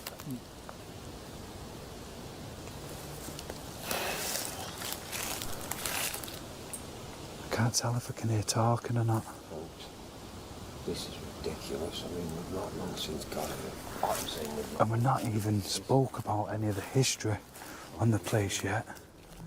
Soon after, unusual noise erupted from the direction of the old pits, stopping every time they lifted their cameras to record, as if someone was intentionally playing with them.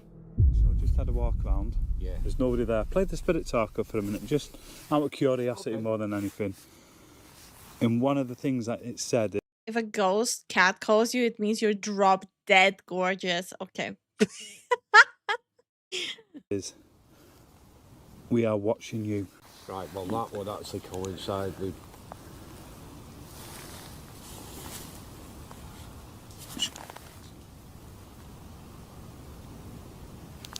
That was voices. It is.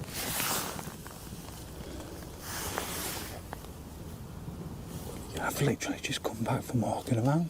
You've just been over that side. Yeah. There's nobody there, mate. Well, I'm glad you've got your camera on. I heard that voice then. Yeah, I did. The feeling of being torn. We need a third buddy to translate for the second buddy. Sorry. You suck. Holy shit. Imagine the only thing that's stopping you from getting scared is not understanding what they're saying. It's like someone's telling you there's like a ghost following you, rattling its teeth. Cannot understand shit they're saying. Also, honey, you just scared the shit out of me. We're watching ghost stuff. Fucking Zen got up to go pee. But like walking behind me, touching his face. Fucking scared the hell out of me. Oh no.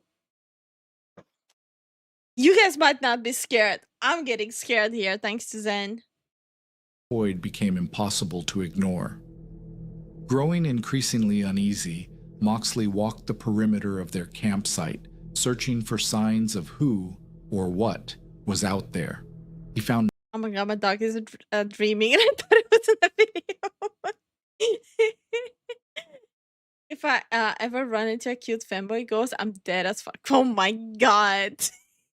Oh no. nothing. But the moment he sat Trying to back hold them down, off? a Nah. clear, disembodied voice rose. Nah, man. If I ever camp with you guys and there's a ghost, I am pushing you guys towards the ghost and saving myself. I'm not planning to pretend to act like a hero. You guys go first. Rose from the very area he had just checked. The rain sort of died down. So let's go for a little walk, a little explore, and let's do a little bit of a ghost hunt. Let's see if we can try and communicate with whatever is out here. The night's tension peaked soon after. As Moxley prepared for a solo investigation, he spotted two sets of bright torches advancing directly toward their camp. What the hell? I don't know if you're seeing those lights.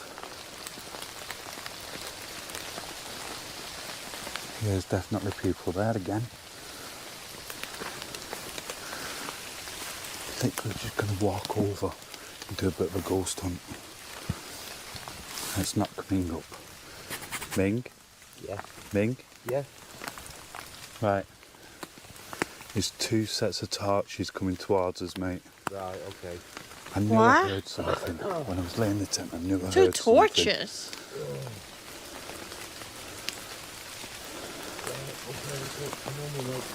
Yeah, there is. I'm going to flash back over towards them. They're over there, where my torch is now. Oh, I can see. Yeah, you Oh. can see it. See them? Yeah, they're coming this way. I told you, didn't I? When I was in the tent. Bro, When why he are you shined his own staying light there? in their Get out direction, of there. the torches instantly shut off, only for a taunting strobe light to flash back at them from the darkness. Whoever this was, they weren't lost. This felt intentional, threatening. A short while later, something slammed against the side of Moxley's tent. Honestly, this is risky. It is risky. What was that? Don't know. Wasn't something in that can, was it? Don't you love when the subtitles that are meant to help you just say inaudible? Don't you just love that? Could have been. As long as it's not somebody bleeding throwing stuff at us. No, I don't think so. But that can, right, that can stands out a mile. When I was doing my tent, I do not recall seeing that can. No. Something hit the side of my tent earlier. Yeah. And the first thing I noticed is that can. If that can was there earlier, I'd have noticed it when I was building my tent. But I can't confirm that until I go back through the footage. When he looked outside, a can lay on the ground, one he was certain hadn't been there before. Someone had approached their tent without being seen. Despite the very real human threat, Moxley continued with a brief Hi, Gavin. What are we watching? Disturbing forest encounters. paranormal investigation using an EVP device. So I have got a new app that I want to try. So it's just an EVP. A ghost tube. So let's give this a quick whirl. Let's see if we can get anything coming through on this. We've been hearing some weird stuff all night. So if you are here, do you want to come forward, come and speak to me? I've got a device in my hand. Should be able to hear your voice if you come forward. It's just what? A react. Oh, okay. Do you see now? You lost me. It's just a phone app. What? What?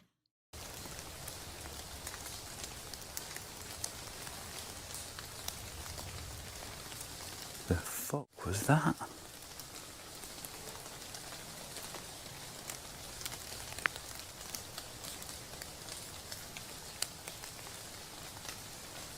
Did you hear that?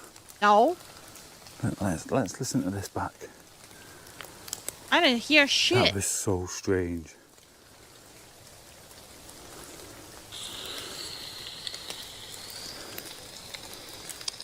Yeah.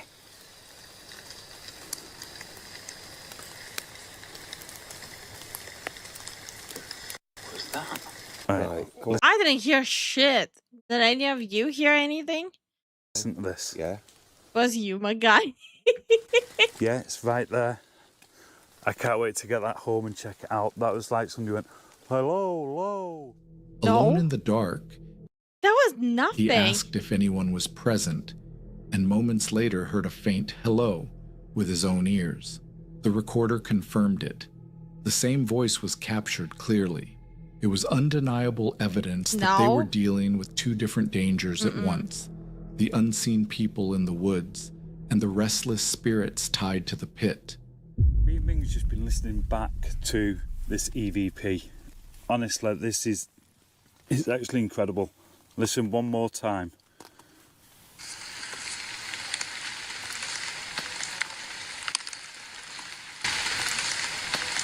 What's with that edit? The fucking edit scared the shit out of me.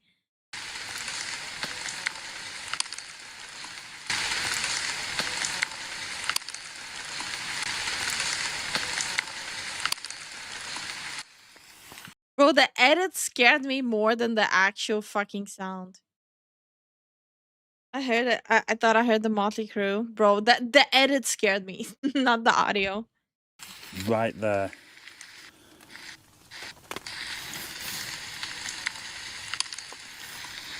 It sounds like to me, hello, hello. Oh, I've just got no words for that. That's incredible. But I Yeah, exactly. I think it was 100% bullshit. heard it as well. So it wasn't just through the EVP, I heard it out in the woods. Definitely something not right with this place. There's definitely something out there. With no safe way to leave in the dark, Moxley and Maine remained awake for the rest of the night, alert to every sound. The mystery of the lights was never solved. Hi, Aaron. The EVP left no doubt that something spiritual was present. No, the only thing that mobile app did is make me sure that this video was full of shit. But the torches and the people controlling them created a threat far more immediate. In the deep, silent woods, one truth was unmistakable. You never really know who or what is. Every time I hear like a sound in a distance at night, I always assume it's a crackhead or a meth head or whatever head. Watching from between the trees. Our next case follows an explorer named Gaz, the creator behind Grizzly Gaz. He ventures into the UK's most abandoned and reportedly haunted locations, often with his trusty companion, a dog named Fendi. Gaz's calm demeanor and solo explorations create a uniquely immersive and often terrifying experience for his viewers. But on October 31st, 2022, his courage would face its greatest test, as he chose to spend the night in a place most people wouldn't step into, What? even under a full midday sun. He decided to spend the night at a cemetery? On a mission to document a piece of forgotten history, Gaz set out to find the remains of a demolished church and its accompanying graveyard. My guy decided to go to an abandoned church, abandoned graveyard, and then be like, oh, I don't believe this is happening. It's like going to a ice cream store and being like, I cannot believe they have an ice cream here. Well, I'll be darned. A place with a dark and extensive past. I'm here in Stony Royd Cemetery to try and find an old church that's been demolished, but there's still a spire left, and also a forgotten graveyard that's apparently haunted. So come on, let's go find it. He quickly located the ruins of the old Church of England building, which was torn down in 2007 after suffering storm damage. All that remained was its magnificent Gothic-style spire and the lower foundation walls, standing like a skeletal monument to what once was. This was the old... This is why Beardo says these people actually make paranormal investigation look bad. Yeah. Church of England church that sadly got storm damage and was demolished in 2007, but they kept the spire. Magnificent. And the lower, looks like they've left the lower parts of it as well, and this is inside the church. Oh look, it's still got the old I'm just looking at the doggo.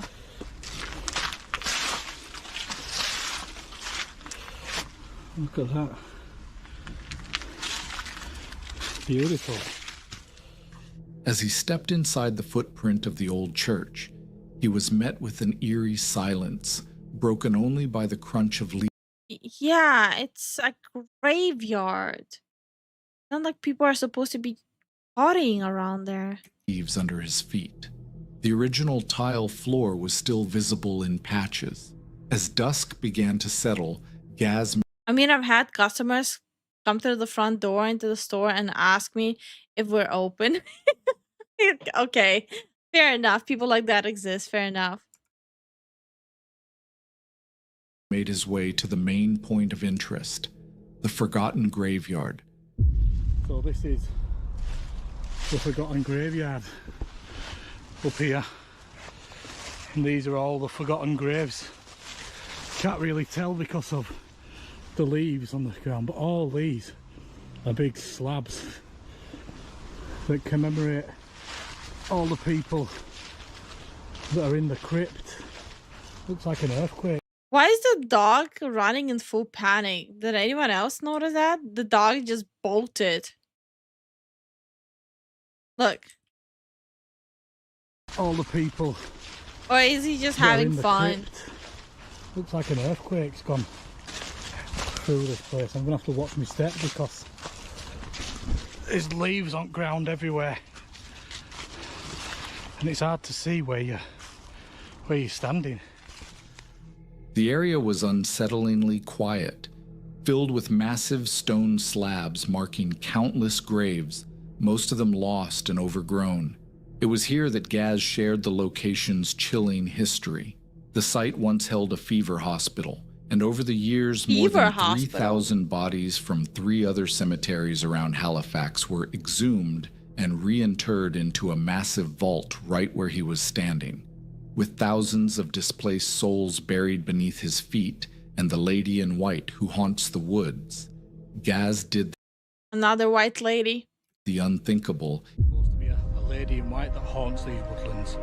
So I'm going to get my tent set up next to the vault here. There it is. There's the setup. Cedar Summit comfort light pad. The Nature Hike CW 400 sleeping pad. That's Fendi's Cedar Summit pad. Trekology pillow. He set up his tent right beside the vault. As darkness completely enveloped the cemetery, Gaz began his investigation, using a device to try and communicate with any spirits present, and it wasn't long before he got a response. If someone's here, will you come and say something into this device? You see, because he has like this app on that's called GhostTube, I already know this bullshit.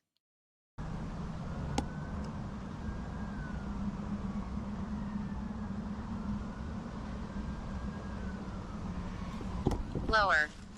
Lower? What do you mean lower? Lower what? Huh? Lower in the ground?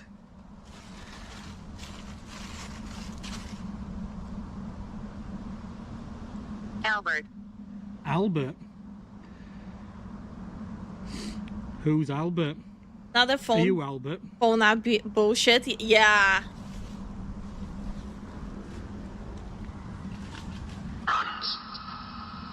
What the hell was that? Bro, this is lame. This is absolutely lame.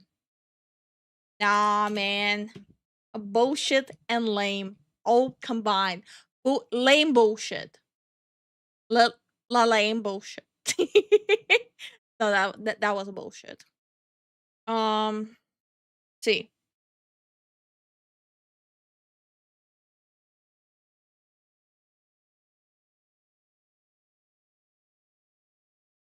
I wanna look at least at something creepy before I call it a night.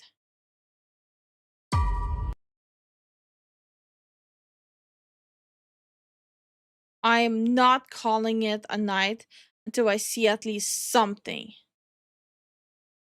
that will not let me sleep.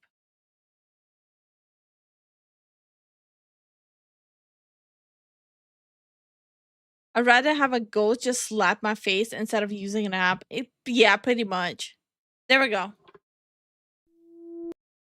I found at least something where we can get spooked before all of us has to go sleep and be afraid.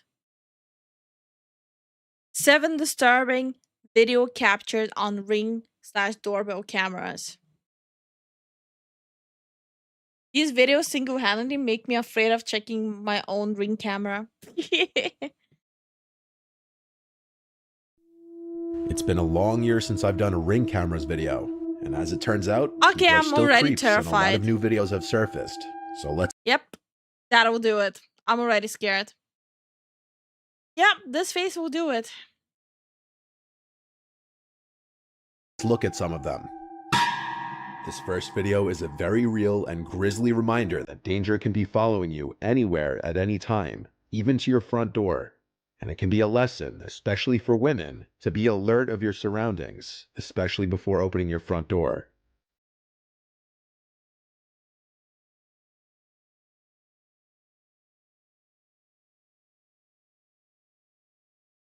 Oh, yeah, no, that'll do it. That'll do it.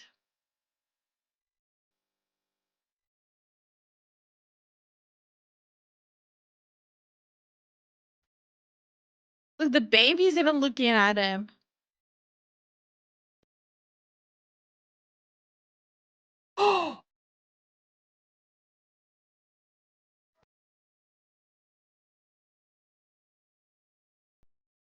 Ooh, yeah, that'll do it. Oh, that's nightmare fuel. The 5 seconds of this video is scarier than a whole hour of the previous video. Holy shit.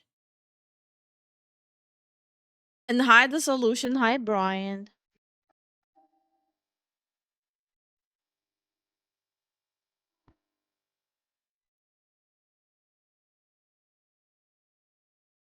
That was close. Yeah. Robbery? Probably, yeah. As you just saw, a mother holding her infant daughter unknowingly leads a man to her front door and was mere seconds away from him getting inside. As the man approaches the driveway, you can see him pulling up the mask over his face to conceal his identity, clearly with premeditated intentions. As the man walks up the driveway, the daughter takes notice to him as the mother is still completely oblivious to the approaching threat. Luckily, she makes it inside and shuts the door in time.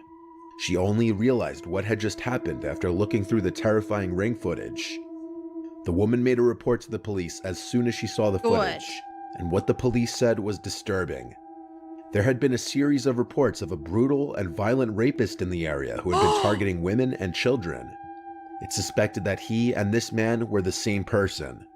No sane person leaves their house with a full face mask such as this one if they're not knowingly about to commit a serious crime and want to conceal their identity. The woman in the video just may have saved her and her child's life just by the skin of her teeth. Holy shit. If you're not convinced of just how often this kind of thing happens, here's a similar video. A young college-age looking girl is coming home, letting herself into her That didn't look like a college-age girl. That looked like a sophomore year or something. house.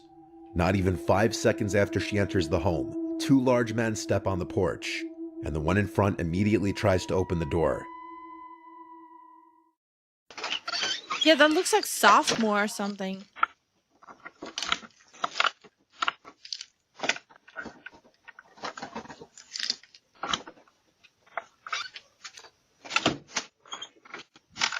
Oh, hell no.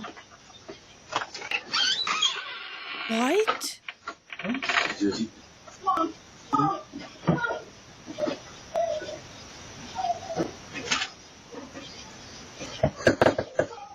What the fuck?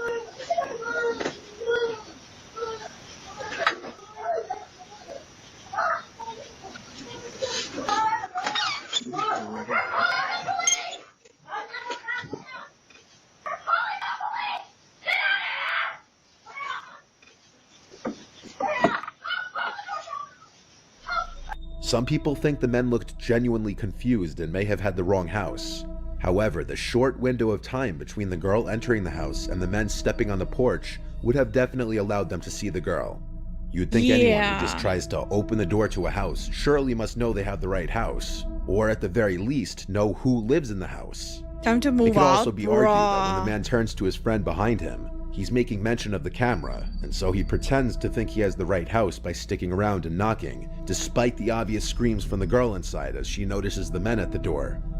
It seems they only run off after the girl starts screaming, "We're calling the police." So unlike the first video, there's no 100% proof of whether these guys had bad intentions or not. Whether they were trying to grab the girl, or if they genuinely had the wrong house is up for debate, as there's no further info on this video. Bruh, the best time of rule is don't trust anyone. If it is the second one, still, everything about the men's actions was sketchy. In this video, on the other hand, what's going on couldn't be more clear. In the early morning hours on October 16th in Kent, Washington, a couple's seen returning home. The husband is seen unlocking the door, and seconds later, as the man's wife follows behind, she turns her head to a gun-wielding suspect chasing behind her.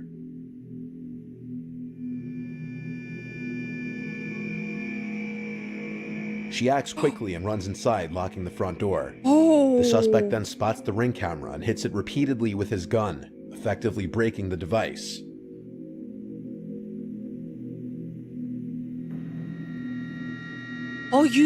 Oh, thank God he's a fucking idiot. Thank God he's a retard. He doesn't know that these doorbells work with on a cloud. You can break it, but you're not gonna delete the footage by breaking it. Ah. Aren't we all glad that these people are idiots?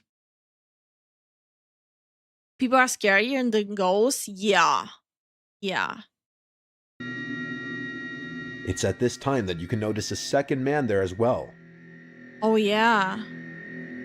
The couple spent their night at a casino, and for this reason, the wife believes the two men followed them home from the casino hoping to rob them of any of their winnings. Fortunately, they made it inside safely. The suspect with the gun was identified by police as 18-year-old Al-Hussein Drameh, and he was arrested on October 26th. He faced multiple charges, including burglary in the first degree. Also, why does he look 40? And he pleaded not guilty to all of them. With this fourth video, we What's the scarier part? That he's that dumb or that he looks 40? move to something a little more paranormal. This was caught on a TikToker named Nolan Brock's indoor Ring security camera while he was sleeping on the couch. At 1:39 in the morning, he's awoken to the pantry doors opening and some kind of cracks or bangs coming from either inside the pantry or from the doors themselves.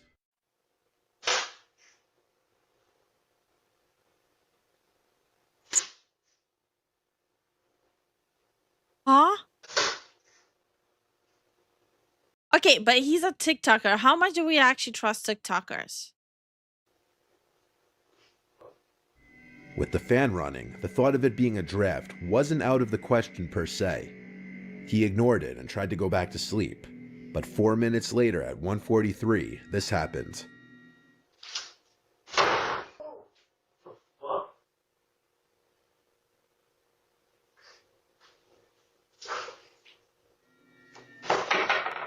One of the doors is aggressively yanked shut. And this officially removes any possibility of a draft being the cause of the doors moving. It's safe to assume he slept in his bed the rest of the night. This next video also comes from inside of a house instead of the front porch, and this one can play on one of the biggest fears of a lot of people. And that is someone lurking around your house as you sleep. In Wichita, Kansas, a family's Ring cameras captured some terrifying video footage of a stranger standing directly over sleeping 15-year-old Anaya Robinson at around 2:30 a.m. on a Friday night. This was the footage captured.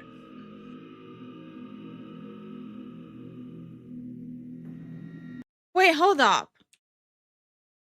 Let me rewind that one. I'm so confused by that one. Rest of the night. Not this one, the next one. This next video also comes from inside of a house instead of the front porch, and this one can play on one of the biggest fears of a lot of people, and that is someone lurking around your house as you sleep. I feel like just saying that sentence is not gonna let anyone sleep here for a whole night. In Wichita, Kansas, a family's Ring cameras captured some terrifying video footage of a stranger standing directly over. How did he get in? Some people don't lock their windows or don't actually lock their doors, and some doors have really shitty ass locks. I'm still remembering that night when someone rang our doorbell from outside. It's a field of you, bruh. Over sleeping 15-year-old Anaya Robinson at around 2:30 a.m. on a Friday night. This was the footage captured.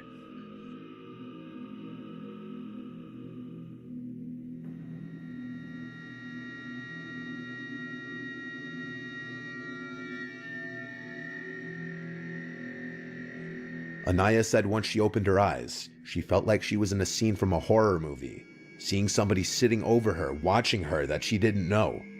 Anaya rushed to her mother Angel's room, screaming there's somebody in the house. And after being jolted awake, Angel made sure her 2-year-old daughter and Anaya were safe in a room before calling the police. Wichita police responded quickly, but the intruder was already gone. It's likely the boy entered the house simply through the front door.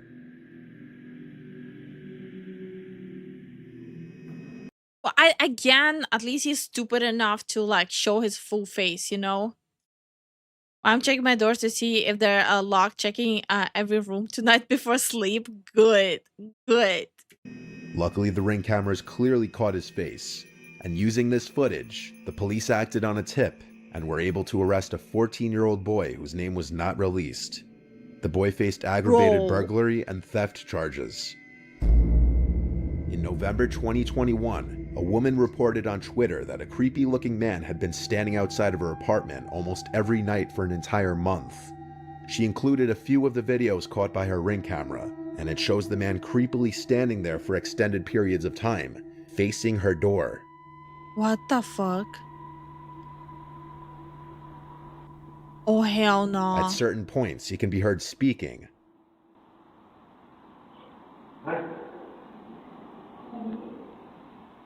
Oh, that's drugs. That is 100, 1000% drugs. Yeah, no, that's drugs. but what he says is impossible to hear. The woman resorted to posting this on Twitter after her complaints to the police apparently fell on deaf ears.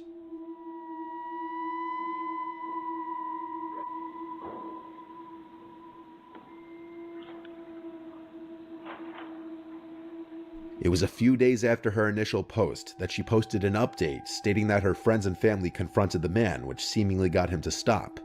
Additionally, the post going viral prompted her building security to do an additional routine throughout the night. I can't seem to find her Twitter profile anymore, so there don't appear to be any updates on the matter. And in this last video, an El Paso resident's Ring camera catches what appears at first to be a woman in danger seeking help at their front door in the middle of the night. But this may be a much more sinister Oh yeah. The ageless old trick, like pretend like you need help to lure them into a trap. situation than that.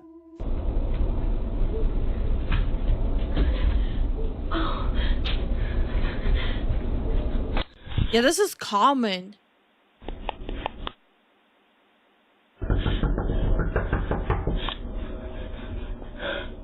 She At is first, the woman high out appears of to be her in mind. distress, possibly on the run from someone, crying and pleading for help.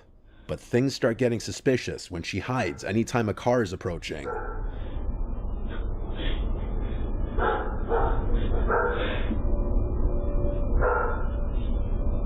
Think I heard of this one. There's quite a few of similar ones.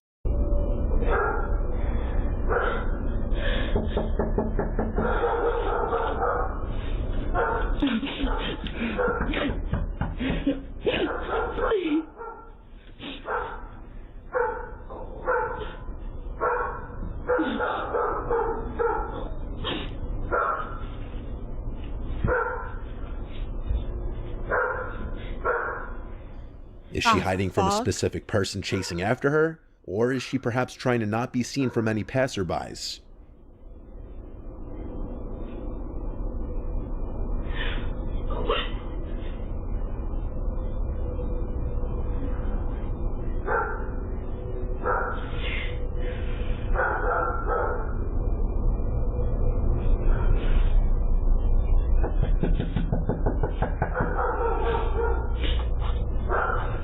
You can see she's out of it.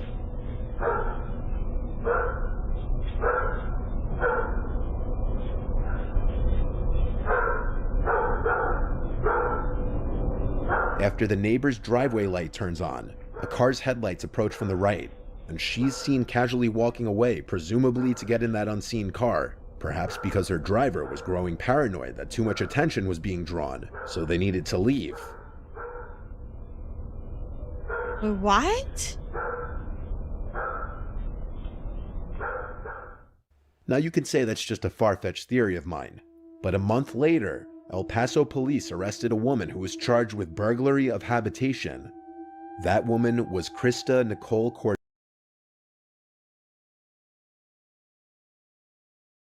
Okay then. The woman in the video looks identical to the woman in this mugshot.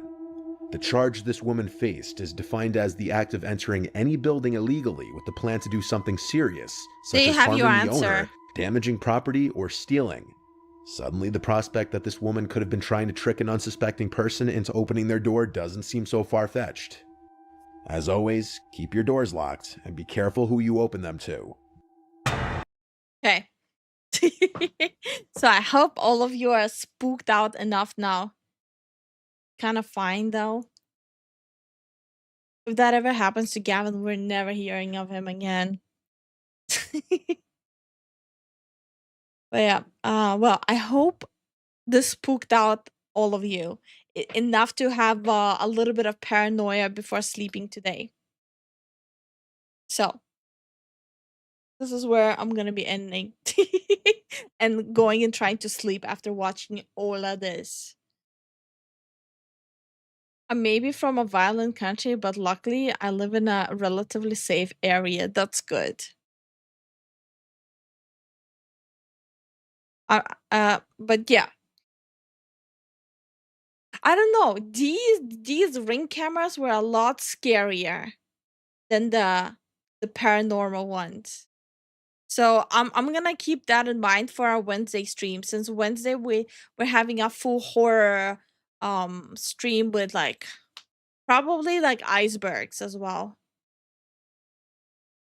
I have a big ass shotgun in my truck. I'll fire first and ask questions later. Holy shit. Okay, let's do the thank yous. Prince, thank you so much for the support. Jason, thank you so much for the support. Wolf, thank you so much for the support. And Tyron, thank you so much for the support. And over on Twitch, Wang, thank you so much for the support. We truly appreciate all the support. And I hope you guys enjoyed this. Tomorrow we're gonna do some more game yapping. After game yapping, I'm gonna play a little bit of Far Cry 5. And then Wednesday, we're gonna have a full-on horror stream. So be prepared for that full creepy stream on Wednesday. Just for, change of pace. Something fun for us all to do. And I will see you guys tomorrow. Night.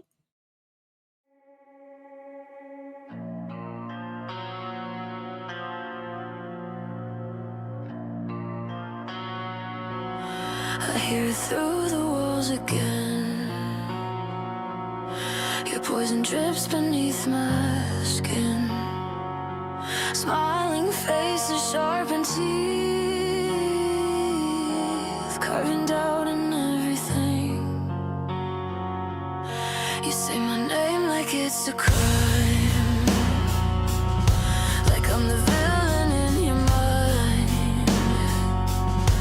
Every rumor pulls me down till I can't hear my own sound.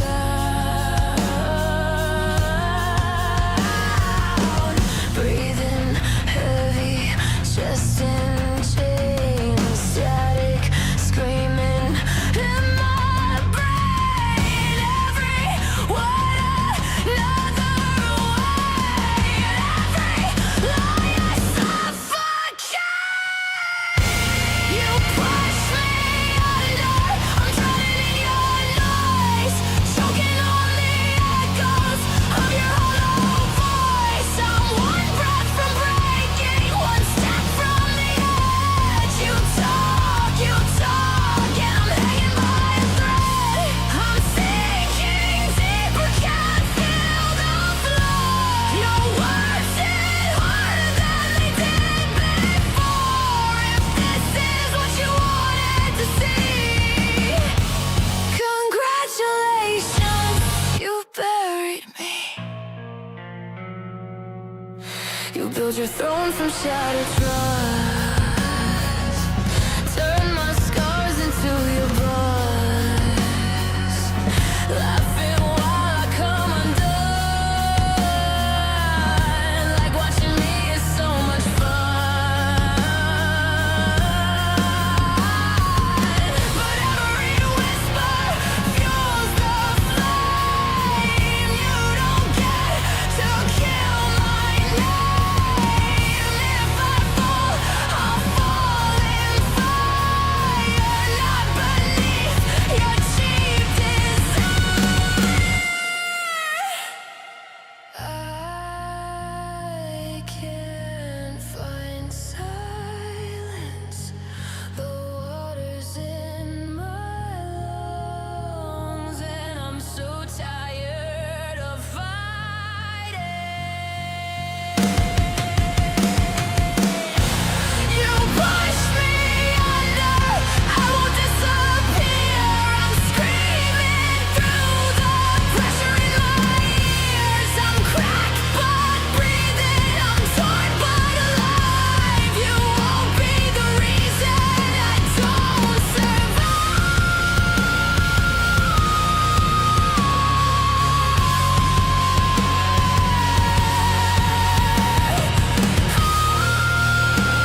I hear it through the walls again. Your poison drips beneath my skin. Smiling faces, sharpened teeth, carving doubt in everything. You say my name like it's a crime.